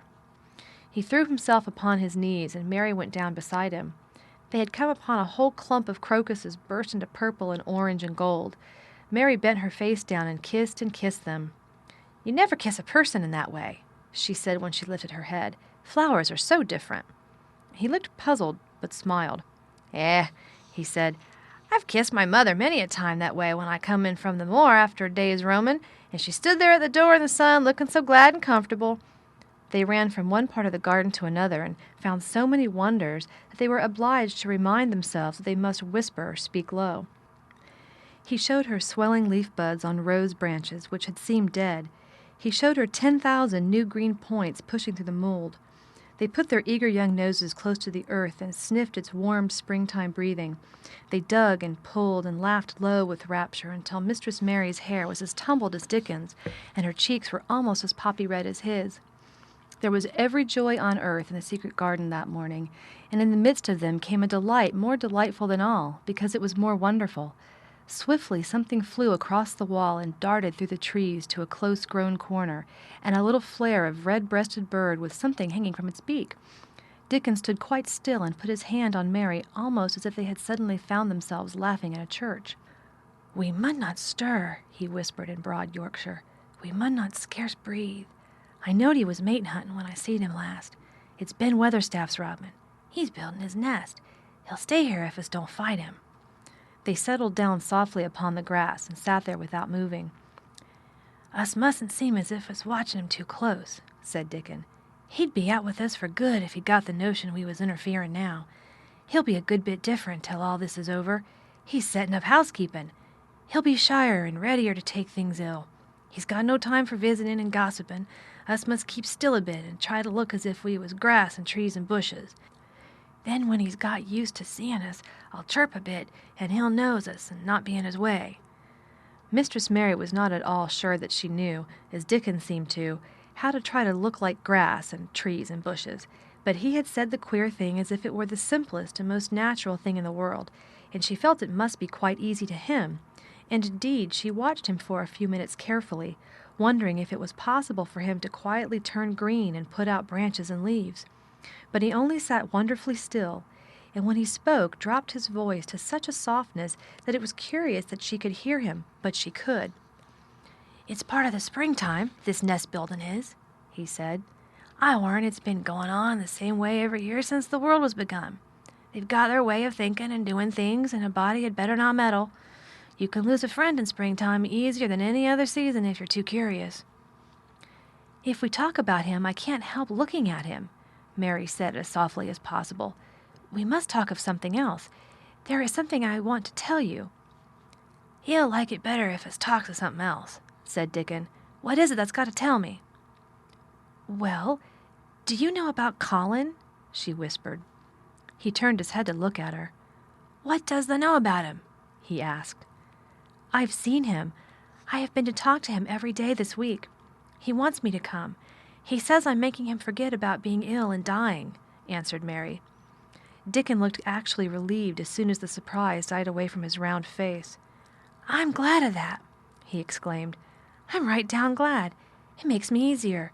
I knowed I must say nothing about him, and I don't like having to hide things." "Don't you like hiding the garden?" said Mary. "I'll never tell about it," he answered. "But I says to Mother, 'Mother,' I says, 'I got a secret to keep. It's not a bad 'un, thou knows that. It's no worse than hiding where a bird's nest is. Thou doesn't mind it, does thou?'" Mary always wanted to hear about Mother. "What did she say?" she asked, not at all afraid to hear. Dickon grinned sweet-temperedly. "It was just like her, what she said," he answered. "She give my head a bit of a rub and laughed, and she says, 'Eh, lad, thou can have all the secrets thou likes. I've known thee 12 year.'" "How did you know about Colin?" asked Mary. "Everybody as knowed about Mr. Craven knows there was a little lad as was like to be a cripple, and they knowed Mr. Craven didn't like him to be talked about. Folks was sorry for Mr. Craven, 'cause Mrs. Craven was such a pretty young lady, and they was so fond of each other. Mrs. Medlock stops in our cottage whenever she goes to Thwaite, and she doesn't mind talking to Mother before us children, because she knows us has been brought up to be trusty. How did they find out about him? Martha was in fine trouble the last time she came home. She said that heard him fretting and that was asking questions, and she didn't know what to say." Mary told him her story about the midnight wuthering of the wind which had wakened her, and about the faint, far-off sounds of the complaining voice which had led her down the dark corridors with her candle, and had ended with her opening of the door of the dimly lighted room with the carven four-postered bed in the corner. When she had described the small ivory-white face and the strange black-rimmed eyes, Dickon shook his head. "Them's just like his mother's eyes, only hers was always laughing, they say," he said. "They say as Mr. Craven can't bear to see him when he's awake, and it's because his eyes is so like his mother's, and yet so different in his miserable bit of a face." "Do you think he wants to die?" whispered Mary. "No, but he wishes he'd never been born. Mother says that's the worst thing on earth for a child. Them as is not wanted scarce ever thrives. Mr. Craven, he'd buy anything as money could buy for the poor lad, but he'd like to forget he's on earth. For one thing, he's afraid he'll look at him some day and find he's growed hunchback." "Colin's so afraid of it himself that he won't sit up," said Mary. "He says he's always thinking that if he should feel a lump coming, he should go crazy and scream himself to death." He oughtn't to lie there thinking things like that," said Dickon. "No lad could get well as thought them sort of things."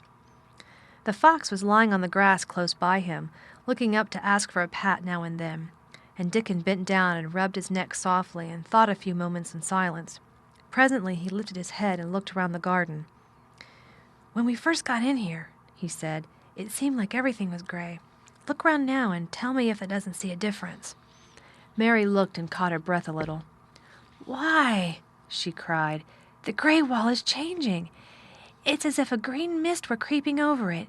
It's almost like a green gauze veil." "Aye," said Dickon, "and it'll be greener and greener till the gray's all gone. Can thee guess what I was thinking?" "I know it was something nice," said Mary eagerly. "I believe it was something about Colin." "I was thinking that if he was out here, he wouldn't be watching for lumps to grow on his back.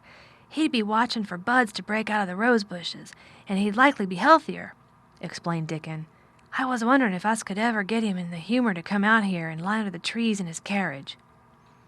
"I've been wondering that myself. I've thought of it almost every time I've talked to him," said Mary. "I've wondered if he could keep a secret, and I've wondered if we could bring him here without anyone seeing us. I thought perhaps you could push his carriage. The doctor said he must have fresh air, and if he wants us to take him out, no one dare disobey him. He won't go out for other people, and perhaps they will be glad if he will go out with us. He could order the gardeners to keep away so they wouldn't find out." Dickon was thinking very hard as he scratched Captain's back. "It'd be good for him, I'll warrant," he said. "Us not be thinking he'd better never been born. Us be just 2 children watching a garden grow, and he'd be another. 2 lads and a little lass just looking on at the springtime. I warrant it'd be better than doctor's stuff." "He's been lying in his room so long, and he's always been so afraid of his back that it has made him queer," said Mary. "He knows a good many things out of books, but he doesn't know anything else. He says he has been too ill to notice things, and he hates going out of doors and hates gardens and gardeners. But he likes to hear about this garden because it is a secret. I daren't tell him much, but he said he wanted to see it." "Us'll have him out here sometime for sure," said Dickon. "I could push his carriage well enough. Has I noticed how the robin and his mate has been working while we've been sitting here? Look at him perched on that branch, wondering where it'd be best to put that twig he's got in his beak." He made one of his low whistling calls, and the robin turned his head and looked at him inquiringly, still holding his twig. Dickon spoke to him as Ben Weatherstaff did, but Dickon's tone was one of friendly advice. "Wherever the puts it," he said, "he'll be all right. They knew how to build the nest before they came out of the egg. Get on with thee, lad. They's got no time to lose." "Oh, I do like to hear you talk to him," Mary said, laughing delightedly. "Ben Weatherstaff scolds him and makes fun of him, and he hops about and looks as if he understood every word, and I know he likes it. Ben Weatherstaff says he is so conceited he would rather have stones thrown at him than not be noticed." Dickon laughed too and went on talking. "The nosies won't trouble thee," he said to the robin. "Us is near being wild things ourselves. Us is nest building too, bless thee. Look if that doesn't tell on us." And though the robin did not answer, because his beak was occupied, Mary knew that when he flew away with his twig to his own corner of the garden, the darkness of his dew-bright eye meant that he would not tell their secret for the world. End chapter. Read by Sarah Jenkins for Lit2Go, on the web at fcit.usf.edu.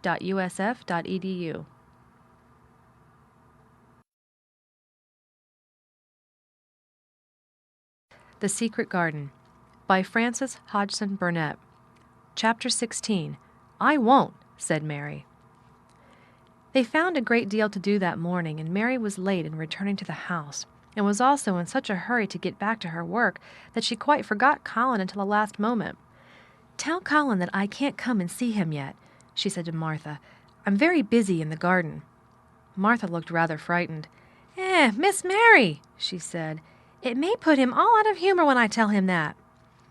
But Mary was not as afraid of him as other people were, and she was not a self-sacrificing person. "I can't stay," she answered. "Dickon's waiting for me," and she ran away. The afternoon was even lovelier and busier than the morning had been. Already nearly all the weeds were cleared out of the garden, and most of the roses and trees had been pruned or dug about. Dickon had brought a spade of his own, and he had taught Mary to use all her tools, so that by this time it was plain that though the lovely wild place was not likely to become a gardener's garden, it would be a wilderness of growing things before the springtime was over. "There'll be apple blossoms and cherry blossoms overhead," Dickon said, working away with all his might. "And there'll be peach and plum trees in bloom against the walls, and the grass will be a carpet of flowers."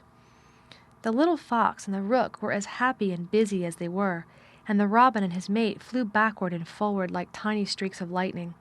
Sometimes the rook flapped his black wings and soared away over the treetops in the park.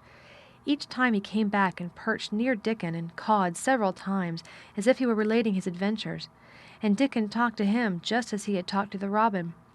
Once when Dickon was so busy that he did not answer him at first, Soot flew onto his shoulders and gently tweaked his ear with his large beak. When Mary wanted to rest a little, Dickon sat down with her under a tree, and once he took his pipe out of his pocket and played the soft, strange little notes, and 2 squirrels appeared on the wall and looked and listened.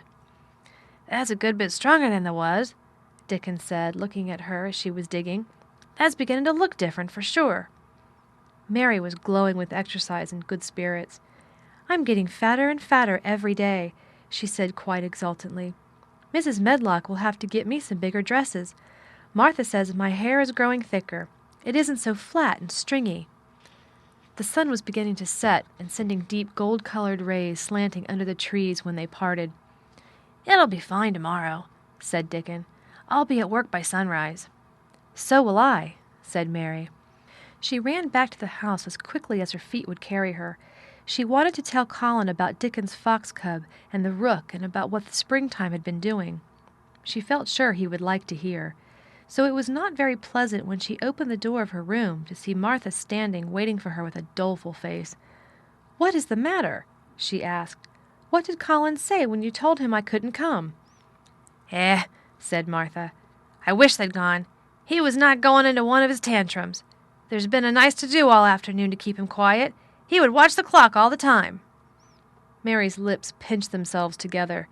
She was no more used to considering other people than Colin was, and she saw no reason why an ill-tempered boy should interfere with the things she liked best. She knew nothing about the pitifulness of people who had been ill and nervous and who did not know that they could control their tempers and need not make other people ill and nervous too.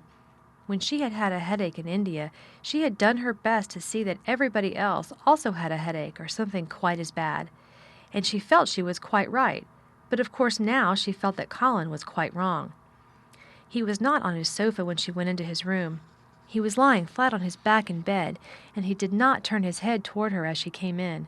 This was a bad beginning, and Mary marched up to him with her stiff manner. "Why didn't you get up?" she said.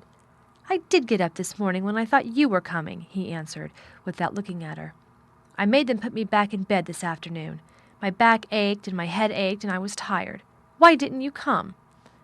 "I was working in the garden with Dickon," said Mary. Colin frowned and condescended to look at her. "I won't let that boy come here if you go and stay with him instead of coming to talk to me," he said. Mary flew into a fine passion. She could fly into a passion without making a noise.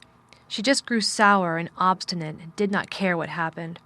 "If you send Dickon away, I'll never come into this room again," she retorted. "You'll have to if I want you," said Colin. "I won't," said Mary. "I'll make you," said Colin.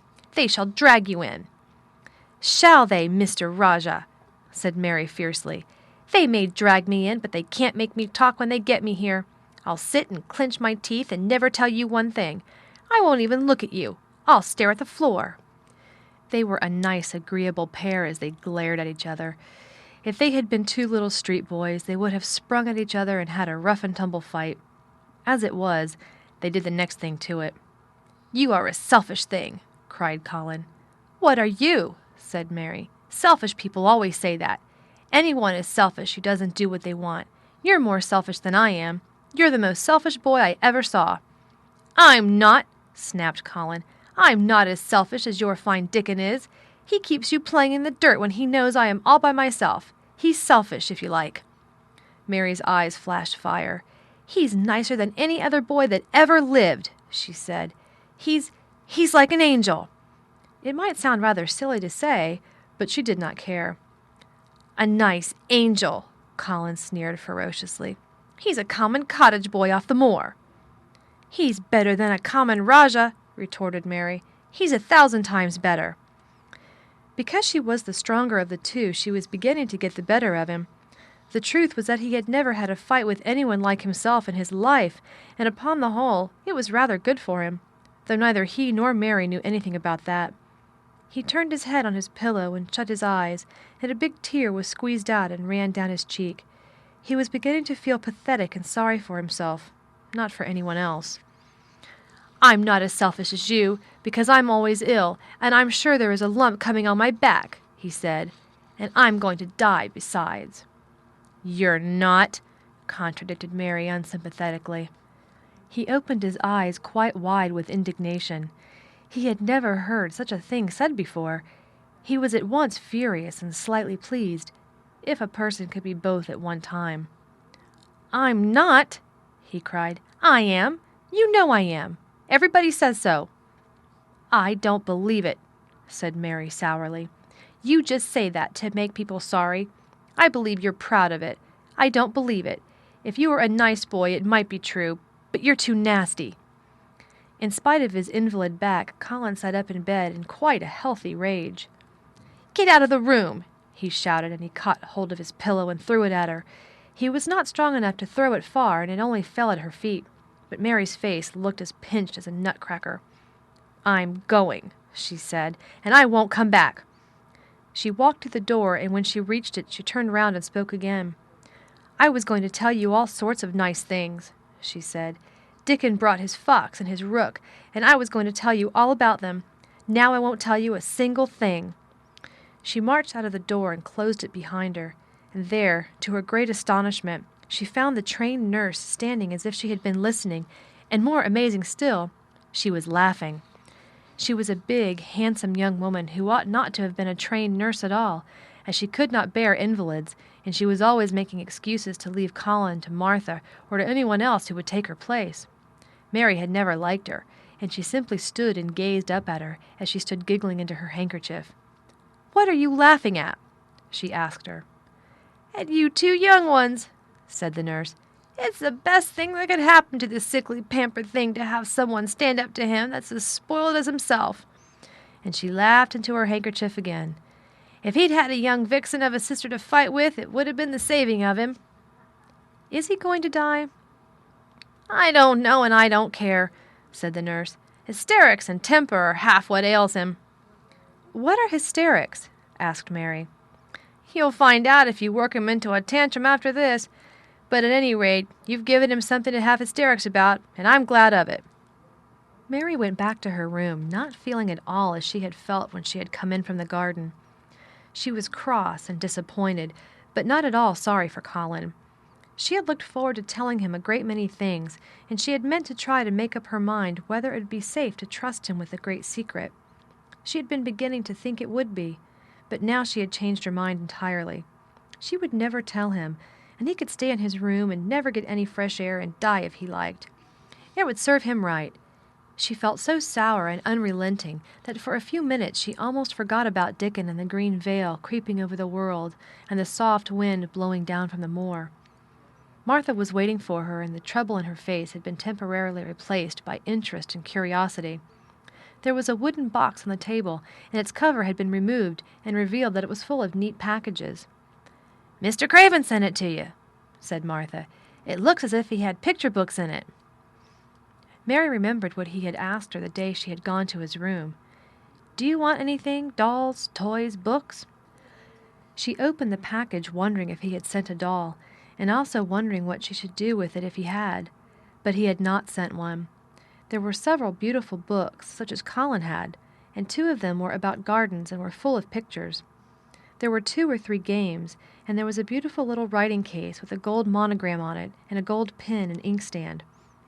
Everything was so nice that her pleasure began to crowd her anger out of her mind. She had not expected him to remember her at all, and her hard little heart grew quite warm.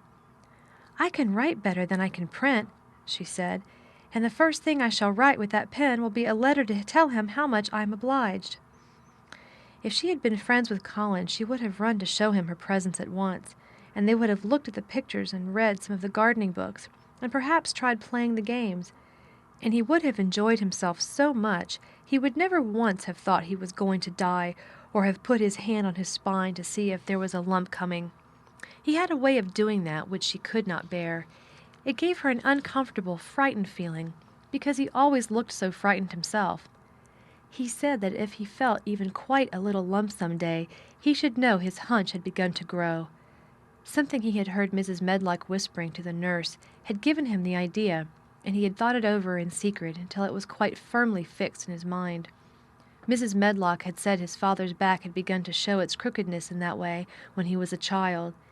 He had never told anyone but Mary that most of his tantrums, as they called them, grew out of his hysterical hidden fear. Mary had been sorry for him when he had told her. "He always began to think about it when he was cross or tired," she said to herself, "and he has been cross today. Perhaps he has been thinking about it all afternoon." She stood still, looking down at the carpet and thinking. I said I would never go back again. She hesitated, knitting her brows. But perhaps, just perhaps, I will go and see, if he wants me, in the morning. Perhaps he'll try to throw his pillow at me again, but I think I'll go. End chapter. Read by Sarah Jenkins for Lit2Go, on the web at fcit.usf.edu.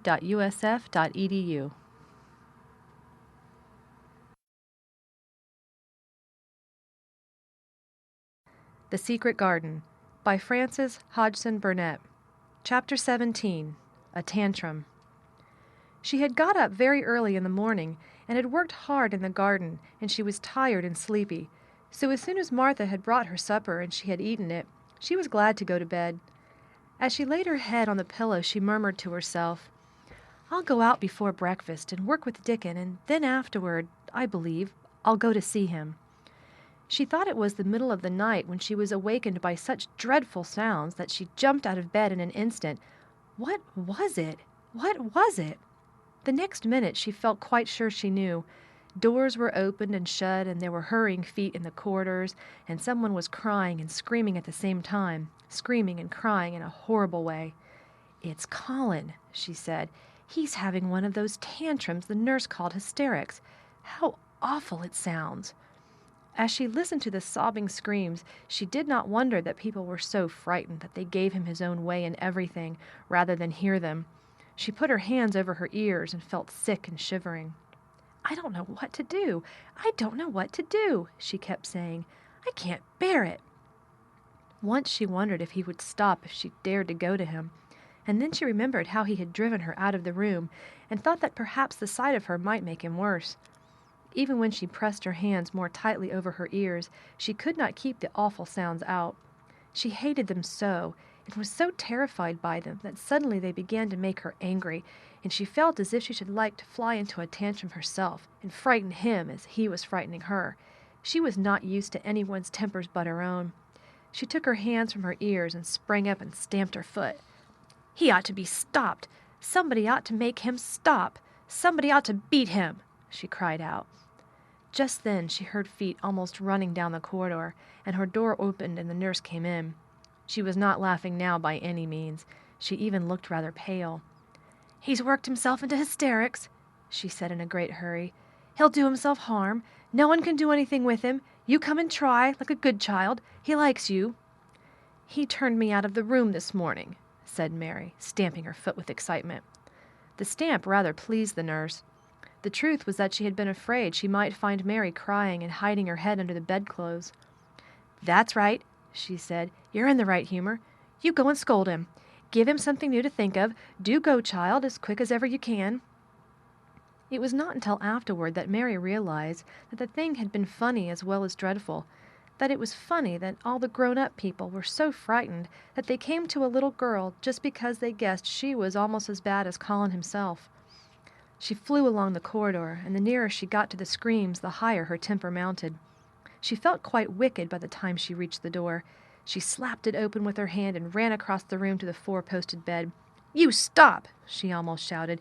"You stop! I hate you! Everybody hates you! I wish everybody would run out of the house and let you scream yourself to death. You will scream yourself to death in a minute, and I wish you would." A nice, sympathetic child could neither have thought nor said such things, but it just happened that the shock of hearing them was the best possible thing for this hysterical boy, whom no one had ever dared to restrain or contradict. He had been lying on his face, beating his pillow with his hands, and he actually almost jumped around. He turned so quickly at the sound of the furious little voice. His face looked dreadful, white and red and swollen, and he was gasping and choking, but savage little Mary did not care an atom. "If you scream another scream," she said, "I'll scream too, and I can scream louder than you can, and I'll frighten you! I'll frighten you!" He actually had stopped screaming because she had startled him so. The scream which had been coming almost choked him. The tears were streaming down his face, and he shook all over. "I can't stop," he gasped and sobbed. "I can't. "You can," shouted Mary. "Half that ails you is hysterics and temper. Just hysterics, hysterics, hysterics," and she stamped each time she said it. "I felt the lump. I felt it," choked out Colin. "I knew I should. I shall have a hunch on my back, and then I shall die." and he began to writhe again and turned on his face and sobbed and wailed, but he didn't scream. "You didn't feel a lump," contradicted Mary fiercely. "If you did, it was only a hysterical lump. Hysterics makes lumps. There's nothing the matter with your horrid back. Nothing but hysterics. Turn over and let me look at it." She liked the word hysterics, and felt somehow as if it had an effect on him. He was probably like herself and had never heard it before. "Nurse," she commanded, "come here and show me his back this minute." The nurse, Mrs. Medlock, and Martha had been standing huddled together near the door staring at her, their mouths half open. All three had gasped with fright more than once. The nurse came forward as if she were half afraid. Colin was heaving with great, breathless sobs. "Perhaps he won't let me," she hesitated in a low voice. Colin heard her, however, and he gasped out between two sobs, "Show her! She'll see then!" It was a poor, thin back to look at when it was bared. Every rib could be counted, and every joint of the spine, though Mistress Mary did not count them as she bent over and examined them with a solemn, savage little face. She looked so sour and old-fashioned that the nurse turned her head aside to hide the twitching of her mouth. There was just a minute's silence, for even Colin tried to hold his breath while Mary looked up and down his spine, and down and up, as intently as if she had been the great doctor from London. "There's not a single lump there," she said at last. "There's not a lump as big as a pin, except backbone lumps, and you can only feel them because you're thin. I've got backbone lumps myself, and they used to stick out as much as yours do, until I began to get fatter, and I am not fat enough yet to hide them. There's not a lump as big as a pin. If you ever say there is again, I shall laugh." No one but Colin himself knew what effect those crossly spoken, childish words had on him. If he had ever had anyone to talk to about his secret terrors, if he had ever dared to let himself ask questions, if he had had childish companions and had not lain on his back in the huge closed house, breathing an atmosphere heavy with the fears of people who were most of them ignorant and tired of him, he would have found out that most of his fright and illness was created by himself. But he had lain and thought of himself and his aches and weariness for hours and days and months and years. And now that an angry, unsympathetic little girl insisted obstinately that he was not as ill as he thought he was, he actually felt as if she might be speaking the truth. "I didn't know," ventured the nurse, "that he thought he had a lump on his spine. His back is weak because he won't try to sit up. I could have told him there was no lump there." Colin gulped and turned his face a little to look at her. Could you?" he said pathetically. "Yes, sir." "There!" said Mary, and she gulped too. Colin turned on his face again, and but for his long-drawn, broken breaths, which were the dying down of his storm of sobbing, he lay still for a minute, though great tears streamed down his face and wet the pillow. Actually, the tears meant that a curious great relief had come to him. Presently, he turned and looked at the nurse again, and strangely enough he was not like a Rajah at all as he spoke to her. "Do you think I could live to grow up?" he said. The nurse was neither clever nor soft-hearted, but she could repeat some of the London doctor's words. "You probably will if you will do what you are told to do and not give way to your temper and stay out a great deal in fresh air." Colin's tantrum had passed, and he was weak and worn out with crying, and this perhaps made him feel gentle. He put out his hand a little toward Mary, and I am glad to say that, her own tantrum having passed, she was softened too, and met him halfway with her hand, so that it was a sort of making up. I'll go out with you, Mary," he said. "I shan't hate fresh air if we can find—" He remembered just in time to stop himself from saying, "if we can find the secret garden," and he ended, "I shall like to go out with you if Dickon will come and push my chair. I do so want to see Dickon and the fox and the crow." The nurse remade the tumbled bed and shook and straightened the pillows. Then she made Colin a cup of beef tea and gave a cup to Mary, who really was very glad to get it after her excitement. Mrs. Medlock and Martha gladly slipped away, and after everything was neat and calm and in order, the nurse looked as if she would very gladly slip away also. She was a healthy young woman who resented being robbed of her sleep, and she yawned quite openly as she looked at Mary, who had pushed her big footstool close to the four-posted bed and was holding Colin's hand. "You must go back and get your sleep out," she said. "He'll drop off after a while, if he's not too upset. Then I'll lie down myself in the next room." "Would you like me to sing you that song I learned from my ayah?" Mary whispered to Colin. His hand pulled hers gently, and he turned his tired eyes on her appealingly. "Oh, yes," he answered. "It's such a soft song. I shall go to sleep in a minute." "I will put him to sleep," Mary said to the yawning nurse. "You can go if you like." "Well," said the nurse, with an attempt at reluctance, "if he doesn't go to sleep in half an hour, you must call me." "Very well," answered Mary. The nurse was out of the room in a minute, and as soon as she was gone, Colin pulled Mary's hand again. "I almost told," he said, "but I stopped myself in time. I won't talk, and I'll go to sleep, but you said you had a whole lot of nice things to tell me. Have you? Do you think you have found out anything at all about the way into the secret garden?" Mary looked at his poor little tired face and swollen eyes, and her heart relented. "Yes," she answered, "I think I have. And if you will go to sleep, I will tell you tomorrow." His hand quite trembled. "Oh, Mary," he said, "oh, Mary, if I could get into it, I think I should live to grow up. Do you suppose that instead of singing the ayah song, you could just tell me softly, as you did that first day, what you imagine it looks like inside? I am sure it will make me go to sleep." "Yes," answered Mary. "Shut your eyes." He closed his eyes and lay quite still, and she held his hand and began to speak very slowly and in a very low voice. "I think it has been left alone so long that it has grown all into a lovely tangle. I think the roses have climbed and climbed and climbed until they hang from the branches and walls and creep over the ground, almost like a strange gray mist. Some of them have died, but many are alive, and when the summer comes there will be curtains and fountains of roses. I think the ground is full of daffodils and snowdrops and lilies and iris working their way out of the dark. Now the spring has begun. Perhaps... The soft drone of her voice was making him stiller and stiller, and she saw it and went on. "Perhaps they are coming up through the grass. Perhaps there are clusters of purple crocuses and gold ones, even now. Perhaps the leaves are beginning to break out and uncurl. And perhaps the gray is changing, and a green gauze veil is creeping, and creeping over everything, and the birds are coming to look at it, because it is so safe and still, and perhaps,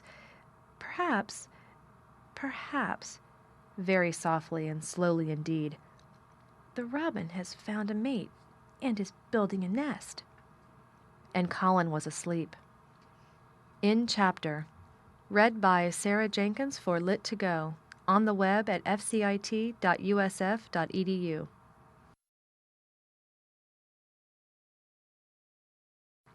The Secret Garden by Frances Hodgson Burnett.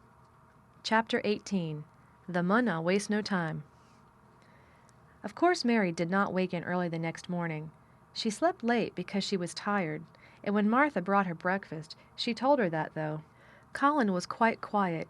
He was ill and feverish, as he always was after he had worn himself out with a fit of crying. Mary ate her breakfast slowly as she listened. "He says he wishes thou would please go and see him soon as thou can," Martha said. "It's queer what a fancy he's took to thee. Thou did give it to him last night for sure, didn't thou?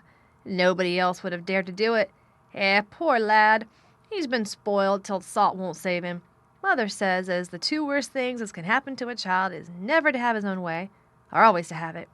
She doesn't know which is the worst. That was in a fine temper thyself, too. But he says to me when I went into his room, 'Please ask Miss Mary if she'll please come and talk to me.' Think of him saying please. Will you go, miss?" "I'll run and see Dickon first," said Mary. "No, I'll go and see Colin first and tell him. I know what I'll tell him," with a sudden inspiration. She had her hat on when she appeared in Colin's room, and for a second he looked disappointed. He was in bed. His face was pitifully white, and there were dark circles around his eyes. "I'm glad you came," he said. "My head aches, and I ache all over because I'm so tired. Are you going somewhere?" Mary went and leaned against the bed. "I won't be long," she said. "I'm going to see Dickon. But I'll come back. Colin, it's something about the garden." His whole face brightened, and a little color came into it. "Oh, is it?" he cried out. "I dreamed about it all night. I heard you say something about gray changing into green, and I dreamed I was standing in a place all filled with trembling little green leaves, and there were birds on nests everywhere, and they looked so soft and still. I'll lie and think about it until you come back." In 5 minutes, Mary was with Dickon in their garden. The fox and the crow were with him again, and this time he had brought 2 tame squirrels. "I came over on the pony this morning," he said. He's a good little chap, Jump is. I brought these 2 in my pockets. This here one's called Nut, and this here other one's called Shell." When he said Nut, one squirrel leaped onto his right shoulder, and when he said Shell, the other one leaped onto his left shoulder.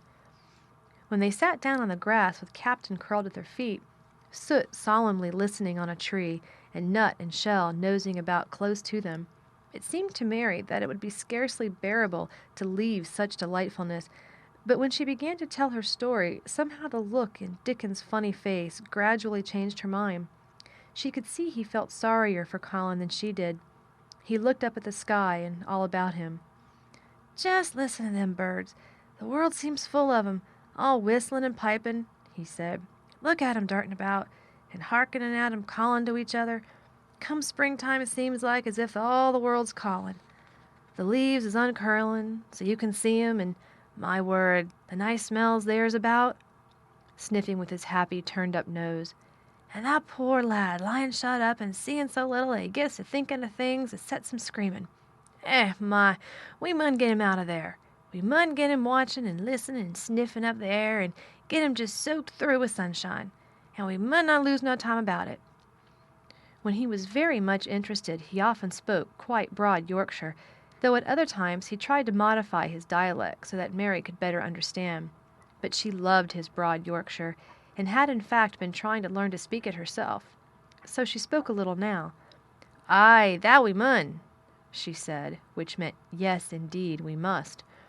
"I'll tell thee what us'll do first," she proceeded, and Dickon grinned, because when the little wench tried to twist her tongue into speaking Yorkshire, it amused him very much. "He's took a gradely fancy to thee. He wants to see thee, and he wants to see Soot and Captain. When I go back to the house to talk to him, I'll ax him if thou canna come and see him tomorrow morning, and bring the creatures with thee. And then, in a bit, when there's more leaves out, and happening a bud or 2, we'll get him to come out, and thou shalt push him in his chair, and we'll bring him here and show him everything." When she stopped, she was quite proud of herself. She had never made a long speech in Yorkshire before. She had remembered very well. "Thou mun talk a bit of Yorkshire like that to Mr. Colin," Dickon chuckled. "That'll make him laugh, and there's none as good for ill folk as laughing is. Mother says she believes as half hour's good laugh every morning 'ud cure a chap as making ready for typhus fever." "I'm going to talk Yorkshire to him this very day," said Mary, chuckling herself. The garden had reached the time when every day and every night it seemed as if magicians were passing through it, drawing loveliness out of the earth, and the boughs with wands. It was hard to go away and leave it all, particularly as Nut had actually crept onto her dress, and Shell had scrambled down the trunk of the apple tree they sat under, and stayed there looking at her with inquiring eyes. But she went back to the house, and when she sat down close to Colin's bed, he began to sniff, as Dickon did, though not in such an experienced way. "You smell like flowers and fresh things," he cried out quite joyously. "What is it you smell of? It's cool and warm and sweet, all at the same time." "It's the wind from the moor," said Mary. "It comes a-sitting on the grass under a tree with Dickon and with Cap'n and Soot and Nut and Shell. It's the springtime and out of doors and sunshine and smells so gradely." She said it as broadly as she could, and you do not know how broadly Yorkshire sounds until you have heard someone speak it. Colin began to laugh. "What are you doing?" he said. "I never heard you talk like that before. How funny it sounds." "I'm giving thee a bit of Yorkshire," answered Mary triumphantly. "I canna talk as gradely as Dickon and Martha can, but thou sees I can shape a bit. Doesn't thou understand a bit of Yorkshire when thou hears it? And thou a Yorkshire lad thyself, bred and born. I wonder thou'rt not ashamed of the face." And then she began to laugh too, and they both laughed until they could not stop themselves, and they laughed until the room echoed, and Mrs. Medlock, opening the door to come in, drew back into the corridor and stood listening, amazed. "Well, upon my word," she said, speaking rather broad Yorkshire herself, because there was no one to hear her, and she was so astonished. "Who ever heard the like? Whoever on earth would have thought it?" There was so much to talk about. It seemed as if Colin would never hear enough of Dickon and Captain and Soot and Nut and Shell and the pony whose name was Jump. Mary had run round into the wood with Dickon to see Jump. He was a tiny little shaggy moor pony with thick locks hanging over his eyes and with a pretty face and a nuzzling velvet nose. He was rather thin with living on moor grass, but he was as tough and wiry as if the muscle in his little legs had been made of steel springs. He had lifted his head and whinnied softly the moment he saw Dickon, and he had trotted up to him and put his head across his shoulder, and then Dickon had talked into his ear, and Jump had talked back in odd little whinnies and puffs and snorts. Dickon had made him give Mary his small front hoof and kiss her on her cheek with his velvet muzzle. "Does he really understand everything Dickon says?" Colin asked. "It seems as if he does," answered Mary. "Dickon says anything will understand if you're friends with it for sure, but you have to be friends for sure." Colin lay quiet a little while, and his strange gray eyes seemed to be staring at the wall, but Mary saw he was thinking. "I wish I was friends with things," he said at last, "but I'm not. I never had anything to be friends with, and I can't bear people." "Can't you bear me?" asked Mary. "Yes, I can," he answered. "It's funny, but I even like you." "Ben Weatherstaff said I was like him," said Mary. "He said he'd warrant we'd both got the same nasty tempers. I think you are like him, too. We are all three alike, you and I and Ben Weatherstaff. He said we were neither of us much to look at, and we were as sour as we looked. But I don't feel as sour as I used to before I knew the Robin and Dickon." "Did you feel as if you hated people?" "Yes," answered Mary, without any affectation. "I should have detested you if I had seen you before I saw the Robin and Dickon." Colin put out his thin hand and touched her. "Mary," he said, "I wish I hadn't said what I did about sending Dickon away. I hated you when you said he was like an angel, and I laughed at you, but perhaps he is." "Well, it was rather funny to say it," she admitted frankly, "because his nose does turn up, and he has a big mouth, and his clothes have patches all over them, and he talks broad Yorkshire, but if an angel did come to Yorkshire and live on the moor, if there was a Yorkshire angel, I believe he'd understand the green things and know how to make them grow, and he would know how to talk to the wild creatures as Dickon does, and they'd know he was friends for sure." "I shouldn't mind Dickon looking at me," said Colin. "I want to see him." "I'm glad you said that," answered Mary, because quite suddenly it came into her mind that this was the minute to tell him. Colin knew something new was coming. "Because what?" he cried eagerly. Mary was so anxious that she got up from her stool and came to him and caught hold of both his hands. "Can I trust you? I trusted Dickon because birds trusted him. Can I trust you for sure? For sure?" she implored. Her face was so solemn that he almost whispered his answer. "Yes, yes." "Well, Dickon will come to see you tomorrow morning, and he'll bring his creatures with him." "Oh, oh!" Colin cried out in delight. "But that's not all," Mary went on, almost pale with solemn excitement. "The rest is better. There is a door into the garden. I found it. It is under the ivy on the wall." If he had been a strong, healthy boy, Colin would probably have shouted, "Hooray, hooray, hooray!" But he was weak and rather hysterical. His eyes grew bigger and bigger, and he gasped for breath. "Oh, Mary!"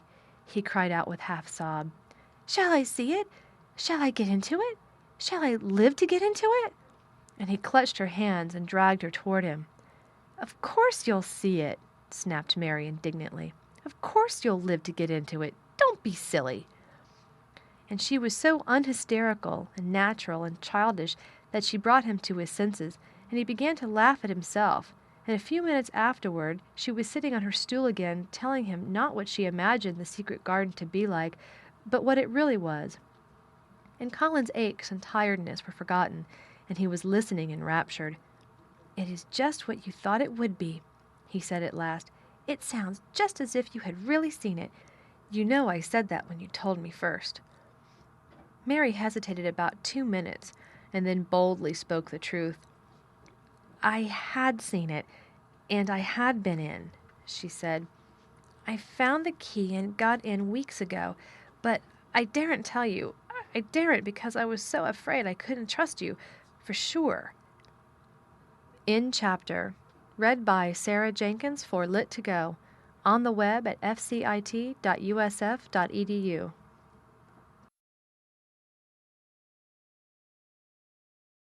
The Secret Garden by Frances Hodgson Burnett. Chapter 19.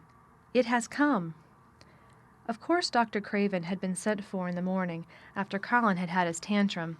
He was always sent for at once when such a thing occurred, and he always found, when he arrived, a white, shaken boy lying on his bed, sulky and still so hysterical that he was ready to break into fresh sobbing at the least word. In fact, Dr. Craven dreaded and detested the difficulties of these visits. On this occasion, he was away from Misselthwaite Manor until afternoon. "How is he?" he asked Mrs. Medlock rather irritably when he arrived. "He will break a blood vessel in one of those fits some day. The boy is half insane with hysteria and self-indulgence." "Well, sir," answered Mrs. Medlock, "you'll scarcely believe your eyes when you see him. That plain, sour-faced child that's almost as bad as himself has just bewitched him. How she's done it there's no telling. The Lord knows she's nothing to look at, and you scarcely ever hear her speak, but she did what none of us dared do. She just flew at him like a little cat last night, and stamped her feet and ordered him to stop screaming, and somehow she startled him so that he actually did stop. And this afternoon, well, just come up and see, sir. It's past crediting." The scene which Dr. Craven beheld when he entered his patient's room was indeed rather astonishing to him. As Mrs. Medlock opened the door, he heard laughing and chattering. Colin was on his sofa in his dressing-gown, and he was sitting up quite straight looking at a picture in one of the garden books, and talking to the plain child, who at the moment could scarcely be called plain at all, because her face was so glowing with enjoyment. "Those long spires of blue ones, we'll have a lot of those," Colin was announcing. "They're called delphiniums." "Dickon says they're larkspurs made big and grand," cried Mistress Mary. "There are clumps there already." Then they saw Dr. Craven and stopped. Mary became quite still, and Colin looked fretful. "I'm sorry to hear you were ill last night, my boy," Dr. Craven said a trifle nervously. He was rather a nervous man. "I'm better now, much better," Colin answered, rather like a Rajah. "I'm going out in my chair in a day or two if it is fine. I want some fresh air." Dr. Craven sat down by him and felt his pulse and looked at him curiously. "It must be a very fine day," he said, "and you must be very careful not to tire yourself." "Fresh air won't tire me," said the young Rajah. As there had been occasions when the same young gentleman had shrieked aloud with rage and had insisted that fresh air would give him cold and kill him, it is not to be wondered at that his doctor felt somewhat startled. "I thought you did not like fresh air," he said. "I don't when I am by myself," replied the Rajah, "but my cousin is going out with me." "And the nurse, of course," suggested Dr. Craven. "No, I will not have the nurse," so magnificently that Mary could not help remembering how the young native prince had looked with his diamonds and emeralds and pearls stuck all over him, and the great rubies on the small dark hand he had waved to command his servants to approach him with salams and receive his orders. "My cousin knows how to take care of me. I am always better when she is with me. She made me better last night. A very strong boy, I know, will push my carriage." Dr. Craven felt rather alarmed. If this tiresome, hysterical boy should chance to get well, he himself would lose all chance of inheriting Misselthwaite. But he was not an unscrupulous man, though he was a weak one, and he did not intend to let him run into actual danger. "He must be a strong boy and a steady boy," he said, "and I must know something about him. Who is he? What is his name?" "It's Dickon," Mary spoke up suddenly. She felt somehow that everybody who knew the moor must know Dickon. And she was right, too. She saw that in a moment Dr. Craven's serious face relaxed into a relieved smile. "Oh, Dickon," he said. "If it is Dickon, you will be safe enough. He's as strong as a moor pony, is Dickon." "And he's trusty," said Mary. "He's the trustiest lad in Yorkshire." She had been talking Yorkshire to Colin, and she forgot herself. "Did Dickon teach you that?" asked Dr. Craven, laughing outright. "I'm learning it as if it was French," said Mary rather coldly. "It's like a native dialect in India. Very clever people try to learn them. I like it, and so does Colin." "Well, well," he said, "if it amuses you, perhaps it won't do you any harm. Did you take your bromide last night, Colin?" "No," Colin answered. "I wouldn't take it at first, and after Mary made me quiet she talked me to sleep, in a low voice, about the spring creeping into a garden." "That sounds soothing," said Dr. Craven, more perplexed than ever, and glancing sideways at Mistress Mary, sitting on her stool and looking down silently at the carpet. "You are evidently better, but you must remember—" "I don't want to remember," interrupted the Rajah, appearing again. "When I lie by myself and remember, I begin to have pains everywhere, and I think of things that make me begin to scream because I hate them so. If there was a doctor anywhere who could make you forget you were ill instead of remembering it, I would have him brought here." And he waved a thin hand which ought really to have been covered with royal signet rings made of rubies. "It is because my cousin makes me forget that she makes me better." Dr. Craven had never made such a short stay after a tantrum. Usually he was obliged to remain a very long time and do a great many things. This afternoon he did not give any medicine or leave any new orders, and he was spared any disagreeable scenes. When he went downstairs he looked very thoughtful, and when he talked to Mrs. Medlock in the library, she felt that he was a much puzzled man. "Well, sir," she ventured, "could you have believed it?" "It is certainly a new state of affairs," said the doctor, "and there's no denying it is better than the old one." "I believe Susan Sowerby's right, I do that," said Mrs. Medlock. "I stopped in her cottage on my way to Thwaite yesterday and had a bit of a talk with her. And she says to me, 'Well, Sarah Ann, she mayn't be a good child, and she mayn't be a pretty one, but she's a child, and children needs children. We went to school together, Susan Sowerby and me.'" "She's the best sick nurse I know," said Dr. Craven. "When I find her in a cottage, I know the chances are that I shall save my patient." Mrs. Medlock smiled. She was fond of Susan Sowerby. "She's got a way with her, has Susan," she went on quite volubly. "I've been thinking all morning of one thing she said yesterday. She says, once when I was giving the children a bit of a preach after they'd been fighting, I says to 'em all, 'When I was at school, my geography told as the world was shaped like an orange, and I found out before I was 10 that the whole orange doesn't belong to nobody. No one owns more than his bit of a quarter, and there's times it seems like there's not enough quarters to go around. But don't you, none of you, think as you own the whole orange, or you'll find out you're mistaken, and you won't find it out without hard knocks. What children learns from children,' she says, 'is that there's no sense in grabbing at the whole orange, peel and all. If you do, you'll likely not get even the pips, and them's too bitter to eat.'" "She's a shrewd woman," said Dr. Craven, putting on his coat. "Well, she's got a way of saying things," ended Mrs. Medlock, much pleased. "Sometimes I've said to her, 'Susan, if you was a different woman and didn't talk such broad Yorkshire, I've seen the times when I should have said you was clever.'" That night Colin slept without once awakening, and when he opened his eyes in the morning he lay still and smiled without knowing it. Smiled because he felt so curiously comfortable. It was actually nice to be awake, and he turned over and stretched his limbs luxuriously. He felt as if tight strings which had held him had loosened themselves and let him go. He did not know that Dr. Craven would have said that his nerves had relaxed and rested themselves. Instead of lying and staring at the wall and wishing he had not awakened, his mind was full of the plans he and Mary had made yesterday, of pictures of the garden, and of Dickon and his wild creatures. It was so nice to have things to think about. And he had not been awake more than 10 minutes when he heard feet running along the corridor, and Mary was at his door. The next minute she was in the room and had run across to his bed, bringing with her a waft of fresh air, full of the scent of the morning. "You've been out! You've been out! There's that nice smell of leaves!" he cried. She had been running, and her hair was loose and blown, and she was bright with the air and pink-cheeked, though he could not see it. "It's so beautiful," she said, a little breathless with her speed. "You never saw anything so beautiful. It has come. I thought it had come that other morning, but it was only coming. It is here now. It has come, the spring. Dickon says so. Has it? Cried Colin, and though he really knew nothing about it, he felt his heart beat. He actually sat up in bed.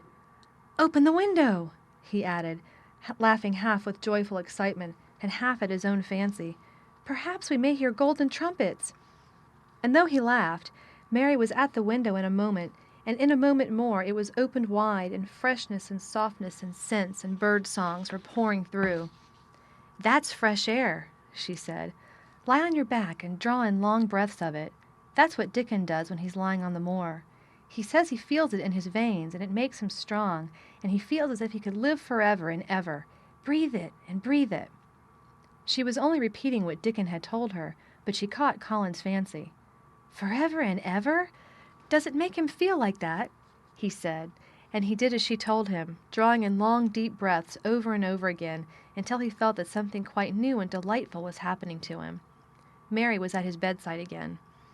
Things are crowding up out of the earth, she ran on in a hurry, and there are flowers uncurling and buds on everything, and the green veil has covered nearly all the gray, and the birds are in such a hurry about their nests for fear they may be too late that some of them are even fighting for places in the secret garden. And the rose bushes look as wick can be, and there are primroses in the lanes and woods, and the seeds we planted are up, and Dickon has brought the fox and the crow and the squirrels and a newborn lamb. And then she paused for breath. The newborn lamb Dickon had found 3 days before, lying by its dead mother among the gorse bushes on the moor. It was not the first motherless lamb he had found, and he knew what to do with it. He had taken it to the cottage wrapped in his jacket, and he had let it lie near the fire and had fed it with warm milk. It was a soft thing, with a darling, silly baby face, and legs rather long for its body. Dickon had carried it over the moor in his arms, and its feeding bottle was in his pocket with a squirrel.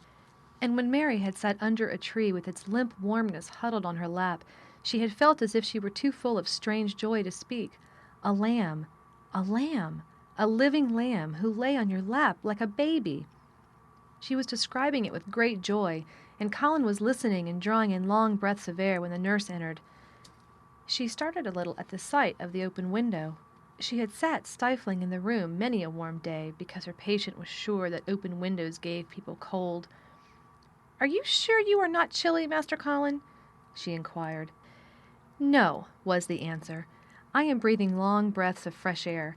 It makes you strong. I am going to get up to the sofa for breakfast. My cousin will have breakfast with me." The nurse went away, concealing a smile, to give the order for 2 breakfasts. She found the servants' hall a more amusing place than the invalid's chamber, and just now everybody wanted to hear the news from upstairs. There was a great deal of joking about the unpopular young recluse who, as the cook said, had found his master and good for him. The servants' hall had been very tired of the tantrums, and the butler, who was a man with a family, had more than once expressed his opinion that the invalid would be all the better for a good hiding. When Colin was on his sofa, and the breakfast for 2 was put upon the table, he made an announcement to the nurse in his most Rajah-like manner. "A boy, and a fox, and a crow, and 2 squirrels, and a newborn lamb are coming to see me this morning. I want them brought upstairs as soon as they come," he said. "You are not to begin playing with the animals in the servants' hall and keep them there. I want them here." The nurse gave a slight gasp and tried to conceal it with a cough. "Yes, sir," she answered. "I'll tell you what you can do," added Colin, waving his hand. "You can tell Martha to bring them here. The boy is Martha's brother. His name is Dickon, and he is an animal charmer." "I hope the animals won't bite, Master Colin," said the nurse. "I told you he was a charmer," said Colin austerely. "Charmers' animals never bite." "There are snake charmers in India," said Mary, "and they can put their snakes' heads in their mouths." "Goodness!" shuddered the nurse. They ate their breakfast with the morning air pouring in upon them. Colin's breakfast was a very good one, and Mary watched him with serious interest. "You will begin to get fatter, just as I did," she said. "I never wanted my breakfast when I was in India, and now I always want it." "I wanted mine this morning," said Colin. "Perhaps it was the fresh air. When do you think Dickon will come?" He was not long in coming. In about 10 minutes Mary held up her hand. "Listen," she said. "Did you hear a caw?" Colin listened and heard it. The oddest sound in the world to hear inside a house, a hoarse caw, caw. Yes, he answered. That's Soot, said Mary. Listen again. Do you hear a bleat, a tiny one? Oh, yes, cried Colin, quite flushing. That's the newborn lamb, said Mary. He's coming. Dickon's moorland boots were thick and clumsy, and though he tried to walk quietly, they made a clumping sound as he walked through the long corridors. Mary and Colin heard him marching, until he passed through the tapestry door onto the soft carpet of Colin's own passage. "If you please, sir," announced Martha, opening the door. "If you please, sir, here's Dickon and his creatures." Dickon came in smiling his nicest wide smile. The newborn lamb was in his arms, and the little red fox trotted by his side. Nut sat on his left shoulder, and Soot on his right, and Shell's head and paws peeped out of his coat pocket. Colin slowly sat up and stared, as he had stared when he first saw Mary, but this was a stare of wonder and delight. The truth was that in spite of all he had heard, he had not in the least understood what this boy would be like, and that his fox and his crow and his squirrels and his lamb were so near to him, and his friendliness, that they seemed almost to be part of himself. Colin had never talked to a boy in his life, and he was so overwhelmed by his own pleasure and curiosity that he did not even think of speaking. But Dickon did not feel the least shy or awkward. He had not felt embarrassed because the crow had not known his language, and had only stared and had not spoken to him the first time they met. Creatures were always like that until they found out about you. He walked over to Colin's sofa and put the newborn lamb quietly on his lap, and immediately the little creature turned to the warm velvet dressing-gown and began to nuzzle into its folds, and butt its tight-curled head with soft impatience against his side. Of course, no boy could have helped speaking then. "What is it doing?" cried Colin. "What does it want?" "It wants its mother," said Dickon, smiling more and more. "I brought it to thee a bit hungry, 'cause I know they'd like to see it feed." He knelt down by the sofa and took a feeding bottle from his pocket. "Come on, little 'un," he said, turning the small, woolly white head with a gentle brown hand. "This is what they's after. They'll get more out of this than they will out of silk velvet coats. There now." And he pushed the rubber tip of the bottle into the nuzzling mouth, and the lamb began to suck it with ravenous ecstasy. After that there was no wondering what to say. By the time the lamb fell asleep, questions poured forth, and Dickon answered them all. He told them how he had found the lamb just as the sun was rising 3 mornings ago. He had been standing on the moor, listening to a skylark, and watching him swing higher and higher into the sky, until he was only a speck in the heights of blue. "I'd almost lost him but for his song, and I was wondering how a chap could hear it, when it seemed as if he'd get out in the world in a minute, and just then I heard something else far off among the gorse bushes. It was a weak bleatin', and I knowed it was a new lamb and was hungry, and I knowed it wouldn't be hungry if it hadn't lost its mother somehow, so I set off searching. I did have a look for it. I went in and out among the gorse bushes and round, and I always seemed to take the wrong turning. But at last I seed a bit of white by a rock on top of the moor, and I climbed up and found the little un, half dead with cold and clemming." While he talked, Soot flew solemnly in and out of the open window, and cawed remarks about the scenery, while Nut and Shell made excursions into the big trees outside, and ran up and down trunks and explored branches. Captain curled up near Dickon, who sat on the hearth-rug from preference. They looked at the pictures in the gardening books, and Dickon knew all the flowers by their country names, and knew exactly which ones were already growing in the secret garden. "I couldn't say that there name," he said, pointing to one under which was written Aquilegia, "but us calls that a columbine, and that there one it's a snapdragon, and they both grow wild in hedges, but these is garden ones, and they're bigger and grander. There's some big clumps of columbine in the garden. They'll look like a bed of blue and white butterflies flutterin' when they're out." "I'm going to see them," cried Colin. "I am going to see them." "Aye, that the mun," said Mary quite seriously, "and the mun I lose no time about it." In chapter. Read by Sarah Jenkins for Lit2Go. On the web at fcit.usf.edu.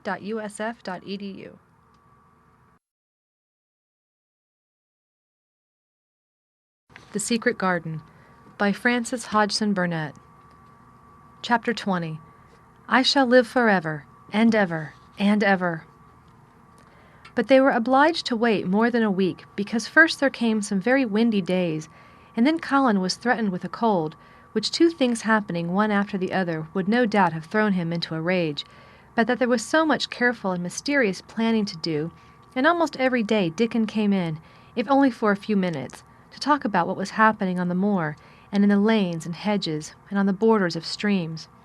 The things he had to tell about otters and badgers and water rats' houses, not to mention birds' nests and field mice and their burrows, were enough to make you almost tremble with excitement when you heard all the intimate details from an animal charmer, and realized with what thrilling eagerness and anxiety the whole busy underworld was working. "They're same as us," said Dickon, "only they have to build their homes every year, and it keeps 'em so busy they fair scuffle to get 'em done." The most absorbing thing, however, was the preparations to be made before Colin could be transported with sufficient secrecy to the garden. No one must see the chair carriage, and Dickon and Mary, after they turned a certain corner of the shrubbery and entered upon the walk outside the ivied walls. As each day passed, Colin had become more and more fixed in his feeling that the mystery surrounding the garden was one of its greatest charms. Nothing must spoil that. No one must ever suspect that they had a secret. People must think that he was simply going out with Mary and Dickon because he liked them and did not object to their looking at him. They had long and quite delightful talks about their route. They would go up this path and down that one, and cross the other, and go round among the fountain flower beds as if they were looking at the bedding-out plants the head gardener, Mr. Roach, had been having arranged. That would seem such a rational thing to do that no one would think it all mysterious. They would turn into the shrubbery walks and lose themselves until they came to the long walls. It was almost as serious and elaborately thought out as the plans of march made by great generals in times of war. Rumors of the new and curious things which were occurring in the invalids' apartments had, of course, filtered through the servants' hall, into the stable yards, and out among the gardeners, but notwithstanding this, Mr. Roach was startled one day when he received orders from Master Colin's room to the effect that he must report himself in the apartment no outsider had ever seen, as the invalid himself desired to speak to him. "Well, well," he said to himself as he hurriedly changed his coat, "what's to do now? His Royal Highness, that wasn't to be looked at, calling up a man he's never set eyes on." Mr. Roach was not without curiosity. He had never even caught a glimpse of the boy, and had heard a dozen exaggerated stories about his uncanny looks and ways and his insane tempers. The thing he had heard oftenest was that he might die at any moment, and there had been numerous fanciful descriptions of a humped back and helpless limbs, given by people who had never seen him. "Things are a-changin' in this house, Mr. Roach," said Mrs. Medlock, as she led him up the back staircase to the corridor onto which opened the hitherto mysterious chamber. "Let's hope they're changin' for the better, Mrs. Medlock," he answered. "Well, they couldn't change for the worse," she continued. "And queer as it all is, there's them as finds their duties made a lot easier to stand up under. Don't you be surprised, Mr. Roach, if you find yourself in the middle of a menagerie and Martha Sowerby's Dickon more at home than you or me could ever be." There really was a sort of magic about Dickon, as Mary always privately believed. When Mr. Roach heard his name, he smiled quite leniently. "He'd be at home in Buckingham Palace or at the bottom of a coal mine," he said. "And yet it's not impudence either. He's just fine, is that lad." It was perhaps well he had been prepared, or he might have been startled. When the bedroom door was opened, a large crow, which seemed quite at home perched on the high back of a carven chair, announced the entrance of a visitor by saying "Caw! Caw!" quite loudly. In spite of Mrs. Medlock's warning, Mr. Roach only just escaped being sufficiently undignified to jump backward. The young Rajah was neither in bed nor on his sofa. He was sitting in an armchair, and a young lamb was standing by him, shaking its tail in feeding lamb fashion, as Dickon knelt giving it milk from its bottle. A squirrel was perched on Dickon's bent back, attentively nibbling a nut. The little girl from India was sitting on a big footstool, looking on. "Here is Mr. Roach, Master Colin," said Mrs. Medlock. The young Rajah turned and looked his servitor over. At least that's what the head gardener felt happened. "Oh, you are Roach, are you?" he said. "I sent for you to give you some very important orders." "Very good, sir," answered Roach. wondering if he was to receive instructions to fell all the oaks in the park or to transform the orchards into water gardens. "I am going out in my chair this afternoon," said Colin. "If the fresh air agrees with me, I may go out every day. When I go, none of the gardeners are to be anywhere near the long walk by the garden walls. No one is to be there. I shall go out about 2 o'clock, and everyone must keep away until I send word that they may go back to their work." "Very good, sir," replied Mr. Roach, much relieved to hear that the oaks might remain and the orchards were safe. "Mary," said Colin, turning to her, "what is that thing you say in India when you have finished talking and want people to go?" "You say, 'You have my permission to go,'" answered Mary. The Rajah waved his hand. "You have my permission to go, Roach," he said. "But remember, this is very important." "Caw, caw," remarked the crow hoarsely, but not impolitely. "Very good, thank you, sir," said Mr. Roach, and Mrs. Medlock took him out of the room. Outside in the corridor, being a rather good-natured man, he smiled until he almost laughed. "My word," he said, "he's got a fine lordly way with him, hasn't he? You'd think he was a whole royal family rolled into one, prince consort and all." Protested Mrs. Medlock. "We've had to let him trample all over every one of us ever since he had feet, and he thinks that's what folks was born for." "Perhaps he'll grow out of it, if he lives," suggested Mr. Roach. "Well, there's one thing's pretty sure," said Mrs. Medlock. "If he does live, and that Indian child stays here, I'll warrant she teaches him that the whole orange does not belong to him, as Susan Sowerby says, and he'll be likely to find out the size of his own quarter." Inside the room, Colin was leaning back on his cushions. "It's all safe now," he said, "and this afternoon I shall see it. This afternoon I shall be in it." Dickon went back to the garden with his creatures, and Mary stayed with Colin. She did not think he looked tired, but he was very quiet before their lunch came, and he was quiet while they were eating it. She wondered why, and asked him about it. "What big eyes you've got, Colin," she said. "When you are thinking they get as big as saucers, what are you thinking about now?" "I can't help thinking about what it will look like," he answered. "The garden?" asked Mary. "The springtime," he said. "I was thinking that I've never really seen it before. I scarcely ever went out, and when I did go I never looked at it. I didn't even think about it." "I never saw it in India, because there wasn't any," said Mary. Shut in and morbid as his life had been, Colin had more imagination than she had, and at least he had spent a good deal of time looking at wonderful books and pictures. "That morning when you ran in and said, 'It's come, you made me feel quite queer. It sounded as if things were coming with a great procession, and big bursts and wafts of music. I've a picture like it in one of my books.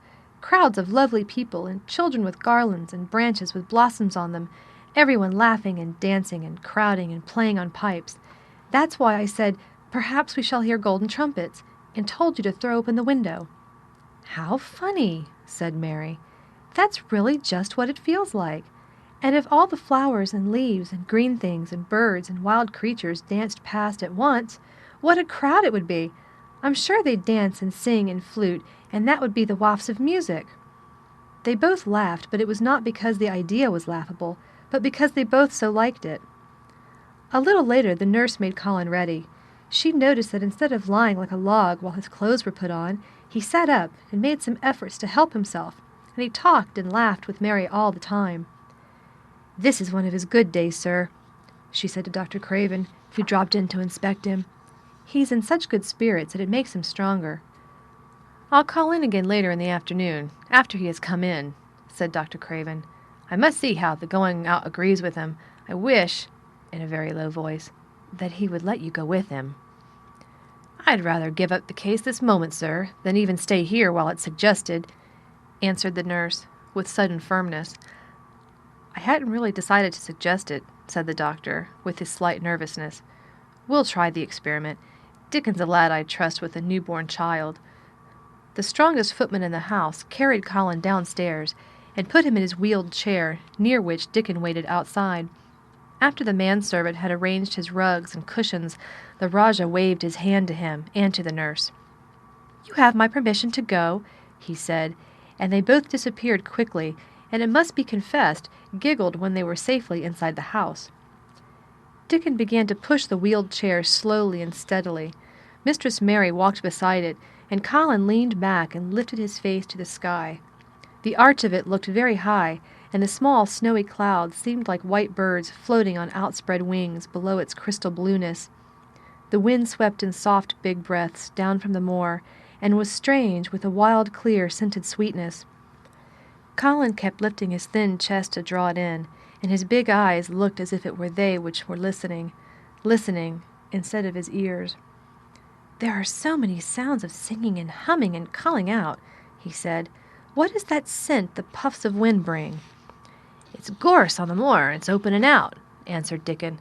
The bees are at it wonderful today." Not a human creature was to be caught sight of in the paths they took. In fact, every gardener or gardener's lad had been witched away.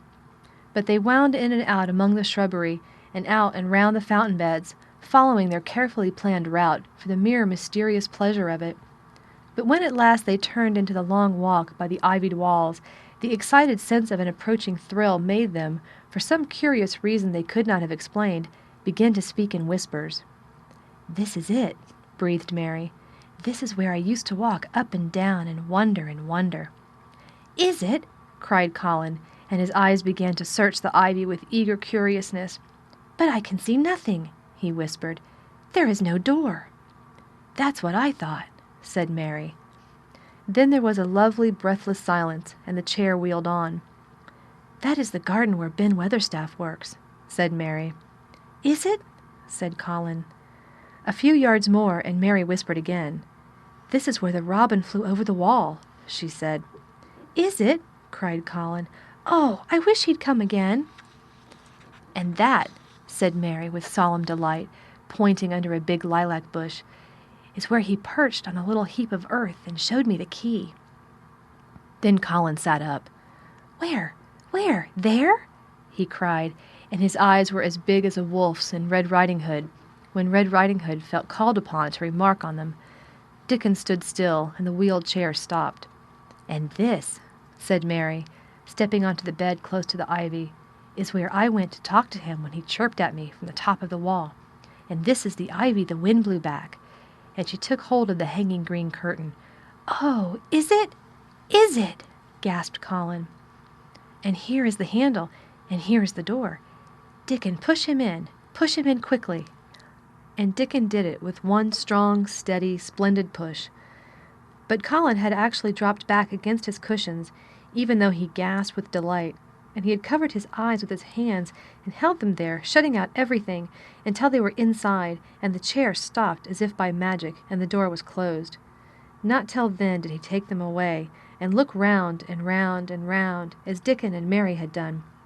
And over walls and earth and trees and swinging sprays and tendrils the fair green veil of tender little leaves had crept, and in the grass under the trees and the gray urns in the alcoves, and here and there everywhere were touches or splashes of gold and purple and white, and the trees were showing pink and snow above his head, and there were fluttering of wings and faint sweet pipes and humming and scents and scents.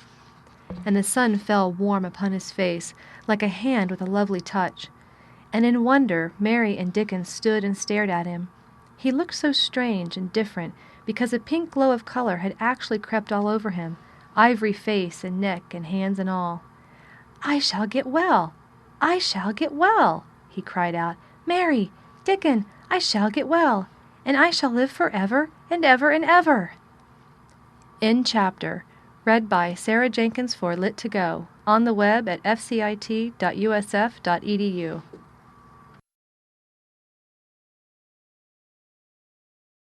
The Secret Garden by Frances Hodgson Burnett. Chapter 21. Ben Weatherstaff. One of the strange things about living in the world is that it is only now and then one is quite sure one is going to live forever and ever and ever. One knows it sometimes when one gets up at the tender, solemn dawn time and goes out and stands alone and throws one's head far back and looks up and watches the pale sky slowly changing and flushing and marvelous unknown things happening until the east almost makes one cry out and one's heart stands still at the strange, unchanging majesty of the rising of the sun. which has been happening every morning for thousands and thousands and thousands of years. One knows it then for a moment or so. And one knows it sometimes when one stands by oneself in a wood at sunset, and the mysterious deep gold stillness slanting through and under the branches seems to be saying slowly, again and again, something one cannot quite hear, however much one tries. Then sometimes the immense quiet of the dark blue at night, with millions of stars waiting and watching, makes one sure. And sometimes a sound of far-off music makes it true. And sometimes a look in someone's eyes. And it was like that with Colin when he first saw and heard and felt the springtime inside the 4 high walls of a hidden garden. That afternoon the whole world seemed to devote itself to being perfect and radiantly beautiful and kind to one boy. Perhaps out of pure heavenly goodness, the spring came and crowned everything it possibly could into that one place.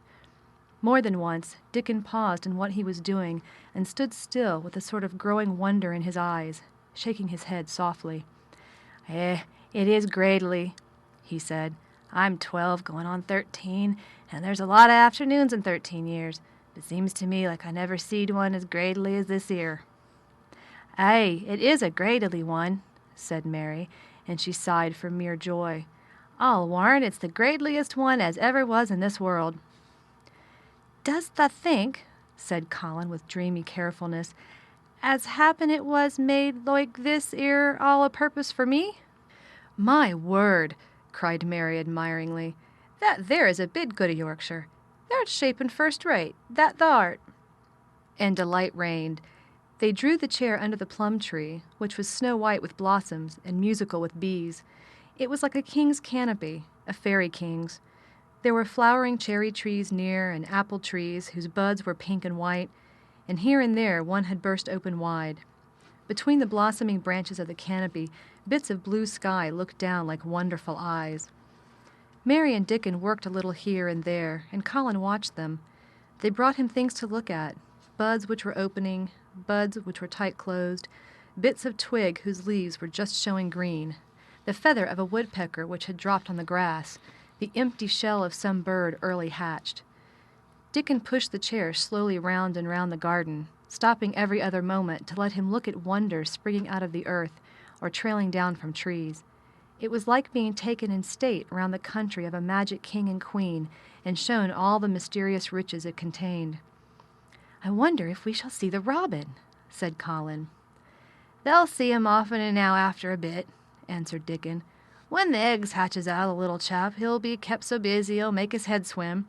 They'll see him flying backward and forward, carrying worms nigh as big as himself, and that much noise going on in the nest when he gets there as fair flusters him, so as he scarce knows which big mouth to drop the first piece in, and gaping beaks and squawks on every side. Mother says as when she sees the work a robin has to keep them gaping beaks filled, she feels like she was a lady with nothing to do. She says she's seen the little chaps when it seemed like the sweat must be dropping off of 'em, though folk can't see it. This made them giggle so delightedly that they were obliged to cover their mouths with their hands, remembering that they must not be heard.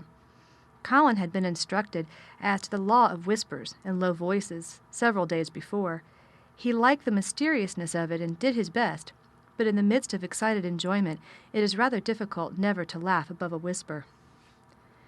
Every moment of the afternoon was full of new things, and every hour the sunshine grew more golden. The wheeled chair had been drawn back under the canopy, and Dickon had sat down on the grass and had just drawn out his pipe, when Colin saw something he had not had time to notice before. "That's a very old tree over there, isn't it?" he said. Dickon looked across the grass at the tree, and Mary looked, and there was a brief moment of stillness. "Yes," answered Dickon, after it, and his low voice had a very gentle sound. Mary gazed at the tree and thought. "The branches are quite gray, and there's not a single leaf anywhere," Colin went on. "It's quite dead, isn't it?" "Aye," admitted Dickon. "But them roses as has climbed all over it will near hide every bit of the dead wood when they're full of leaves and flowers. It won't look dead then. It'll be the prettiest of all." Mary still gazed at the tree and thought. "It looks as if a big branch had been broken off," said Colin. "I wonder how it was done." "It's been done many a year," answered Dickon. With a sudden relieved start and laying his hand on Colin, Look at that robin. There he is. He's been foraging for his mate." Colin was almost too late, but he just caught sight of him, the flash of red-breasted bird with something in his beak. He darted through the greenness and into the close-grown corner and was out of sight. Colin leaned back on his cushion again, laughing a little. "He's taking her tea to her. Perhaps it's 5 o'clock. I think I'd like some tea myself." And so they were safe. "It was magic which sent the robin," said Mary secretly to Dickon afterward. "I know it was magic." For both she and Dickon had been afraid Colin might ask something about the tree whose branch had broken off 10 years ago, and they had talked it over together, and Dickon had stood and rubbed his head in a troubled way. "We mun look as if it wa'n't no different from the other trees," he had said. "We couldn't never tell him how it broke, poor lad. If he says anything about it, we mun try to look cheerful." "Aye, that we mun," had answered Mary. But she had not felt as if she looked cheerful when she gazed at the tree. She wondered and wondered in those few moments if there was any reality in that other thing Dickon had said. He had gone on rubbing his rust-red hair in a puzzled way, but a nice, comforted look had begun to grow in his blue eyes. "Mrs. Craven was a very lovely young lady," he had gone on rather hesitatingly, "and Mother thinks she's about Misselthwaite many a time looking after Mr. Colin, same as all mothers do when they're took out in the world. They have to come back, the seas. Happen she's been in the garden, and happening it was her set us to work and told us to bring him here." Mary had thought he meant something about magic. She was a great believer in magic. Secretly, she quite believed that Dickon worked magic, of course good magic, on everything near him, and that was why people liked him so much, and wild creatures knew he was their friend. She wondered, indeed, if it were not possible that his gift had brought the robin just at the right moment when Colin asked the dangerous question. She felt that his magic was working all the afternoon and making Colin look like an entirely different boy. It did not seem possible that he could be the crazy creature who had screamed and beaten and bitten his pillow. Even his ivory whiteness seemed to change. The faint glow of color which had shone on his face and neck and hands when he first got inside the garden really never quite died away. He looked as if he were made of flesh instead of ivory or wax. They saw the robin carry food to his mate 2 or 3 times, and it was so suggestive of afternoon tea that Colin felt they must have some. "Go and make one of the men servants bring some in a basket to the rhododendron walk," he said, "and then you and Dickon can bring it here." It was an agreeable idea, easily carried out, and when the white cloth was spread upon the grass, with hot tea and buttered toast and crumpets, a delightfully hungry meal was eaten, and several birds on domestic errands paused to inquire what was going on, and were led into investigating crumbs with great activity. Nut and Shell whisked up trees with pieces of cake, and Soot took the entire half of a buttered crumpet into a corner, and pecked at and examined and turned it over and made hoarse remarks about it, until he decided to swallow it all joyfully in one gulp. The afternoon was dragging towards its mellow hour. The sun was deepening the gold of its lances, the bees were going home, and the birds were flying past less often. Dickon and Mary were sitting on the grass. The tea basket was repacked ready to be taken back to the house, and Colin was lying against his cushions with his heavy locks pushed back from his forehead, and his face looking quite a natural color. "I don't want this afternoon to go," he said, "but I shall come back tomorrow, and the day after, and the day after, and the day after." "You'll get plenty of fresh air, won't you?" said Mary. "I'm going to get nothing else," he answered. "I've seen the spring now, and I'm going to see the summer. I'm going to see everything grow here. I'm going to grow here myself." "That thou will," said Dickon. "Us'll have thee walking about here and digging same as other folk afore long." Colin flushed tremendously. "Walk?" he said. "Dig? Shall I?" Dickon's glance at him was delicately cautious. Neither he nor Mary had ever asked if anything was the matter with his legs. "For sure thou will," he said stoutly. "Thou's got legs of thine own, same as other folks." Mary was rather frightened until she heard Colin's answer. "Nothing really ails them," he said, "but they are so thin and weak. They shake so that I'm afraid to try to stand on them." Both Mary and Dickon drew a relieved breath. "When they stops being afraid, they'll stand on 'em," Dickon said with renewed cheer, "and they'll stop being afraid in a bit." "I shall," said Colin, and he lay still as if he were wondering about things. They were really very quiet for a little while. The sun was dropping lower. It was that hour when everything stills itself, and they really had had a busy and exciting afternoon. Colin looked as if he were resting luxuriously. Even the creatures had ceased moving about and had drawn together and were resting near them. Soot had perched on a low branch and drawn up one leg and dropped the gray film drowsily over his eyes. Mary privately thought he looked as if he might snore in a minute. In the midst of this stillness, it was rather startling when Colin half lifted his head and exclaimed in a loud, suddenly alarmed whisper, "Who is that man?" Dickon and Mary scrambled to their feet. "Man!" they both cried in low, quick voices. Colin pointed to the high wall. "Look!" he whispered excitedly. "Just look!" Mary and Dickon wheeled about and looked. There was Ben Weatherstaff's indignant face glaring at them over the wall from the top of a ladder. He actually shook his fist at Mary. "If I wasn't a batchelder, and thou a wench o' mine," he cried, "I'd give thee a hidin'." He mounted another step threateningly, as if it were his energetic intention to jump down and deal with her. But as she came toward him, he evidently thought better of it, and stood on the top step of his ladder, shaking his fist down at her. "I never thought much of thee," he harangued. "I couldn't abide thee the first time I set eyes on thee. A scrawny, buttermilk-faced young besom, allus asking questions and poking the nose where it wasn't wanted. I never knowed how they got so thick with me. If it hadn't been for the robin, drat him." "Ben Weatherstaff!" called out Mary, finding her breath. She stood below him and called up to him with a sort of gasp. "Ben Weatherstaff, it was the robin who showed me the way." Then it did seem as if Ben really would scramble down on her side of the wall, he was so outraged. "That young bad un!" he called down at her. "Lying the badness on a robin. Not but what he's impotent enough for anything. Him showing thee the way. Him, the young note." She could see his next words burst out because he was overpowered by curiosity. "However I in this world did get in?" "It was the robin who showed me the way," she protested obstinately. "He didn't know he was doing it, but he did, and I can't tell you from here while you're shaking your fist at me." He stopped shaking his fist very suddenly at that very moment, and his jaw actually dropped as he stared over her head at something he saw coming over the grass toward him. At the first sound of his torrent of words, Colin had been so surprised that he had only sat up and listened as if he were spellbound, but in the midst of it he had recovered himself and beckoned imperiously to Dickon. "Wheel me over there," he commanded. "Wheel me quite close and stop right in front of him." And this, if you please, this is what Ben Weatherstaff beheld, and which made his jaw drop. A wheeled chair with luxurious cushions and robes, which came toward him looking rather like some sort of state coach, because a young Rajah leaned back in it with royal command in his great black-rimmed eyes, and a thin white hand extended haughtily toward him. And it stopped right under Ben Weatherstaff's nose. It was really no wonder his mouth dropped open. "Do you know who I am?" demanded the Rajah. How Ben Weatherstaff stared! His red old eyes fixed themselves on what was before him, as if he were seeing a ghost. He gazed and gulped a lump down his throat and did not say a word.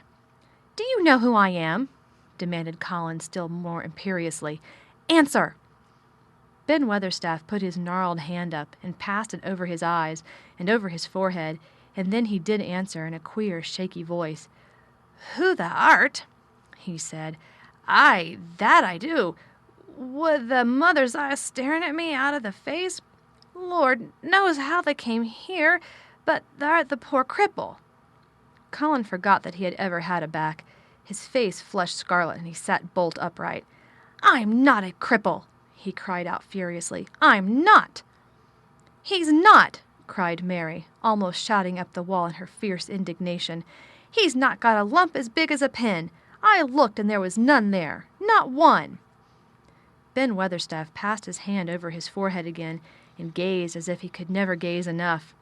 His hand shook, and his mouth shook, and his voice shook. He was an ignorant old man and a tactless old man, and he could only remember the things he had heard. The hasn't got a crooked back?" he said hoarsely. "No!" shouted Colin. The hasn't got crooked legs?" quavered Ben more hoarsely yet. It was too much. The strength which Colin usually threw into his tantrums rushed through him now in a new way.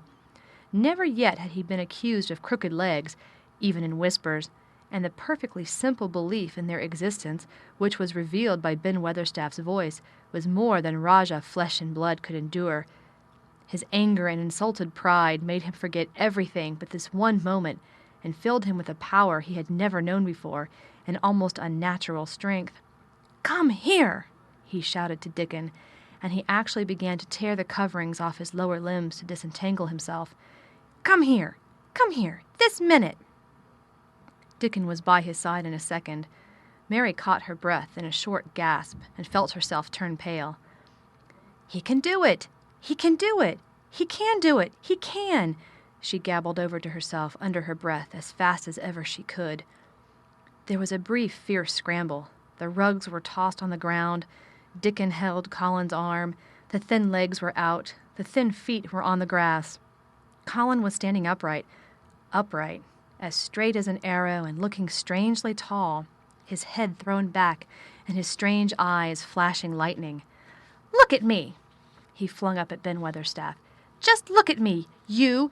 Just look at me!" "He's as straight as I am," cried Dickon. "He's as straight as any lad in Yorkshire." What Ben Weatherstaff did Mary thought queer beyond measure. He choked and gulped, and suddenly tears ran down his weather-wrinkled cheeks as he struck his old hands together. He burst forth. "The lies folk tells. Thou'rt as thin as a lath and as white as a wraith, but there's not a knob on thee. That'll make 'em on yet. God bless thee."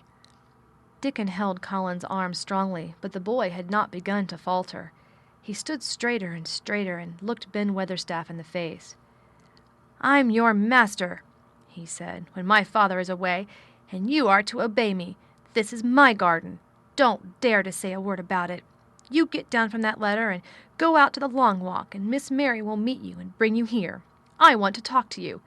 We did not want you, but now you will have to be in the secret. Be quick." Ben Weatherstaff's crabbed old face was still wet with that one queer rush of tears. It seemed as if he could not take his eyes from the thin, straight Colin standing on his feet with his head thrown back. Lad," he almost whispered. My lad." And then, remembering himself, he suddenly touched his hat gardener fashion and said, Yes, sir, and obediently disappeared as he descended the ladder. End chapter. Read by Sarah Jenkins for Lit2Go, on the web at fcit.usf.edu.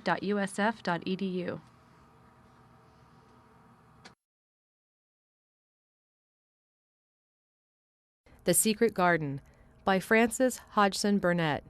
Chapter 22. When the Sun Went Down. When his head was out of sight, Colin turned to Mary. "Go and meet him," he said, and Mary flew across the grass to the door under the ivy. Dickon was watching him with sharp eyes. There were scarlet spots on his cheeks, and he looked amazing, but he showed no signs of falling. "I can stand," he said, and his head was still held up, and he said it quite grandly. "I told thee thou could as soon as thou stopped being afraid," answered Dickon, "and thou stopped." "Yes, I've stopped," said Colin. Then suddenly he remembered something Mary had said. "Are you making magic?" he asked sharply. Dickon's curly mouth spread in a cheerful grin. "Thou's doing magic thyself," he said. "It's same magic as made these here work out of the earth." And he touched with his thick boot a clump of crocuses in the grass. Colin looked down at them. "Aye," he said slowly, "there couldna be bigger magic than that there. There couldna be." He drew himself up straighter than ever. "I'm going to walk to that tree," he said, pointing to one a few feet away from him. "I'm going to be standing when Weatherstaff comes here. I can rest against the tree if I like. When I want to sit down, I will sit down, but not before. Bring a rug from the chair." He walked to the tree, and though Dickon held his arm, he was wonderfully steady.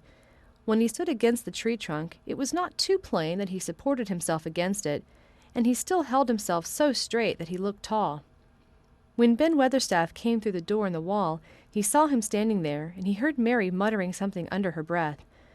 "What art saying?" he asked rather testily, because he did not want his attention distracted from the long, thin, straight boy figure and proud face. But she did not tell him. What she was saying was this: "You can do it. You can do it. I told you you could.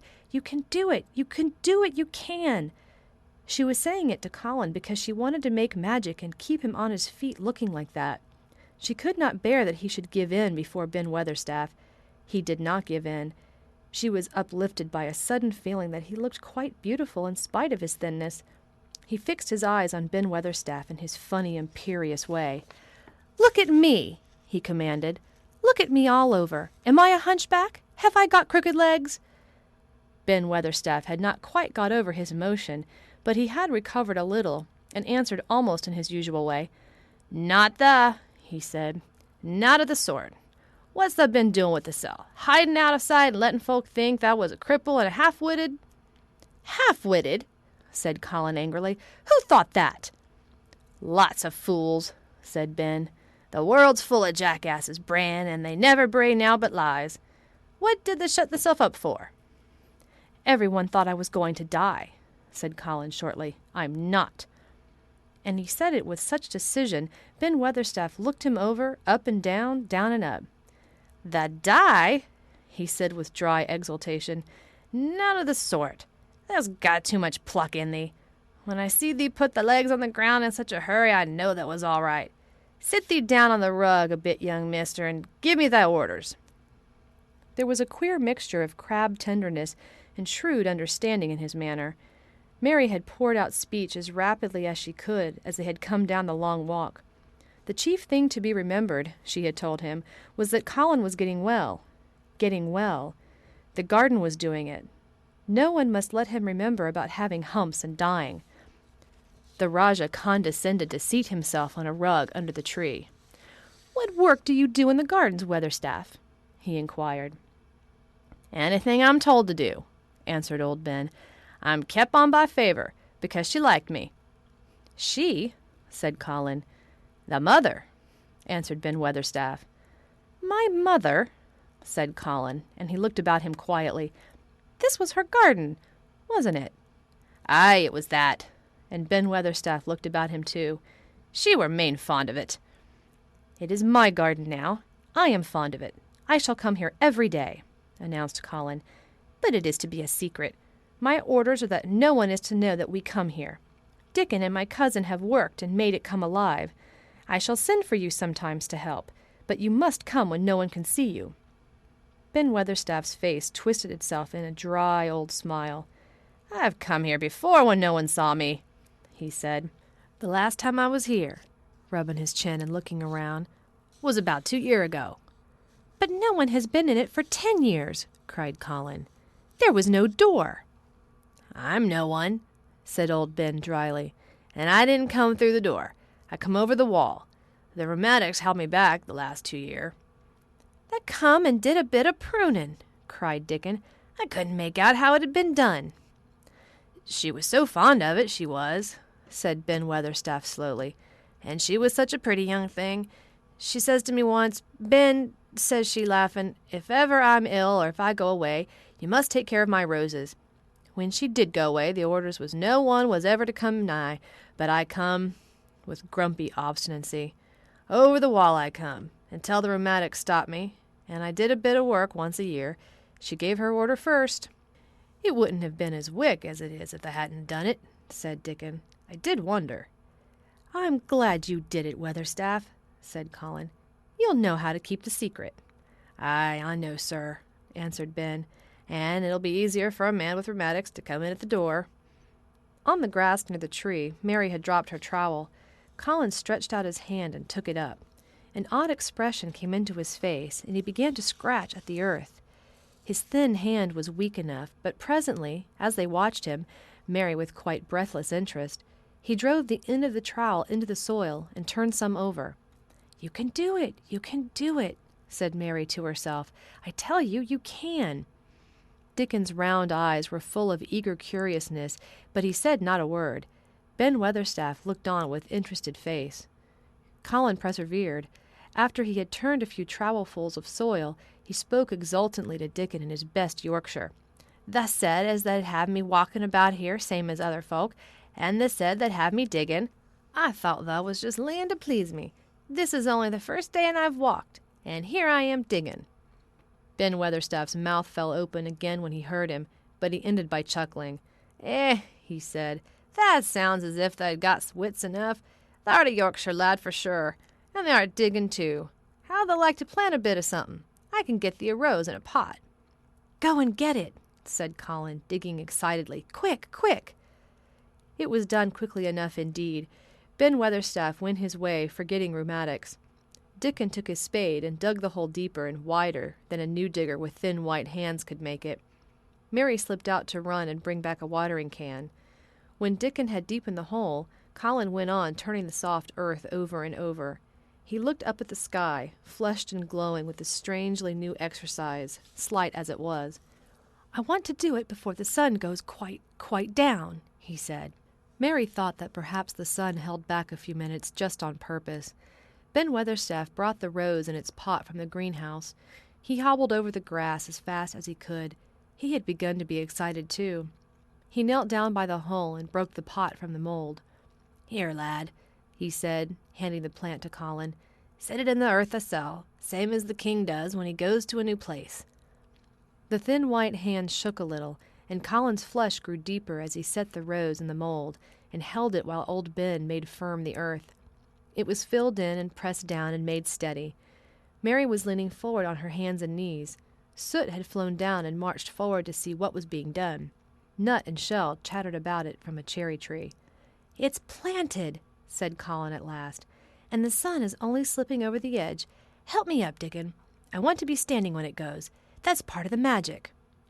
And Dickon helped him, and the magic, or whatever it was, so gave him strength that when the sun did slip over the edge, and end the strange, lovely afternoon for them, there he actually stood on his own 2 feet, laughing. End chapter. Read by Sarah Jenkins for Lit2Go. On the web at fcit.usf.edu.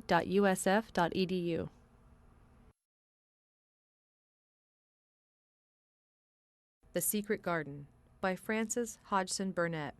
Chapter 23. Magic. Dr. Craven had been waiting some time at the house when they returned to it. He had indeed begun to wonder if it might not be wise to send someone out to explore the garden paths.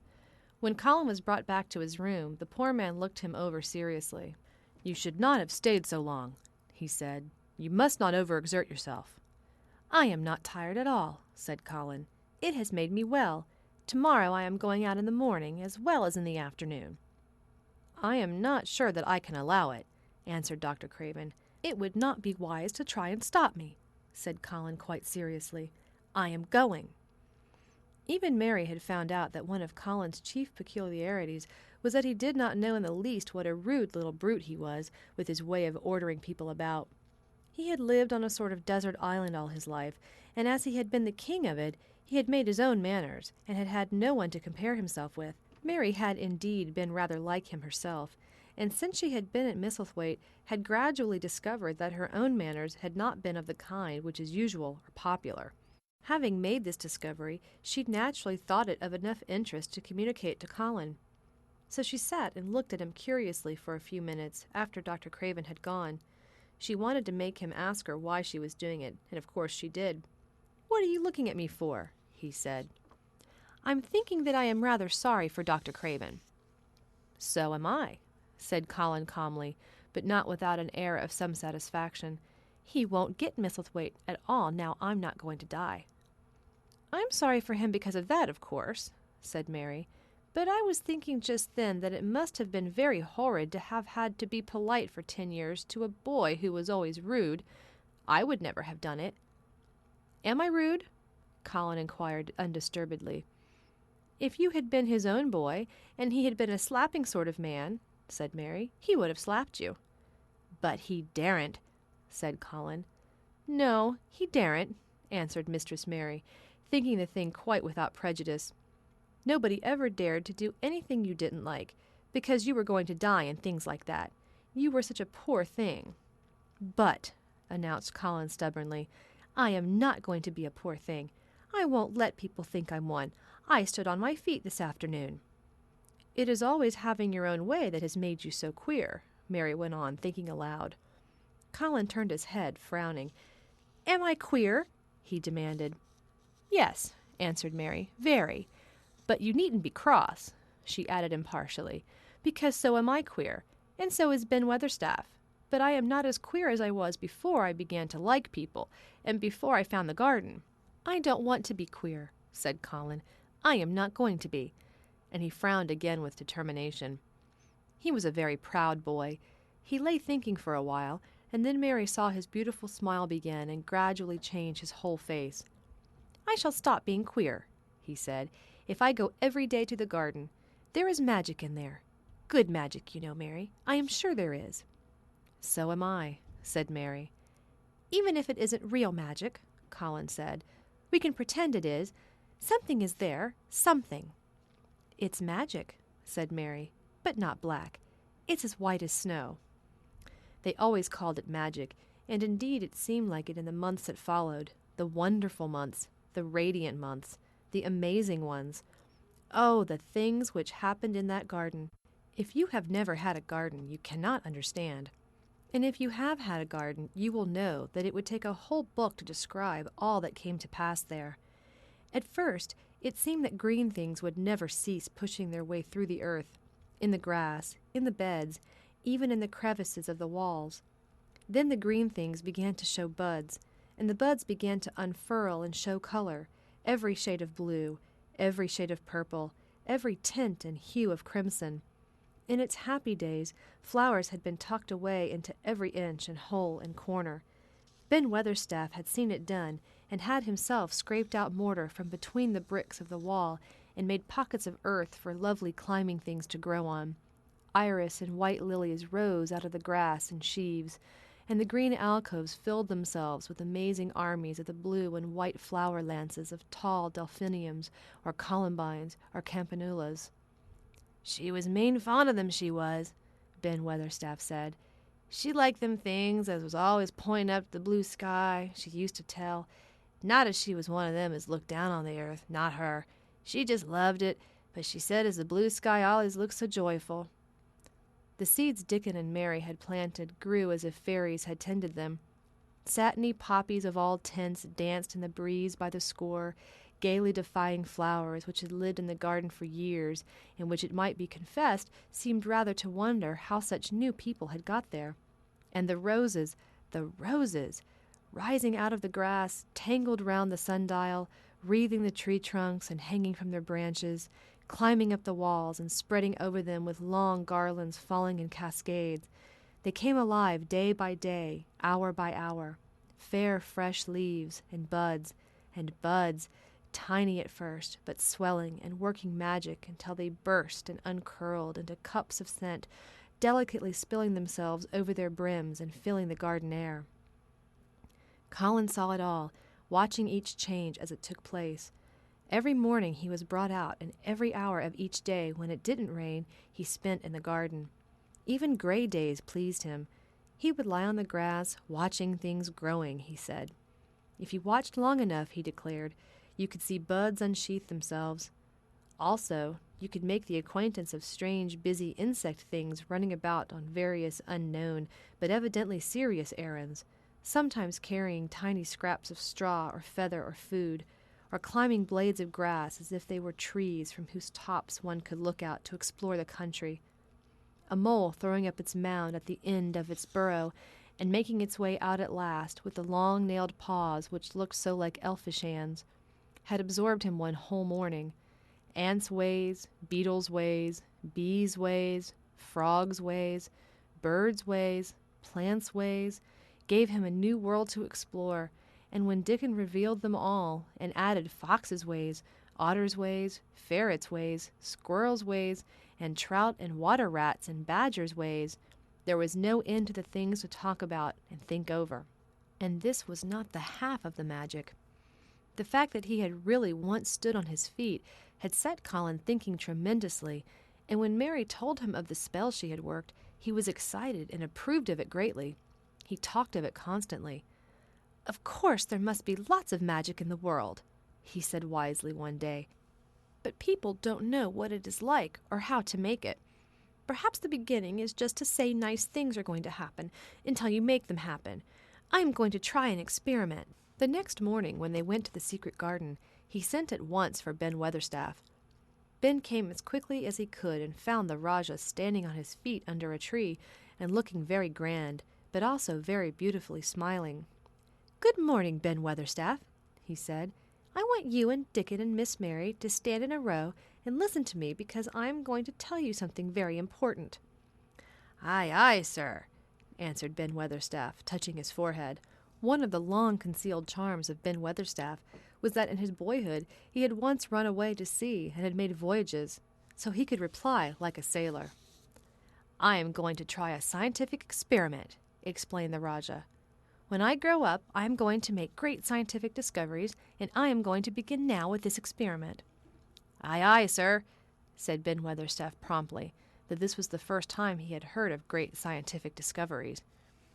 It was the first time Mary had heard of them either, but even at this stage she had begun to realize that, queer as he was, Colin had read about a great many singular things, and was somehow a very convincing sort of boy. When he held up his head and fixed his strange eyes on you, it seemed as if you believed him almost in spite of yourself, though he was only 10 years old, going on 11. At this moment he was especially convincing because he suddenly felt the fascination of actually making a sort of speech like a grown-up person. "The great scientific discoveries I am going to make," he went on, "will be about magic. Magic is a great thing, and scarcely anyone knows anything about it except a few people in old books, and Mary a little, because she was born in India, where there are fakirs. I believe Dickon knows some magic, but perhaps he doesn't know he knows it. He charms animals and people. I would never have let him come to see me if he had not been an animal charmer, which is a boy charmer too, because a boy is an animal. I am sure there is magic in everything, only we have not sense enough to get hold of it and make it do things for us, like electricity and horses and steam." This sounded so imposing that Ben Weatherstaff became quite excited and really could not keep still. "Aye, aye, sir," he said, and he began to stand up quite straight. "When Mary found this garden it looked quite dead," the orator proceeded. "Then something began pushing things up out of the soil and making things out of nothing. One day things weren't there, and another they were. I had never watched things before, and it made me feel very curious. Scientific people are always curious, and I am going to be scientific. I keep saying to myself, 'What is it? What is it? It's something. It can't be nothing.' I don't know its name, so I call it magic. I have never seen the sun rise, but Mary and Dickon have, and from what they tell me, I am sure that is magic too. Something pushes it up and draws it. Sometimes, since I've been in the garden, I've looked up through the trees at the sky, and I have had a strange feeling of being happy, as if something were pushing and drawing in my chest and making me breathe fast. Magic is always pushing and drawing and making things out of nothing. Everything is made out of magic. Leaves and trees, flowers and birds, badgers and foxes and squirrels and people. So it must be all around us, in this garden, in all the places. The magic in this garden has made me stand up and know I am going to live to be a man. I am going to make the scientific experiment of trying to get some and put it in myself and make it push and draw me and make me strong. I don't know how to do it, but I think that if you keep thinking about it and calling it, perhaps it will come. Perhaps that is the first baby way to get it. When I was going to try to stand that first time, Mary kept saying to herself as fast as she could, 'You can do it, you can do it.' And I did. I had to try myself at the same time, of course, but her magic helped me, and so did Dickon's. Every morning and evening, and as often in the daytime as I can remember, I am going to say, 'Magic is in me. Magic is making me well. I am going to be as strong as Dickon, as strong as Dickon.' And you must all do it too. That is my experiment. Will you help, Ben Weatherstaff?" "Aye, aye, sir," said Ben Weatherstaff. "Aye, aye." "If you keep doing it every day as regularly as soldiers go through drill, we shall see what will happen and find out if the experiment succeeds. You learn things by saying them over and over and thinking about them until they stay in your mind forever, and I think it will be the same with magic. If you keep calling it to come to you and help you, it will get to be a part of you, and it will stay and do things." I once heard an officer in India tell my mother that there were fakirs who said words over and over thousands of times, said Mary. I've heard Jim Fettleworth's wife say the same thing over thousands of times, calling Jim a drunken brute, said Ben Weatherstaff dryly. Summat allus come of that, sure enough. He gave her a good hidin' and went to the Blue Lion and got as drunk as a lord. Colin drew his brows together and thought a few minutes. Then he cheered up. Well, he said, you see something did come of it. She used the wrong magic until she made him beat her. If she'd used the right magic and had said something nice, perhaps he wouldn't have got as drunk as a lord, and perhaps he might have bought her a new bonnet. Ben Weatherstaff chuckled, and there was a shrewd admiration in his little old eyes. Thou'rt a clever lad as well as a straight-legged one, Mr. Colin, he said. Next time I see Bess Fettleworth, I'll give her a bit of a hint at what magic will do for her. She'd be rare and pleased if the scientific experiment worked, and so would Jim. Dickon had stood listening to the lecture, his round eyes shining with curious delight. Nut and Shell were on his shoulders, and he held a long-eared white rabbit in his arm, and stroked it softly while it laid its ears along its back and enjoyed itself. "Do you think the experiment will work?" Colin asked him, wondering what he was thinking. He so often wondered what Dickon was thinking when he saw him looking at him, or at one of his creatures with its happy, wide smile. He smiled now, and his smile was wider than usual. "Aye," he answered, "that I do. It'll work same as the seeds do when the sun shines on 'em. It'll work for sure. Shall us begin it now?" Colin was delighted, and so was Mary. Fired by recollections of fakirs and devotees and illustrations, Colin suggested that they should all sit cross-legged under the tree which made a canopy. "It will be like sitting in sort of a temple," said Colin. "I'm rather tired, and I want to sit down." Said Dickon, "they mustn't begin by saying they're tired. That might spoil the magic." Colin turned and looked at him, into his innocent round eyes. "That's true," he said slowly. "I must only think of the magic." It all seemed most majestic and mysterious when they sat down in their circle. Ben Weatherstaff felt as if he had somehow been led into appearing at a prayer meeting. Ordinarily he was very fixed in being what he called age and prayer meetings, but this being the Rajah's affair, he did not resent it, and was indeed inclined to be gratified at being called upon to assist. Mistress Mary felt solemnly enraptured. Dickon held his rabbit in his arm, and perhaps he made some charmer's signal no one heard, for when he sat down, cross-legged like the rest, the crow, the fox, the squirrels, and the lamb slowly drew near, and made part of the circle, settling each into a place of rest, as if of their own desire. "The creatures have come," said Colin gravely. "They want to help us." Colin really looked quite beautiful, Mary thought. He held his head high as if he felt like a sort of priest, and his strange eyes had a wonderful look in them. The light shone on him through the tree canopy.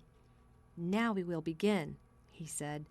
"Shall we sway backward and forward, Mary, as if we were dervishes?" "I canna do no swaying back and forward," said Ben Weatherstaff. "I've got the rheumatics." "The magic will take them away," said Colin in a high priest tone, "but we won't sway until it has done it. We will only chant." "I canna do no chanting," said Ben Weatherstaff a trifle testily. "They turned me out of the church choir the only time I ever tried it." No one smiled. They were all too much in earnest. Colin's face was not even crossed by a shadow. He was thinking only of the magic. "Then I will chant," he said. And he began, looking like a strange boy spirit. "The sun is shining. The sun is shining. That is the magic. The flowers are growing. The roots are stirring. That is the magic. Being alive is the magic. Being strong is the magic. The magic is in me. The magic is in me. It is in me. It is in me. It's in every one of us. It's in Ben Weatherstaff's back. Magic. Magic. Come and help." He said it a great many times. Not 1,000 times, but quite a goodly number. Mary listened entranced. She felt as if it were at once queer and beautiful, and she wanted him to go on and on. Ben Weatherstaff began to feel soothed into a sort of dream which was quite agreeable. The humming of the bees and the blossoms mingled with the chanting voice, and drowsily melted into a doze. Dickon sat cross-legged with his rabbit asleep on his arm, and a hand resting on the lamb's back. Soot had pushed away a squirrel and huddled close to him on his shoulder. The gray film dropped over his eyes. At last Colin stopped. "Now I am going to walk round the garden," he announced. Ben Weatherstaff's head had just dropped forward, and he lifted it with a jerk. "You have been asleep," said Colin. "Nowt of the sort," mumbled Ben. "The sermon was good enough, but I'm bound to get out afore the collection." He was not quite awake yet. "You're not in church," said Colin. "Not me," said Ben, straightening himself. "Who said I were? I heard every bit of it. You said the magic was in my back. The doctor calls it rheumatics." The Rajah waved his hand. "That is the wrong magic," he said. "You will get better. You have my permission to go to your work. But come back tomorrow." "I'd like to see thee walk round the garden," grunted Ben. It was not an unfriendly grunt, but it was a grunt. In fact, being a stubborn old party and not having entire faith in magic, he had made up his mind that if he were sent away he would climb his ladder and look over the wall so that he might be ready to hobble back if there were any stumbling. The Rajah did not object to his staying, and so the procession was formed. It really did look like a procession. Colin was at its head, with Dickon on one side and Mary on the other. Ben Weatherstaff walked behind, and the creatures trailed after them, the lamb and the fox cub keeping close to Dickon, the white rabbit hopping along or stopping to nibble, and Soot following with the solemnity of a person who felt himself in charge. It was a procession which moved slowly but with dignity. Every few yards it stopped to rest. Colin leaned on Dickon's arm, and privately Ben Weatherstaff kept a sharp lookout. But now and then Colin took his hand from its support and walked a few steps alone. His head was held up all the time, and he looked very grand. "The magic is in me," he kept saying. "The magic is making me strong. I can feel it. I can feel it." It seemed very certain that something was upholding and uplifting him. He sat on the seats in the alcoves, and once or twice he sat down on the grass, and several times he paused in the path and leaned on Dickon, but he would not give up until he had gone all around the garden. When he returned to the canopy tree, his cheeks were flushed, and he looked triumphant. "I did it! The magic worked!" he cried. "That is my first scientific discovery." "What will Dr. Craven say?" broke out Mary. "He won't say anything," Colin answered, "because he will not be told. This is to be the biggest secret of all. No one is to know anything about it until I have grown so strong that I can walk and run like any other boy. I shall come here every day in my chair, and I shall be taken back in it. I won't have people whispering and asking questions, and I won't let my father hear about it until the experiment is quite succeeded. Then sometime when he comes back to Misselthwaite, I shall just walk into his study and say, 'Here I am like any other boy. I am quite well, and I shall live to be a man. It has been done by a scientific experiment.'" "He will think he is in a dream," cried Mary. "He won't believe his eyes." Colin flushed triumphantly. He had made himself believe that he was going to get well, which was really more than half the battle, if he had been aware of it. And the thought which stimulated him more than any other was this imagining what his father would look like when he saw that he had a son who was as straight and strong as other fathers' sons. One of his darkest miseries in the unhealthy, morbid past days had been his hatred of being a sickly, weak-backed boy whose father was afraid to look at him. "He'll be obliged to believe them," he said. "One of the things I am going to do, after the magic works, and before I begin to make scientific discoveries, is to be an athlete." "We shall have thee taken to boxing in a week or so," said Ben Weatherstaff. "Thou'lt end with winning the belt and being champion prize-fighter of all England." Colin fixed his eyes on him sternly. "Weatherstaff," he said, "that is disrespectful. You must not take liberties because you are in the secret. However much the magic works, I shall not be a prize-fighter. I shall be a scientific discoverer." Ax pardon, sir," answered Ben, touching his forehead in salute. "I ought to have seen it wasn't a joking matter." But his eyes twinkled, and secretly he was immensely pleased. He really did not mind being snubbed, since the snubbing meant that the lad was gaining strength and spirit. End chapter. Read by Sarah Jenkins for Lit2Go. On the web at fcit.usf.edu.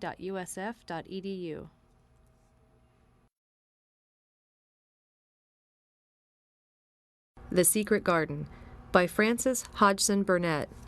Chapter 24. Let Them Laugh.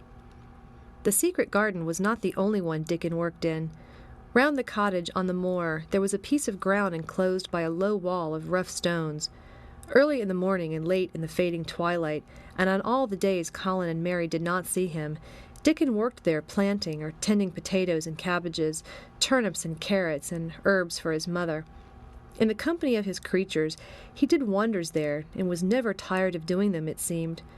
While he dug or weeded, he whistled or sang bits of Yorkshire moor songs, or talked to Soot or Captain, or the brothers and sisters he had taught to help him. "We'd never get on as comfortable as we do," Mrs. Sowerby said, "if it wasn't for Dickon's garden. Anything'll grow for him. His taters and cabbages is twice the size of anyone else's, and they've got a flavor with 'em as nobody's has." When she found a moment to spare, she liked to go out and talk to him. After supper there was still a long, clear twilight to work in, and that was her quiet time. She could sit upon the low, rough wall and look on and hear stories of the day. She loved this time. There were not only vegetables in this garden. Dickon had bought penny packages of flower seeds now and then, and sown bright sweet-scented things among gooseberry bushes and even cabbages, and he grew borders of mignonette and pinks and pansies, and things whose seeds he could save year after year, or whose roots would bloom each spring and spread in time into fine clumps. The low wall was one of the prettiest things in Yorkshire because he had tucked moorland foxglove and ferns and rock cress and hedgerow flowers into every crevice, until only here and there glimpses of the stones were to be seen. "All a chap's got to do to make 'em thrive, Mother," he would say, "is to be friends with 'em for sure. They're just like the creatures. If they're thirsty, give 'em drink, and if they're hungry, give 'em a bit of food. They want to live same as we do. If they died, I should feel as if I'd been a bad lad and somehow treated them heartless." It was in these twilight hours that Mrs. Sowerby heard of all that had happened at Misselthwaite Manor. At first she was only told that Mester Colin had taken a fancy to going out into the grounds with Miss Mary, and that it was doing him good. But it was not long before it was agreed between the two children that Dickon's mother might come into the secret. Somehow it was not doubted that she was safe for sure. So one beautiful still evening Dickon told the whole story, with all the thrilling details of the buried key, and the robin and the grey haze which had seemed like deadness, and the secret Mistress Mary had planned never to reveal.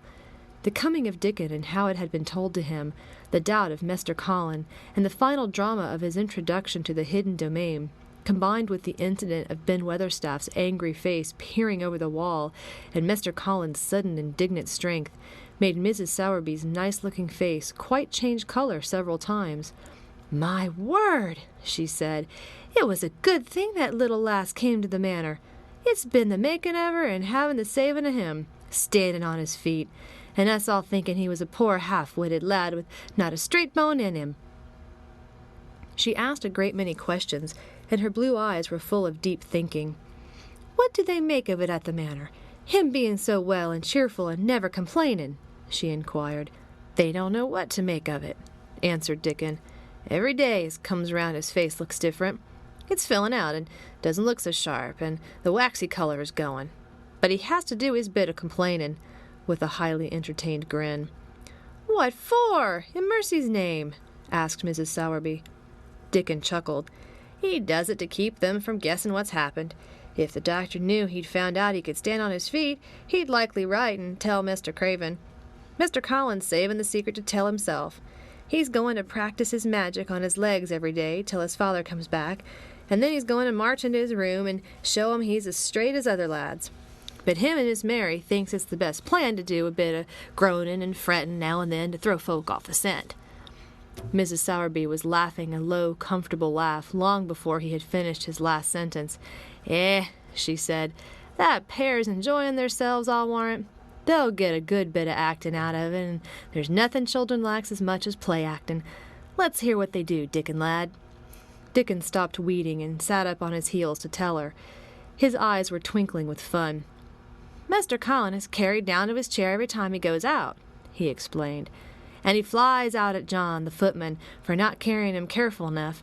He makes himself as helpless-looking as he can and never lifts his head until we're out of sight of the house. and he grunts and frets a good bit when he's been settling into his chair. Him and Miss Mary's both got to enjoy it, and when he groans and complains, she'll say, 'Poor Colin, does it hurt you so much? Are you so weak as that, poor Colin?' But the trouble is that sometimes they can scarce keep from bursting out laughing.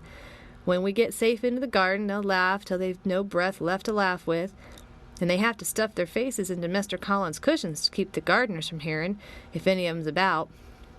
"The more they laugh, the better for 'em," said Mrs. Sowerby, still laughing herself. "Good healthy child laughing's better than pills any day of the year. That pair'll plump up for sure." "They are plumping up," said Dickon. "They're that hungry they don't know how to get enough to eat without making talk. Mr. Colin says if he keeps sending for more food, they won't believe he's an invalid at all. Miss Mary says she'll let him eat her share, but he says that if she goes hungry, she'll get thin, and they mun both get fat at once." Mrs. Sowerby laughed so heartily at the revelation of this difficulty that she quite rocked backward and forward in her blue cloak, and Dickon laughed with her. "I'll tell thee what, lad," Mrs. Sowerby said when she could speak. "I've thought of a way to help 'em.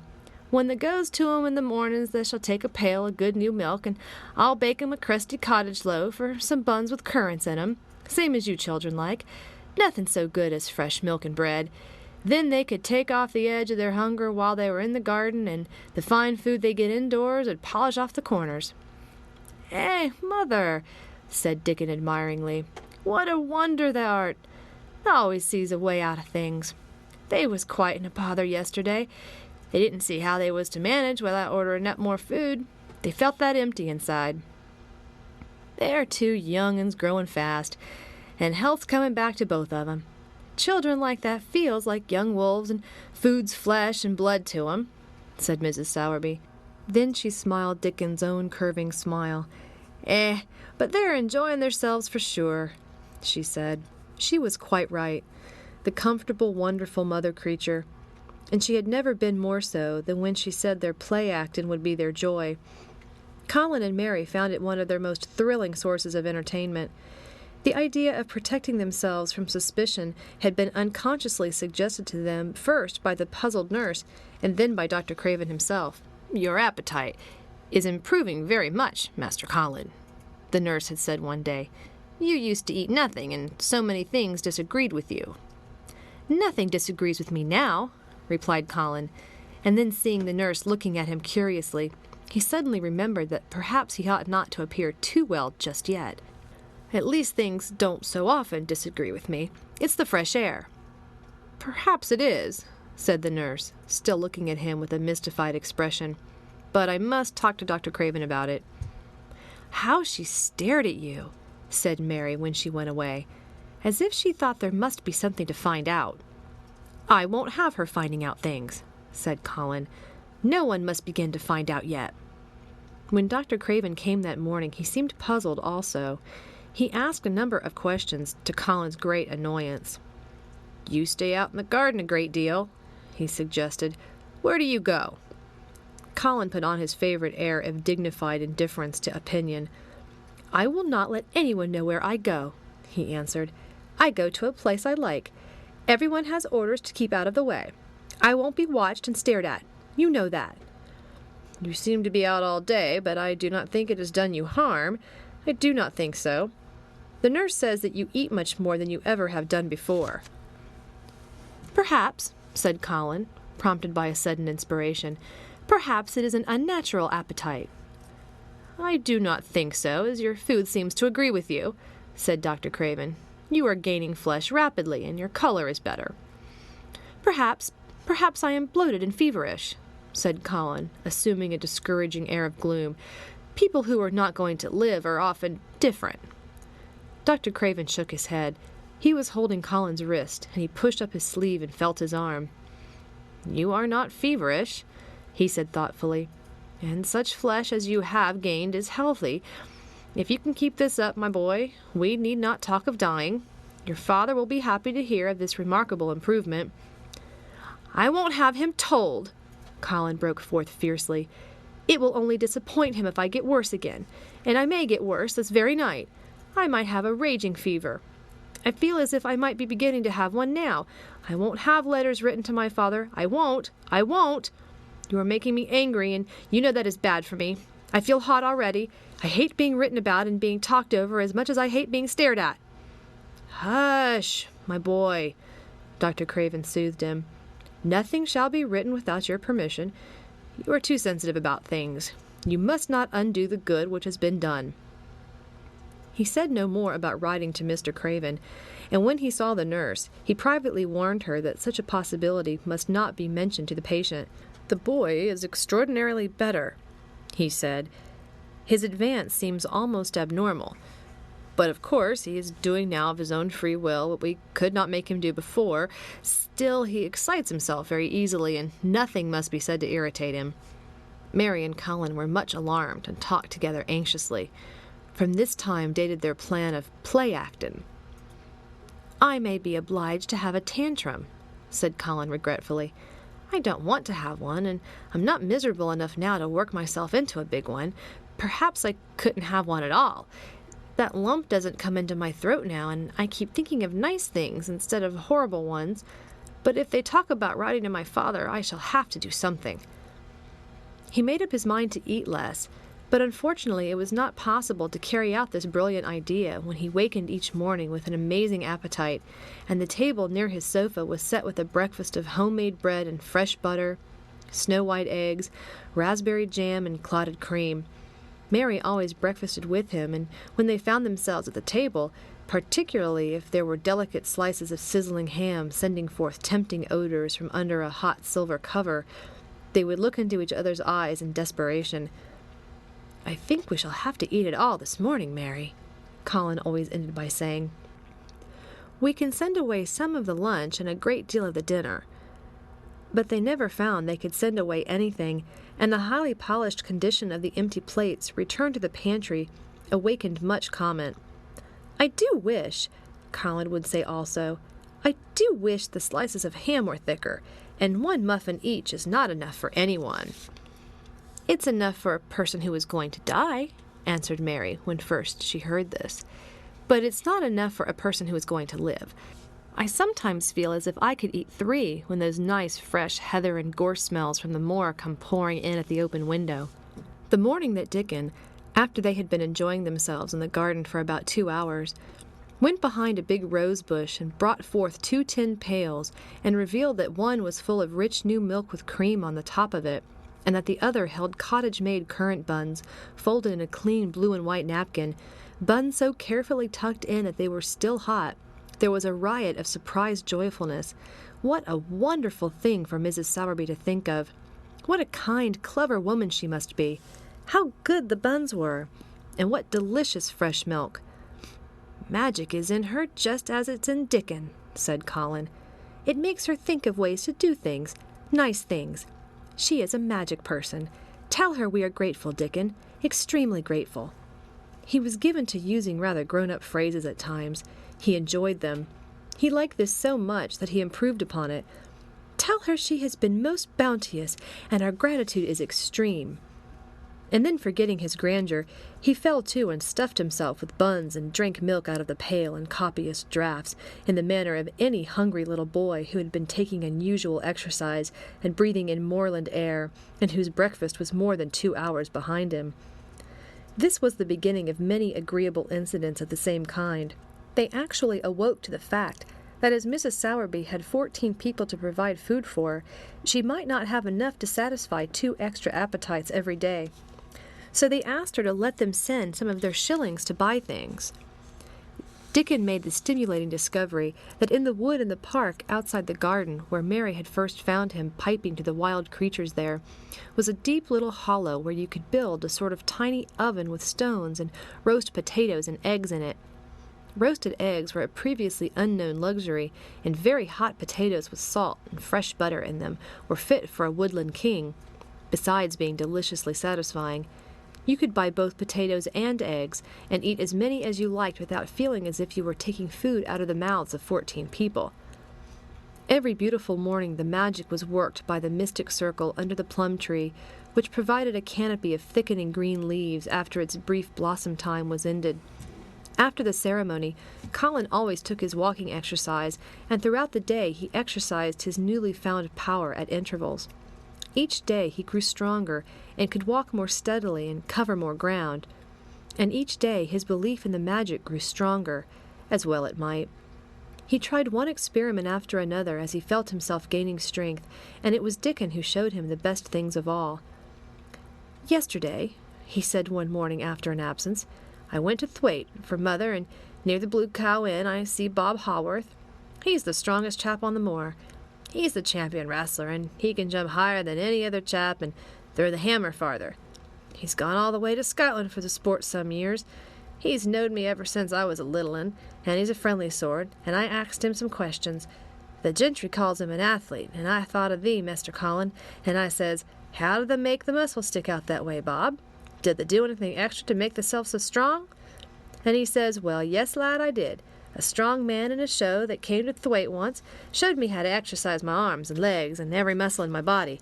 And I says, 'Could a delicate chap make himself stronger with 'em, Bob?' And he laughed and says, 'Art thou the delicate chap?' And I says, 'No, but I knows a young gentleman that's getting well of a long illness, and I wish I knowed some of them tricks to tell him about.' I didn't say no names, and he didn't ask none. He's friendly, same as I said, and he stood up and showed me good-natured like, and I imitated what he did till I knowed it by heart." Colin had been listening excitedly. "Can you show me?" he cried. "Will you?" "Aye, to be sure," Dickon answered, getting up. "But he says the mun do him gentle at first, and be careful not to tire theself. Rest in between times, and take deep breaths, and don't overdo." "I'll be careful," said Colin. "Show me, show me. Dickon, you are the most magic boy in the world." Dickon stood up on the grass and slowly went through a carefully practical but simple series of muscle exercises. Colin watched them with widening eyes. He could do a few while he was sitting down. Presently he did a few gently while he stood upon his already steadied feet. Mary began to do them also. Soot, who was watching the performance, became much disturbed and left his branch and hopped about restlessly because he could not do them too. From that time the exercises were part of the day's duties as much as the magic was. It became possible for both Colin and Mary to do more of them each time they tried, and such appetites were the results that but for the basket Dickon put down behind the bush each morning when he arrived, they would have been lost. But the little oven in the hollow and Mrs. Sowerby's bounties were so satisfying that Mrs. Medlock and the nurse and Dr. Craven became mystified again. You can trifle with your breakfast and seem to disdain your dinner if you are full to the brim with roasted eggs and potatoes and richly frothed new milk and oatcakes and buns and heather honey and clotted cream. "They are eating next to nothing," said the nurse. "They'll die of starvation if they can't be persuaded to take some nourishment. And yet see how they look." "Look!" exclaimed Mrs. Medlock indignantly. I'm moithered to death with them. They're a pair of young Satans, bursting their jackets one day and the next turning up their noses at the best meals cook can tempt them with. Not a mouthful of that lovely young fowl and bread sauce did they set a fork into yesterday, and the poor woman fair invented a pudding for them. And back it's sent. She almost cried. She's afraid she'll be blamed if they've starved themselves into their graves." Dr. Craven came and looked at Colin long and carefully. He wore an extremely worried expression when the nurse talked with him and showed him the almost untouched tray of breakfast she had saved for him to look at. But it was even more worried when he sat down by Colin's sofa and examined him. He had been called to London on business and had not seen the boy for nearly 2 weeks. When young things begin to gain health, they gain it rapidly. The waxen tinge had left Colin's skin, and a warm rose showed through it. His beautiful eyes were clear, and the hollows under them and in his cheeks and temples had filled out. His once dark, heavy locks had begun to look as if they sprang healthily from his forehead, and were soft and warm with life. His lips were fuller and of a normal color. In fact, as an imitation of a boy who was a confirmed invalid, he was a disgraceful sight. Dr. Craven held his chin in his hand and thought him over. "I am sorry to hear that you do not eat anything," he said. "That will not do. You will lose all you have gained, and you have gained amazingly. You ate so well a short time ago." "I told you it was an unnatural appetite," answered Colin. Mary was sitting on her stool nearby, and she suddenly made a very queer sound, which she tried so violently to repress that she ended by almost choking. "What is the matter?" said Dr. Craven, turning to look at her. Mary became quite severe in her manner. "It was something between a sneeze and a cough," she replied with reproachful dignity, "and it got into my throat." "But," she said afterward to Colin, "I couldn't stop myself. It just burst out because all at once I couldn't help remembering that last big potato you ate and the way your mouth stretched when you bit through that thick, lovely crust with jam and clotted cream on it." "Is there any way in which those children can get food secretly?" Dr. Craven inquired of Mrs. Medlock. "There's no way unless they dig it out of the earth or pick it off the trees," Mrs. Medlock answered. "They stay out in the grounds all day and see no one but each other. And if they want anything different to eat from what's sent up to them, they need only to ask for it."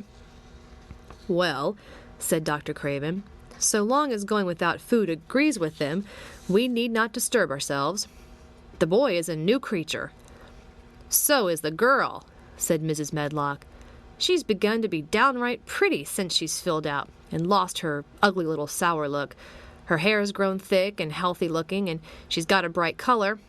The glummest, ill-natured little thing she used to be, and now her and Master Colin laugh together like a pair of crazy young ones. Perhaps they're growing fat on that." "Perhaps they are," said Dr. Craven. "Let them laugh." End chapter. Read by Sarah Jenkins for Lit2Go. On the web at fcit.usf.edu.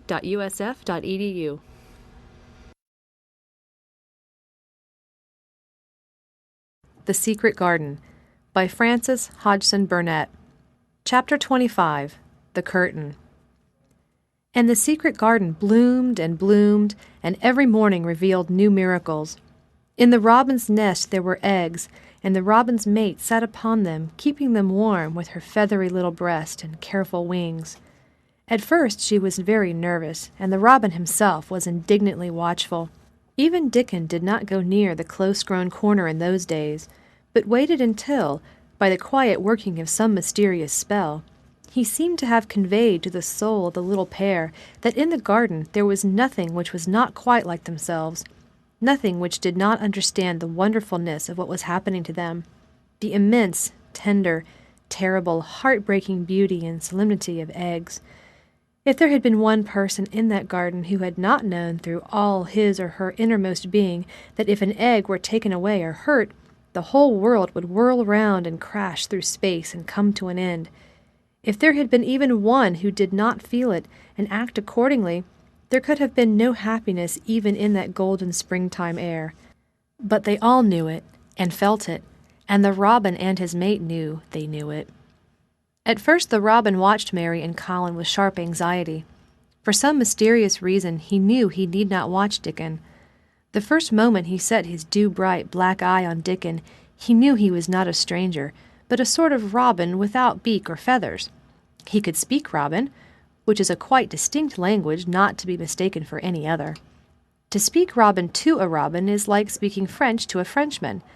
Dickon always spoke it to the robin himself, so the queer gibberish he used when he spoke to humans did not matter in the least. The robin thought he spoke this gibberish to them because they were not intelligent enough to understand feathered speech. His movements were also robin. They never startled one by being sudden enough to seem dangerous or threatening. Any robin could understand Dickon, so his presence was not even disturbing. But at the outset it seemed necessary to be on guard against the other two. In the first place, the boy creature did not come into the garden on his legs. He was pushed in on a thing with wheels, and the skins of wild animals were thrown over him. That in itself was doubtful. Then when he began to stand up and move about, he did it in a queer, unaccustomed way, and the others seemed to have to help him. The robin used to secrete himself in a bush and watch this anxiously, his head tilted first on one side and then on the other. He thought that the slow movements might mean that he was preparing to pounce, as cats do. When cats are preparing to pounce, they creep over the ground very slowly. The robin talked this over with his mate a great deal for a few days, but after that he decided not to speak of this subject, because her terror was so great that he was afraid it might be injurious to the eggs. When the boy began to walk by himself, and even to move more quickly, it was an immense relief. But for a long time, or it seemed a long time to the robin, he was a source of some anxiety. He did not act as the other humans did. He seemed very fond of walking, but he had a way of sitting or lying down for a while, and then getting up in a disconcerting manner to begin again. One day the robin remembered that when he himself had been made to learn to fly by his parents, he had done much the same sort of thing. He had taken short flights of a few yards and then been obliged to rest. So it occurred to him that this boy was learning to fly, or rather to walk. He mentioned this to his mate, and when he told her that the eggs would probably conduct themselves in the same way after they were fledged, she was quite comforted and even became eagerly interested and derived great pleasure from watching the boy over the edge of her nest, though she always thought that the eggs would be much cleverer and learn more quickly. But then she said indulgently that humans were always more clumsy and slow than eggs, and most of them never really seemed to learn to fly at all. You never met them in the air or on treetops. After a while the boy began to move about as the others did, but all three of the children at times did unusual things. They would stand under the trees and move their arms and legs and heads about in a way which was neither walking nor running nor sitting down. They went through these movements at intervals every day, and the robin was never able to explain to his mate what they were doing or trying to do. He could only say that he was sure that the eggs would never flap about in such a manner, but as the boy who could speak robin so fluently was doing the thing with them, birds could be quite sure that the actions were not of a dangerous nature. Of course, neither the robin nor his mate had ever heard of the champion wrestler Bob Haworth and his exercises for making the muscles stand out like lumps. Robins are not like human beings. Their muscles are always exercised from the first, and so they develop themselves in a natural manner. If you have to fly about to find every meal you eat, your muscles do not become atrophied. Atrophied means wasted away through want of use. When the boy was walking and running about and digging and weeding like the others, the nest in the corner was brooded over by a great peace and content. Fears for the eggs became things of the past. Knowing that your eggs were as safe as if they were locked in a bank vault, and the fact that you could watch so many curious things going on, made setting a most entertaining occupation. On wet days, the egg's mother sometimes felt even a little dull because the children did not come into the garden. But even on wet days, it could not be said that Mary and Colin were dull. One morning, when the rain streamed down unceasingly, and Colin was beginning to feel a little restive, as he was obliged to remain on his sofa because it was not safe to get up and walk about, Mary had an inspiration. "Now that I'm a real boy," Colin had said, "and my legs and arms and all my body are so full of magic that I can't keep them still. They want to be doing things all the time. Do you know that when I wake it in the morning, Mary, when it's quite early and the birds are just shouting outside and everything seems just shouting for joy, even the trees and things we really can't hear, I feel as if I must jump out of bed and shout myself. If I did it, just think what would happen." Mary giggled inordinately. "The nurse would come running, and Mrs. Medlock would come running, and they would be sure you had gone crazy, and they'd send for the doctor," she said. Colin giggled himself. He could see how they would all look, how horrified by his outbreak, and how amazed to see him standing upright. "I wish my father would come home," he said. "I want to tell him myself. I'm always thinking about it, but we couldn't go on like this much longer. I can't stand lying still and pretending, and besides, I'd look too different. I wish it wasn't raining today." It was then Mistress Mary had her inspiration. "Colin," she began mysteriously, "do you know how many rooms there are in this house?" "About 1,000, I suppose," he answered. "There's about 100 no one ever goes into," said Mary. "And one rainy day I went and looked into ever so many of them.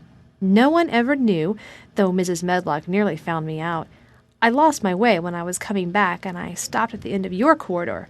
That was the second time I heard you crying." Colin started up on the sofa. 100 rooms no one goes into?" he said. "It sounds almost like a secret garden. Suppose we go and look at them. Wheel me in my chair, and nobody would know we went." "That's what I was thinking," said Mary. "No one would dare to follow us. There are galleries where you could run. We could do our exercises. There is a little Indian room where there is a cabinet full of ivory elephants. There are all sorts of rooms." "Ring the bell," said Colin. When the nurse came in, he gave his orders. "I want my chair," he said. "Miss Mary and I are going to look at a part of the house which is not used. John can push me as far as the picture gallery because there are some stairs. Then he must go away and leave us alone until I send for him again." Rainy days lost their terrors that morning. When the footman had wheeled the chair into the picture gallery and left the two together in obedience to orders, Colin and Mary looked at each other delighted. As soon as Mary had made sure that John was really on his way back to his own quarters below stairs, Colin got out of his chair. "I am going to run from one end of the gallery to the other," he said, "and then I am going to jump, and then we will do Bob Haworth's exercises." And they did all these things and many others. They looked at the portraits and found the plain little girl dressed in green brocade and holding the parrot on her finger. "All these," said Colin, "must be my relations. They lived a long time ago.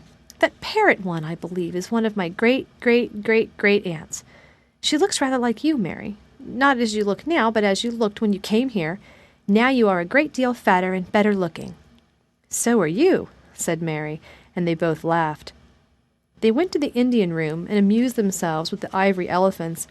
They found the rose-colored brocade boudoir and the hole in the cushion the mouse had left, but the mice had grown up and run away, and the hole was empty.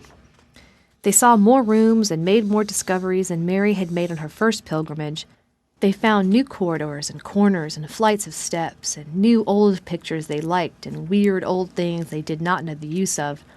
It was a curiously entertaining morning, and the feeling of wandering about in the same house with other people, but at the same time feeling as if one were miles away from them, was a fascinating thing. "I'm glad we came," Colin said. "I never knew I lived in such a big, queer old place. I like it.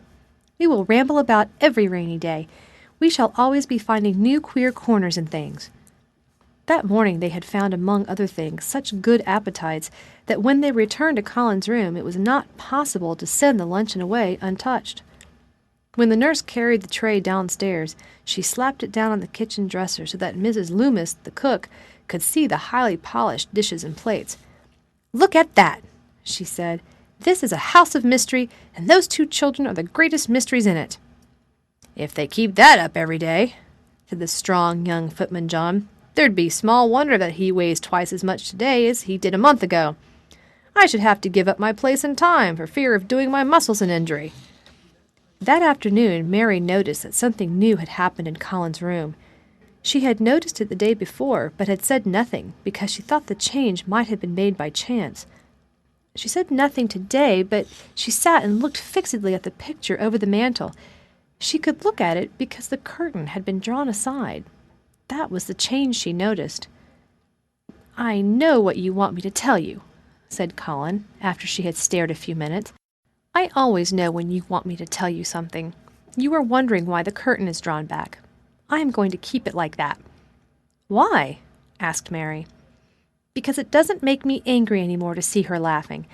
I wakened when it was bright moonlight 2 nights ago and felt as if the magic was filling the room and making everything so splendid that I couldn't lie still. I got up and looked out of the window. The room was quite light, and there was a patch of moonlight on the curtain, and somehow that made me go and pull the cord. She looked right down at me as if she were laughing because she was glad I was standing there.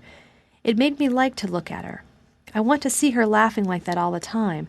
I think she must have been a sort of magic person, perhaps." "You are so like her now," said Mary, "that sometimes I think perhaps you are her ghost made into a boy." That idea seemed to impress Colin. He thought it over, and then answered her slowly. "If I were her ghost, my father would be fond of me." "Do you want him to be fond of you?" inquired Mary. "I used to hate it because he was not fond of me. If he grew fond of me, I think I should tell him about the magic. It might make him more cheerful." End chapter. Read by Sarah Jenkins for Lit2Go. On the web at fcit.usf.edu.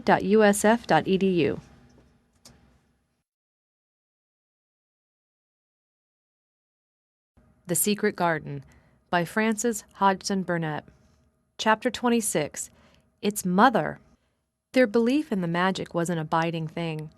After the morning's incantations, Colin sometimes gave them magic lectures. "I like to do it," he explained, "because when I grow up and make great scientific discoveries, I shall be obliged to lecture about them, and so this is practice. I can only give short lectures now because I am very young, and besides, Ben Weatherstaff would feel as if he were in church, and he would go to sleep." "The best thing about lecturing," said Ben, "is that a chap can get up and say aught he pleases, and no other chap can answer him back. I wouldn't be agin lecturing a bit myself sometimes." But when Colin held forth under his tree, old Ben fixed devouring eyes on him and kept them there. He looked him over with critical affection. It was not so much the lecture which interested him as the legs which looked straighter and stronger each day, the boyish head which held itself up so well, the once sharp chin and hollow cheeks which had filled and rounded out, and the eyes which had begun to hold the light he remembered in another pair. Sometimes, when Colin felt Ben's earnest gaze meant that he was much impressed, he wondered what he was reflecting on, and once when he had seemed quite entranced, he questioned him. "What are you thinking about, Ben Weatherstaff?" he asked. "I was thinking," answered Ben, "as I'd warrant that's gone up 3 or 4 pound this week. I was looking at the calves and at the shoulders. I'd like to get thee on a pair of scales." "It's the magic, and Mrs. Sowerby's buns and milk and things," said Colin. "You see, the scientific experiment has succeeded." That morning Dickon was too late to hear the lecture. When he came, he was ruddy with running, and his funny face looked more twinkling than usual. As they had a good deal of weeding to do after the rains, they fell to work. They always had plenty to do after a warm, deep-sinking rain. The moisture, which was good for the flowers, was also good for the weeds, which thrust up tiny blades of grass and points of leaves, which must be pulled up before their roots took too firm hold. Colin was good at weeding, as anyone in these days, and he could lecture while he was doing it. "The magic works best when you work yourself," he said this morning. "You can feel it in your bones and muscles. I am going to read books about bones and muscles, but I am going to write a book about magic. I am making it up now. I keep finding out things." It was not very long after he said this that he laid down his trowel and stood up on his feet. He had been silent for several minutes, and they had seen that he was thinking out lectures, as he often did. When he dropped his trowel and stood upright, it seemed to Mary and Dickon as if a sudden strong thought had made him do it.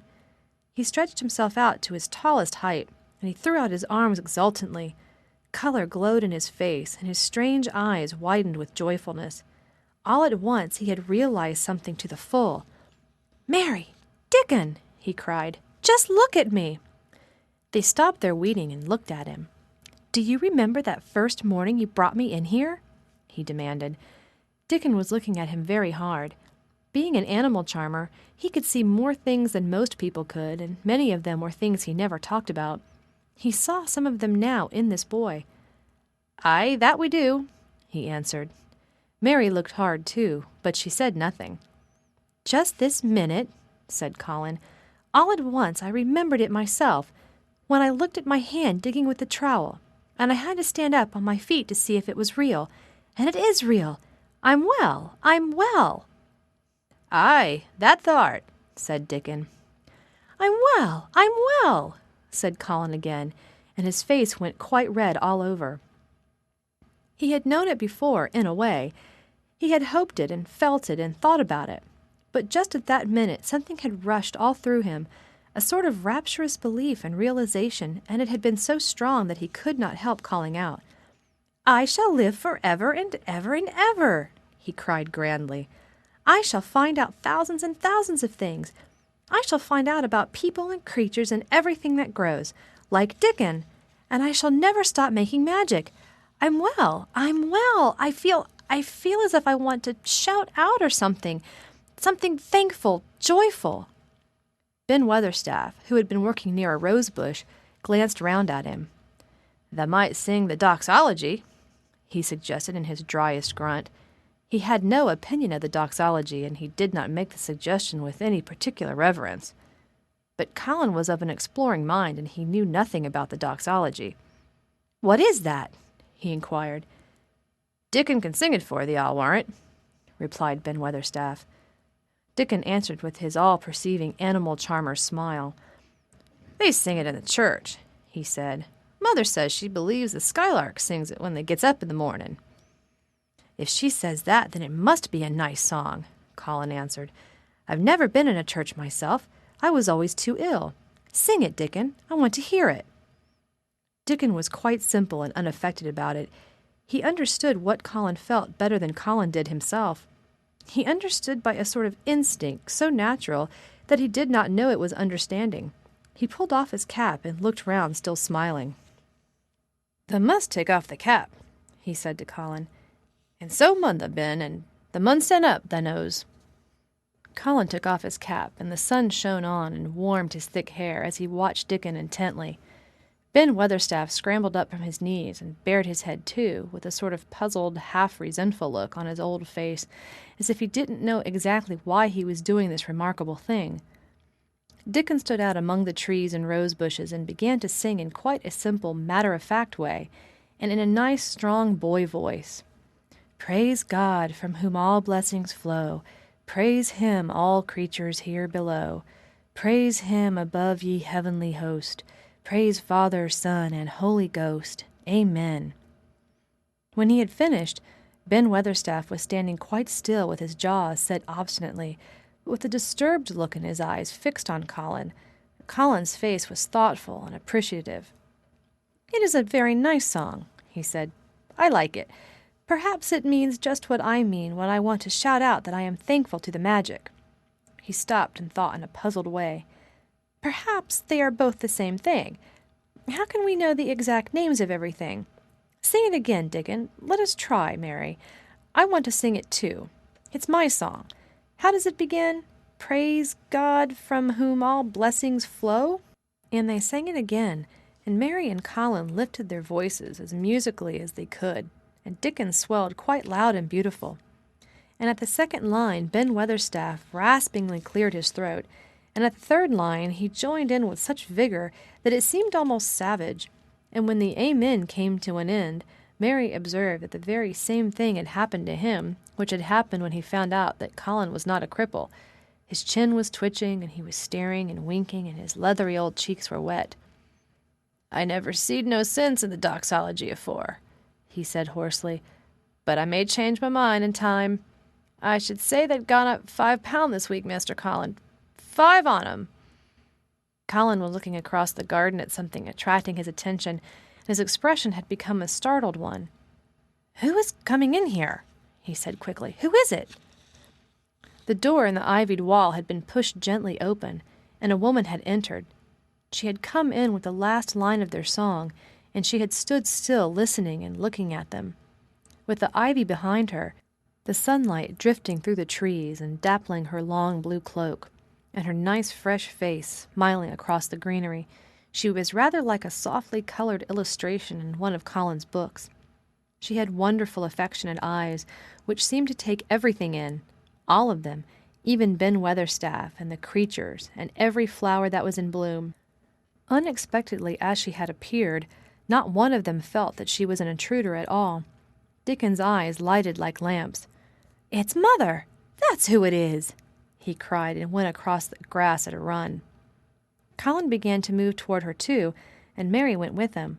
They both felt their pulses beat faster. "It's Mother!" Dickon said again when they met halfway. "I knowed they wanted to see her, and I told her where the door was hid." Colin held out his hand with a sort of flushed royal shyness, but his eyes quite devoured her face. "Even when I was ill I wanted to see you," he said. "You and Dickon in the secret garden. I'd never wanted to see anyone or anything before." The sight of his uplifted face brought about a sudden change in her own. She flushed, and the corners of her mouth shook, and a mist seemed to sweep over her eyes. Dear lad," she broke out tremulously. Dear lad," as if she had not known she was going to say it. She did not say Mr. Colin, but just dear lad quite suddenly. She might have said it to Dickon in the same way, if she had seen something in his face which touched her. Colin liked it. "Are you surprised because I am so well?" he asked. She put her hand on his shoulder and smiled the mist out of her eyes. "Aye, that I am," she said. "But thou art so like the mother that made my heart jump." "Do you think," said Colin a little awkwardly, That will make my father like me?" "Aye, for sure, dear lad," she answered, and she gave his shoulder a soft, quick pat. "He mun come home. He mun come home." "Susan Sowerby," said Ben Weatherstaff, getting close to her. "Look at the lad's legs, wilt tha? They was like drumsticks in the stockin' 2 month ago.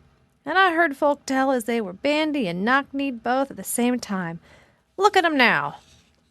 Susan Sowerby laughed a comfortable laugh. "They're going to be fine, strong lads' legs in a bit," she said. "Let him go on playin' and workin' in the garden and eatin' hearty and drinkin' plenty of good sweet milk, and they'll not be a finer pair in Yorkshire, thank God for it." She put both hands on Mistress Mary's shoulders and looked her little face over in a motherly fashion. "And thee too," she said. "Thou art grown near as hearty as our Lisbeth Ellen. I'll warrant thou'rt like thy mother too. Our Martha told me as Mrs. Medlock heard she was a pretty woman. Thou'll be like a blush rose when thou grows up, my little lass, bless thee." She did not mention that when Martha came home on her day out and described the plain, sallow child, she had said that she had no confidence whatever in what Mrs. Medlock had heard. "It doesn't stand to reason that a pretty woman could be the mother of such a foul little lass," she had added obstinately. Mary had not had time to pay much attention to her changing face.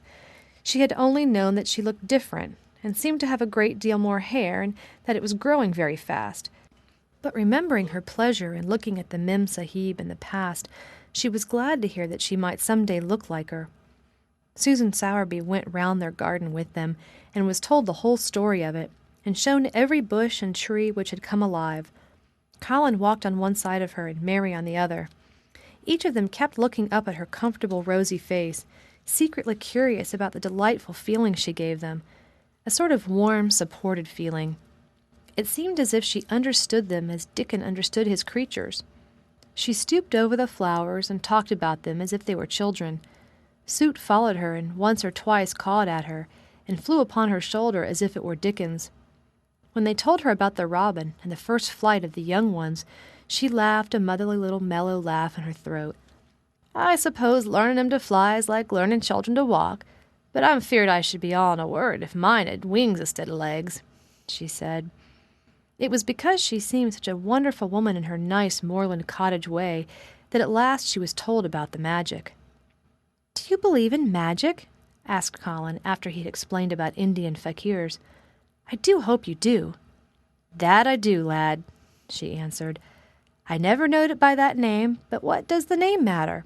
I'll warrant they call it a different name in France and a different one in Germany. The same thing as set the weeds swellin' and the sun shinin', made thee a well lad, and it's the good thing. It isn't like us poor fools that think it matters if us is called out of our names. The big good thing doesn't stop to worrit, bless thee. It goes on making worlds by the million, worlds like us. Never thee stop believin' in the big good thing and knowin' the world's full of it, and call it what thou likes. Thou wert singin' to it when I come into the garden." "I felt so joyful," said Colin, opening his beautiful, strange eyes at her. "Suddenly I felt how different I was, how strong my arms and legs were, you know, and how I could dig and stand, and I jumped up and wanted to shout out something to anything that would listen. The magic listened when they sung the doxology. It would 'a listened to anything that sung. It was the joy that mattered. Lad, what's names to the joy-maker?" And she gave his shoulders a quick, soft pat again. She had packed a basket which held a regular feast this morning, and when the hungry hour came and Dickon brought it out from his hiding-place, she sat down with them under their tree and watched them devour their food, laughing and quite gloating over their appetites. She was full of fun and made them laugh at all sorts of odd things. She told them stories in broad Yorkshire and taught them new words. She laughed as if she could not help it when they told her of the increasing difficulty there was in pretending that Colin was still a fretful invalid. "You see, we can't help laughing nearly all the time when we are together," explained Colin, "and it doesn't sound ill at all. We try to choke it back, but it will burst out, and that sounds worse than ever." "There's one thing that comes into my mind so often," said Mary, "and I can scarcely ever hold it in when I think of it suddenly. I keep thinking, suppose Colin's face should get to look like a full moon. It isn't like one yet, but he gets a tiny bit fatter every day. And suppose some morning it should look like one. What should we do?" "Bless us all, I can see they has a good bit of play acting to do," said Susan Sowerby. "But they won't have to keep it up much longer. Mr. Craven will come home." "Do you think he will?" asked Colin. "Why?" Susan Sowerby chuckled softly. "I suppose it'd nigh break the heart if he found out before they told him in their own way," she said. "His laid awake nights planning it." "I couldn't bear anyone else to tell him," said Colin. "I think about different ways every day. I think now I just want to run into his room." "That'd be a fine start for him," said Susan Sowerby. "I'd like to see his face, lad. I would that. He mun come back. That he mun." One of the things they talked of was the visit they were to make to her cottage. They planned it all. They were to drive over the moor and lunch out of doors among the heather. They would see all the 12 children in Dickens' garden and would not come back until they were tired. Susan Sowerby got up at last to return to the house and Mrs. Medlock. It was time for Colin to be wheeled back also. But before he got into his chair, he stood quite close to Susan and fixed his eyes on her with a kind of bewildered adoration, and he suddenly caught hold of the fold of her blue cloak and held it fast. "You are just what I wanted," he said. "I wish you were my mother, as well as Dickens." All at once Susan Sowerby bent down and drew him with her warm arms close against the bosom under the blue cloak, as if he had been Dickens' brother. The quick mist swept over her eyes. Dear lad," she said, "thy own mother's in this 'ere very garden, I do believe. She couldna keep out of it.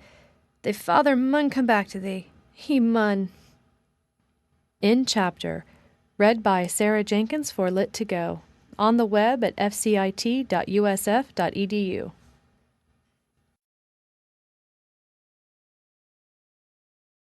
The Secret Garden by Frances Hodgson Burnett. Chapter 27. In the Garden. In each century, since the beginning of the world, wonderful things have been discovered. In the last century, more amazing things were found out than in any century before. In this new century, hundreds of things still more astounding will be brought to light. At first, people refuse to believe that a strange new thing can be done. Then they begin to hope it can be done. Then they see it can be done. Then it is done, and all the world wonders why it was not done centuries ago. One of the new things people began to find out in the last century was that thoughts, just mere thoughts, are as powerful as electric batteries, as good for one as sunlight is, or as bad for one as poison. To let a sad thought or a bad one get into your mind is as dangerous as letting a scarlet fever germ get into your body. If you let it stay there after it has got in, you may never get over it as long as you live. So long as Mistress Mary's mind was full of disagreeable thoughts about her dislikes and sour opinions of people, and her determination not to be pleased by or interested in anything, she was a yellow-faced, sickly, bored, and wretched child. Circumstances, however, were very kind to her, though she was not at all aware of it. They began to push her about for her own good. When her mind gradually filled itself with robins and moorland cottages crowded with children, with queer, crabbed old gardeners and common little Yorkshire housemaids, with springtime and with secret gardens coming alive day by day, and also with a moor boy and his creatures, there was no room left for the disagreeable thoughts which affected her liver and her digestion and made her yellow and tired. So long as Colin shut himself up in his room and thought only of his fears and weakness and his detestation of people who looked at him and reflected hourly on humps and early death, he was a hysterical, half-crazy little hypochondriac who knew nothing of the sunshine and the spring, and also did not know that he could get well and could stand upon his feet if he tried to do it. When new beautiful thoughts began to push out the old hideous ones, life began to come back to him. His blood ran healthily through his veins, and strength poured into him like a flood. His scientific experiment was quite practical and simple, and there was nothing weird about it at all. Much more surprising things can happen to anyone who, when a disagreeable or discouraged thought comes into his mind, just has the sense to remember in time and push it out by putting in an agreeable, determinedly courageous one. Two things cannot be in one place. Where you tend a rose, my lad, a thistle cannot grow. While the secret garden was coming alive and 2 children were coming alive with it, there was a man wandering about certain far-away beautiful places in the Norwegian fjords and the valleys and mountains of Switzerland, and it was a man who for 10 years had kept his mind filled with dark and heartbroken thinking. He had not been courageous. He had never tried to put any other thoughts in place of the dark ones. He had wandered by blue lakes and thought them. He had lain on mountainsides with sheets of deep blue gentians blooming all about him, and flower breaths filling all the air, and he had thought them. A terrible sorrow had fallen upon him when he had been happy, and he had let his soul fill itself with blackness, and had refused obstinately to allow any rift of light to pierce through. He had forgotten and deserted his home and his duties. When he traveled about, darkness so brooded over him that the sight of him was a wrong done to other people, because it was as if he poisoned the air about him with gloom.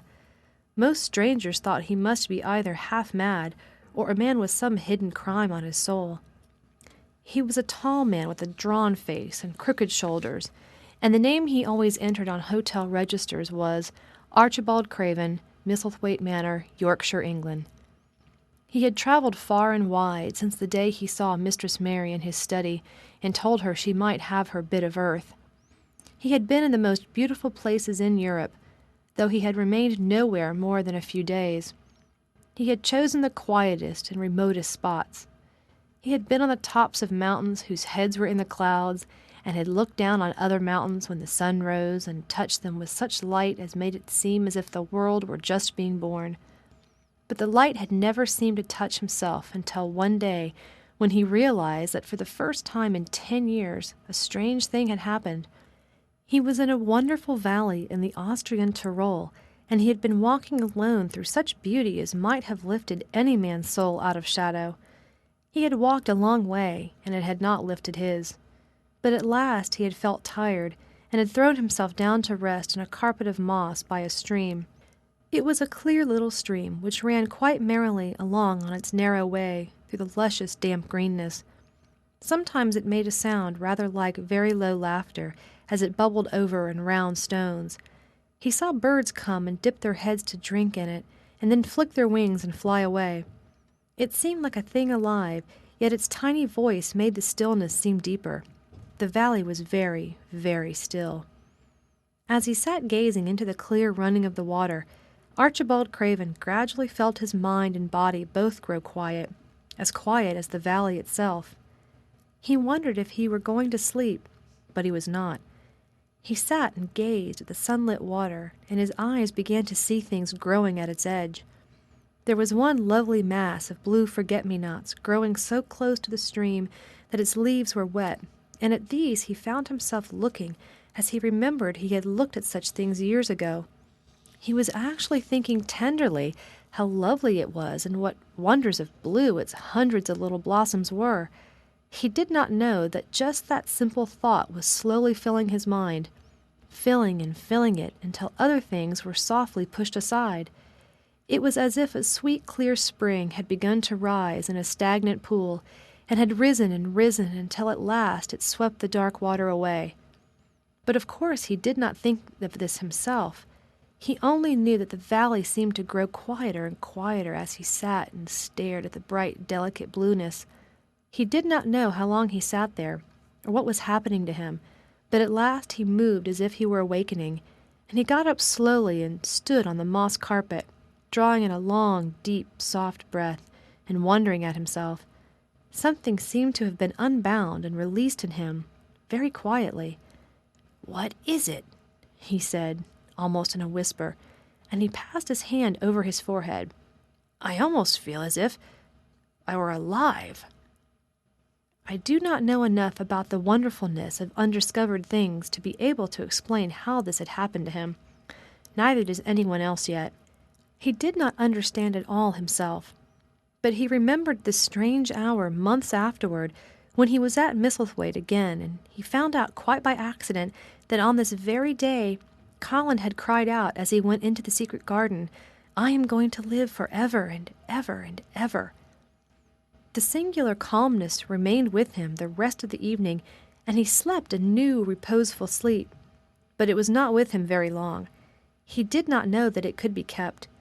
By the next night he had opened the doors wide to his dark thoughts, and they had come trooping and rushing back. He left the valley and went on his wandering way again, but, strange as it seemed to him, there were minutes, sometimes half hours, when, without his knowing why, the black burden seemed to lift itself again, and he knew he was a living man and not a dead one. Slowly, slowly, for no reason that he knew of, he was coming alive with the garden. As the golden summer changed into the deep golden autumn, he went to the Lake of Como. There he found the loveliness of a dream. He spent his days upon the crystal blueness of the lake, or he walked back into the soft, thick verdure of the hills and tramped until he was tired so that he might sleep. But by this time he had begun to sleep better, he knew, and his dreams had ceased to be a terror to him. Perhaps, he thought, my body is growing stronger. It was growing stronger, but, because of the rare, peaceful hours when his thoughts were changed, his soul was slowly growing stronger too. He began to think of Misselthwaite and wonder if he should not go home. Now and then he wondered vaguely about his boy, and asked himself what he should feel when he went and stood by the carved four-posted bed again, and looked down at the sharply chiseled ivory-white face while it slept, and, the black lashes rimmed so startlingly the close-shut eyes, he shrank from it. One marvel of a day he had walked so far that when he returned the moon was high and full, and all the world was purple shadow and silver. The stillness of lake and shore and wood was so wonderful that he did not go into the villa he lived in. He walked down to a little bowered terrace at the water's edge, and sat upon a seat and breathed in all the heavenly scents of the night. He felt the strange calmness stealing over him, and it grew deeper and deeper until he fell asleep. He did not know when he fell asleep and when he began to dream. His dream was so real that he did not feel as if he were dreaming. He remembered afterward how intensely wide awake and alert he had thought he was. He thought that as he sat and breathed in the scent of the late roses and listened to the lapping of the water at his feet, he heard a voice calling. It was sweet and clear and happy and far away. It seemed very far, but he heard it as distinctly as if it had been at his very side. "Archie, Archie, Archie," it said, and then again, sweeter and clearer than before. "Archie, Archie." He thought he sprang to his feet, not even startled. It was such a real voice, and it seemed so natural that he should hear it. "Lilias, Lilias," he answered. "Lilias, where are you?" "In the garden." It came back like a sound from a golden flute. "In the garden." And then the dream ended, but he did not awaken. He slept soundly and sweetly all through the lovely night. When he did awake at last, it was brilliant morning, and a servant was standing staring at him. He was an Italian servant, and was accustomed, as all the servants of the villa were, to accepting without question any strange thing his foreign master might do. No one ever knew when he would go out or come in, or where he would choose to sleep, or if he would roam about the garden or lie in the boat on the lake all night. The man held a salver with some letters on it, and he waited quietly until Mr. Craven took them. When he had gone away, Mr. Craven sat a few moments, holding them in his hand and looking at the lake. His strange calm was still upon him, and something more. A lightness, as if the cruel thing which had been done had not happened as he thought, as if something had changed. He was remembering the dream, the real, real dream. "In the garden," he said, wondering at himself. "In the garden. But the door is locked, and the key is buried deep." When he glanced at the letters a few minutes later, he saw that the one lying at the top of the rest was an English letter and came from Yorkshire. It was directed in a plain woman's hand, but it was not a hand he knew. He opened it, scarcely thinking of the writer, but the first words attracted his attention at once. "Dear Sir, I am Susan Sowerby that made bold to speak to you once on the moor. It was about Miss Mary I spoke. I will make bold to speak again. Please, sir, I would come home if I was you. I think you would be glad to come, and if you will excuse me, sir, I think your lady would ask you to come if she was here. Your obedient servant, Susan Sowerby. Mr. Craven read the letter twice before he put it back in its envelope. He kept thinking about the dream. I will go back to Misselthwaite, he said. Yes, I'll go at once. And he went through the garden to the villa and ordered Pitcher to prepare for his return to England. In a few days he was in Yorkshire again, and on his long railroad journey he found himself thinking of his boy as he had never thought in all the 10 years past. During those years he had only wished to forget him. Now, though he did not intend to think about him, memories of him constantly drifted into his mind. He remembered the black days when he had raved like a madman because the child was alive and the mother was dead. He had refused to see it, and when he had gone to look at it at last, it had been such a weak, wretched thing that everyone had been sure it would die in a few days. But to the surprise of those who took care of it, the days passed, and it lived, and then everyone believed it would be a deformed and crippled creature. He had not meant to be a bad father, but he had not felt like a father at all. He had supplied doctors and nurses and luxuries, but he had shrunk from the mere thought of the boy, and had buried himself in his own misery.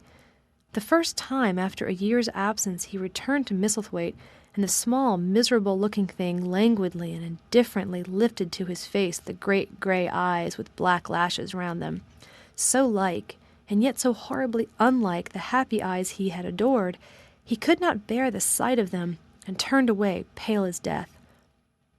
After that he scarcely ever saw him, except when he was asleep, and all he knew of him was that he was a confirmed invalid, with a vicious, hysterical, half-insane temper.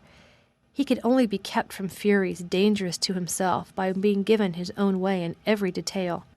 All this was not an uplifting thing to recall, but as the train whirled him through mountain passes and golden plains, the man who was coming alive began to think in a new way, and he thought long and steadily and deeply. Perhaps I have been wrong for 10 years, he said to himself. 10 years is a long time. It may be too late to do anything, quite too late. What have I been thinking of? Of course this was the wrong magic, to begin by saying too late. Even Colin could have told him that, but he knew nothing of magic, either black or white. This he had yet to learn. He wondered if Susan Sowerby had taken courage and written to him only because the motherly creature had realized that the boy was much worse, was fatally ill. If he had not been under the spell of curious calmness which had taken possession of him, he would have been more wretched than ever. But the calm had brought a sort of courage and hope with it. Instead of giving way to thoughts of the worst, he actually found he was trying to believe in better things. Could it be possible that she sees that I may be able to do him good and control him? He thought. I will go and see her on my way to Misselthwaite. But when, on his way across the moor, he stopped the carriage at the cottage, 7 or 8 children who were playing about gathered in a group, and bobbing 7 or 8 friendly and polite curtsies, told him that their mother had gone to the other side of the moor early in the morning to help a woman who had a new baby. Our Dickon, they volunteered, was over at the manor working in one of the gardens where he went several days each week. Mr. Craven looked over the collection of sturdy little bodies and round, red-cheeked faces, each one grinning in its own particular way, and he awoke to the fact that they were a healthy, likable lot. He smiled at their friendly grins and took a golden sovereign from his pocket and gave it to our Elizabeth Ellen, who was the oldest. If you divide that into 8 parts, there will be half a crown for each of you, he said. Then, amid grins and chuckles and bobbing of curtsies, he drove away, leaving ecstasy and nudging elbows and little jumps of joy behind. The drive across the wonderfulness of the moor was a soothing thing. Why did it seem to give him a sense of homecoming, which he had been sure he could never feel again? That sense of the beauty of land and sky and purple bloom of distance, and a warming of the heart at drawing nearer to the great old house which had held those of his blood for 600 years. How he had driven away from it the last time, shuddering to think of its closed rooms, and the boy lying in the 4-posted bed with the brocaded hangings. Was it possible that perhaps he might find him changed a little, for the better, and that he might overcome his shrinking from him? How real that dream had been! How wonderful and clear the voice which called back to him, "In the garden, in the garden!" "I will try to find the key," he said. "I will try to open the door. I must, though I don't know why." When he arrived at the manor, the servants who received him with the usual ceremony noticed that he looked better, and that he did not go to the remote rooms where he usually lived, attended by Pitcher. He went into the library and sent for Mrs. Medlock. She came to him somewhat excited and curious and flustered. "How is Master Colin, Medlock?" he inquired. "Well, sir," Mrs. Medlock answered, he's different, in a manner of speaking." "Worse?" he suggested. Mrs. Medlock really was flushed. "Well, you see, sir," she tried to explain, "neither Dr. Craven, nor the nurse, nor me can exactly make him out." "Why is that?" "To tell the truth, sir, Master Colin might be better, and he might be changing for the worse. His appetite, sir, is past understanding, and his ways—" "Has he become more peculiar?" her master asked, knitting his brows anxiously. "That's it, sir. He's growing very peculiar. When you compare him with what he used to be. He used to eat nothing, and then suddenly he began to eat something enormous. And then he stopped again, all at once, and the meals were sent back just as they used to be. You never knew, sir, perhaps, that out of doors he never would let himself be taken. The things we've gone through to get him to go out in his chair would leave a body trembling like a leaf. He'd throw himself into such a state that Dr. Craven said he couldn't be responsible for forcing him. Well, sir, just without warning, not long after one of his worst tantrums, he suddenly insisted on being taken out every day by Miss Mary and Susan Sowerby's boy Dickon that could push his chair. He took a fancy to both Miss Mary and Dickon brought his tame animals, and, if you'll credit it, sir, out of doors he will stay from morning until night." "How does he look?" was the next question. "If he took his food natural, sir, you'd think he was putting on flesh, but we're afraid it may be a sort of bloat. He laughs sometimes in a queer way, when he's alone with Miss Mary. He never used to laugh at all. Dr. Craven is coming to see you at once, if you'll allow him. He never was as puzzled in his life." "Where is Master Colin now?" Mr. Craven asked. "In the garden, sir. He's always in the garden, though not a human creature is allowed to go near for fear they'll look at him." Mr. Craven scarcely heard her last words. "In the garden?" he said. And after he had sent Mrs. Medlock away, he stood and repeated it again and again. "In the garden?" He had to make an effort to bring himself back to the place he was standing in, and when he felt he was on earth again, he turned and went out of the room. He took his way, as Mary had done, through the door in the shrubbery and among the laurels and the fountain beds. The fountain was playing now and was encircled by beds of brilliant autumn flowers. He crossed the lawn and turned into the long walk by the ivied walls. He did not walk quickly, but slowly, and his eyes were on the path. He felt as if he were being drawn back to the place he had so long forsaken, and he did not know why. As he drew near to it, his step became still more slow. He knew where the door was, even though the ivy hung thick over it, but he did not know exactly where it lay, that buried key. So he stopped and stood still, looking about him, and almost the moment after he had paused, he started and listened, asking himself if he were walking in a dream. The ivy hung thick over the door, and the key was buried under the shrubs. No human being had passed that portal for 10 lonely years. And yet inside the garden there were sounds. They were the sounds of running, scuffling feet, seeming to chase round and round under the trees. They were strange sounds of lowered, suppressed voices, exclamations and smothered, joyous cries. It seemed actually like the laughter of young things, the uncontrollable laughter of children who were trying not to be heard, but who, in a moment or so, as their excitement mounted, would burst forth. What in heaven's name was he dreaming of? What in heaven's name did he hear? Was he losing his reason and thinking he heard things which were not for human ears? Was it that the far, clear voice had meant? And then the moment came, The uncontrollable moment when the sounds forgot to hush themselves. The feet ran faster and faster. They were nearing the garden door. There was quick, strong, young breathing, and a wild outbreak of laughing, shows which could not be contained. And the door in the wall was flung wide open, the sheet of ivy swinging back, and a boy burst through it at full speed and, without seeing the outsider, dashed almost into his arms. Mr. Craven had extended them just in time to save him from falling, as a result of his unseeing dash against him, and when he held him away to look at him in amazement at his being there, he truly gasped for breath. He was a tall boy and a handsome one.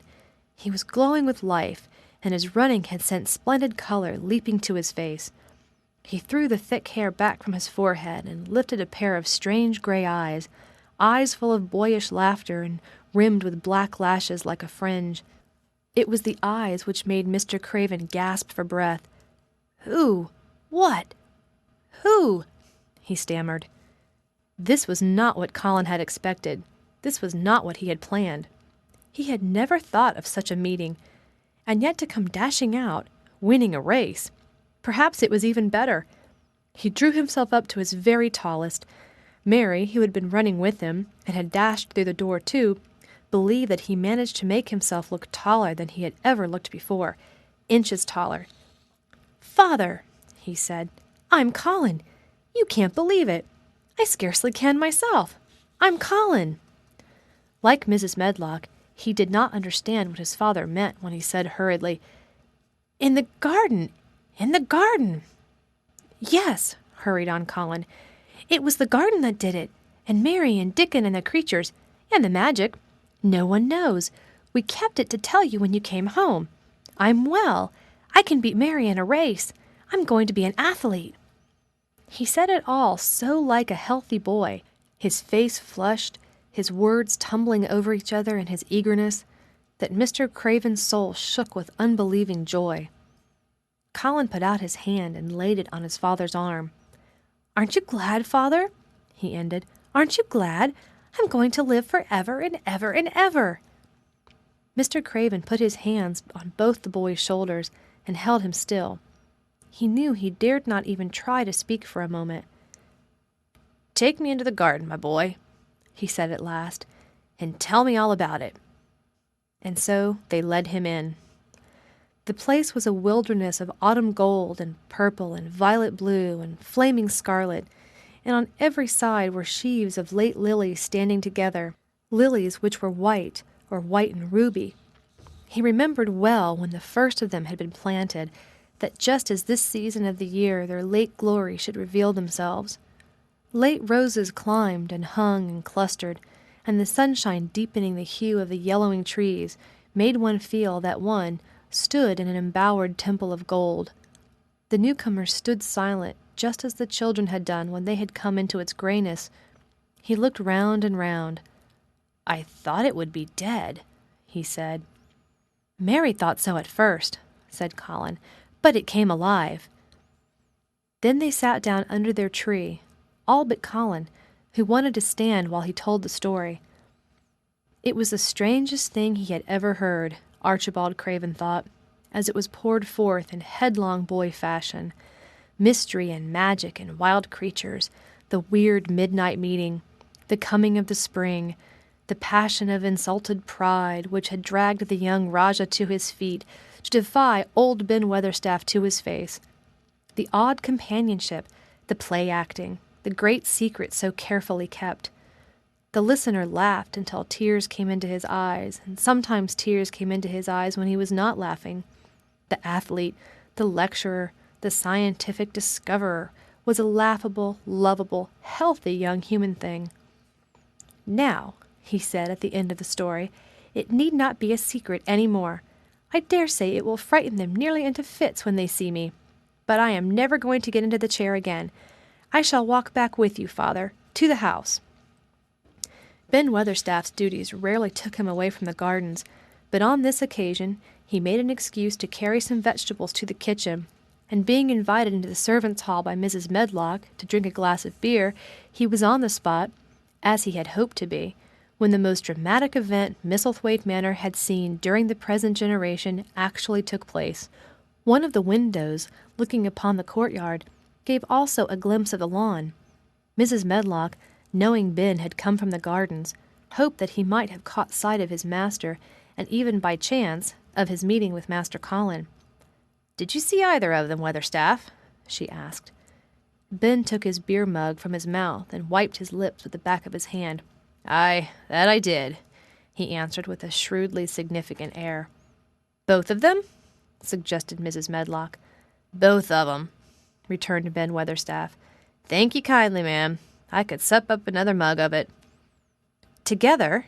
said Mrs. Medlock, hastily overfilling his beer mug in her excitement. "Together, ma'am."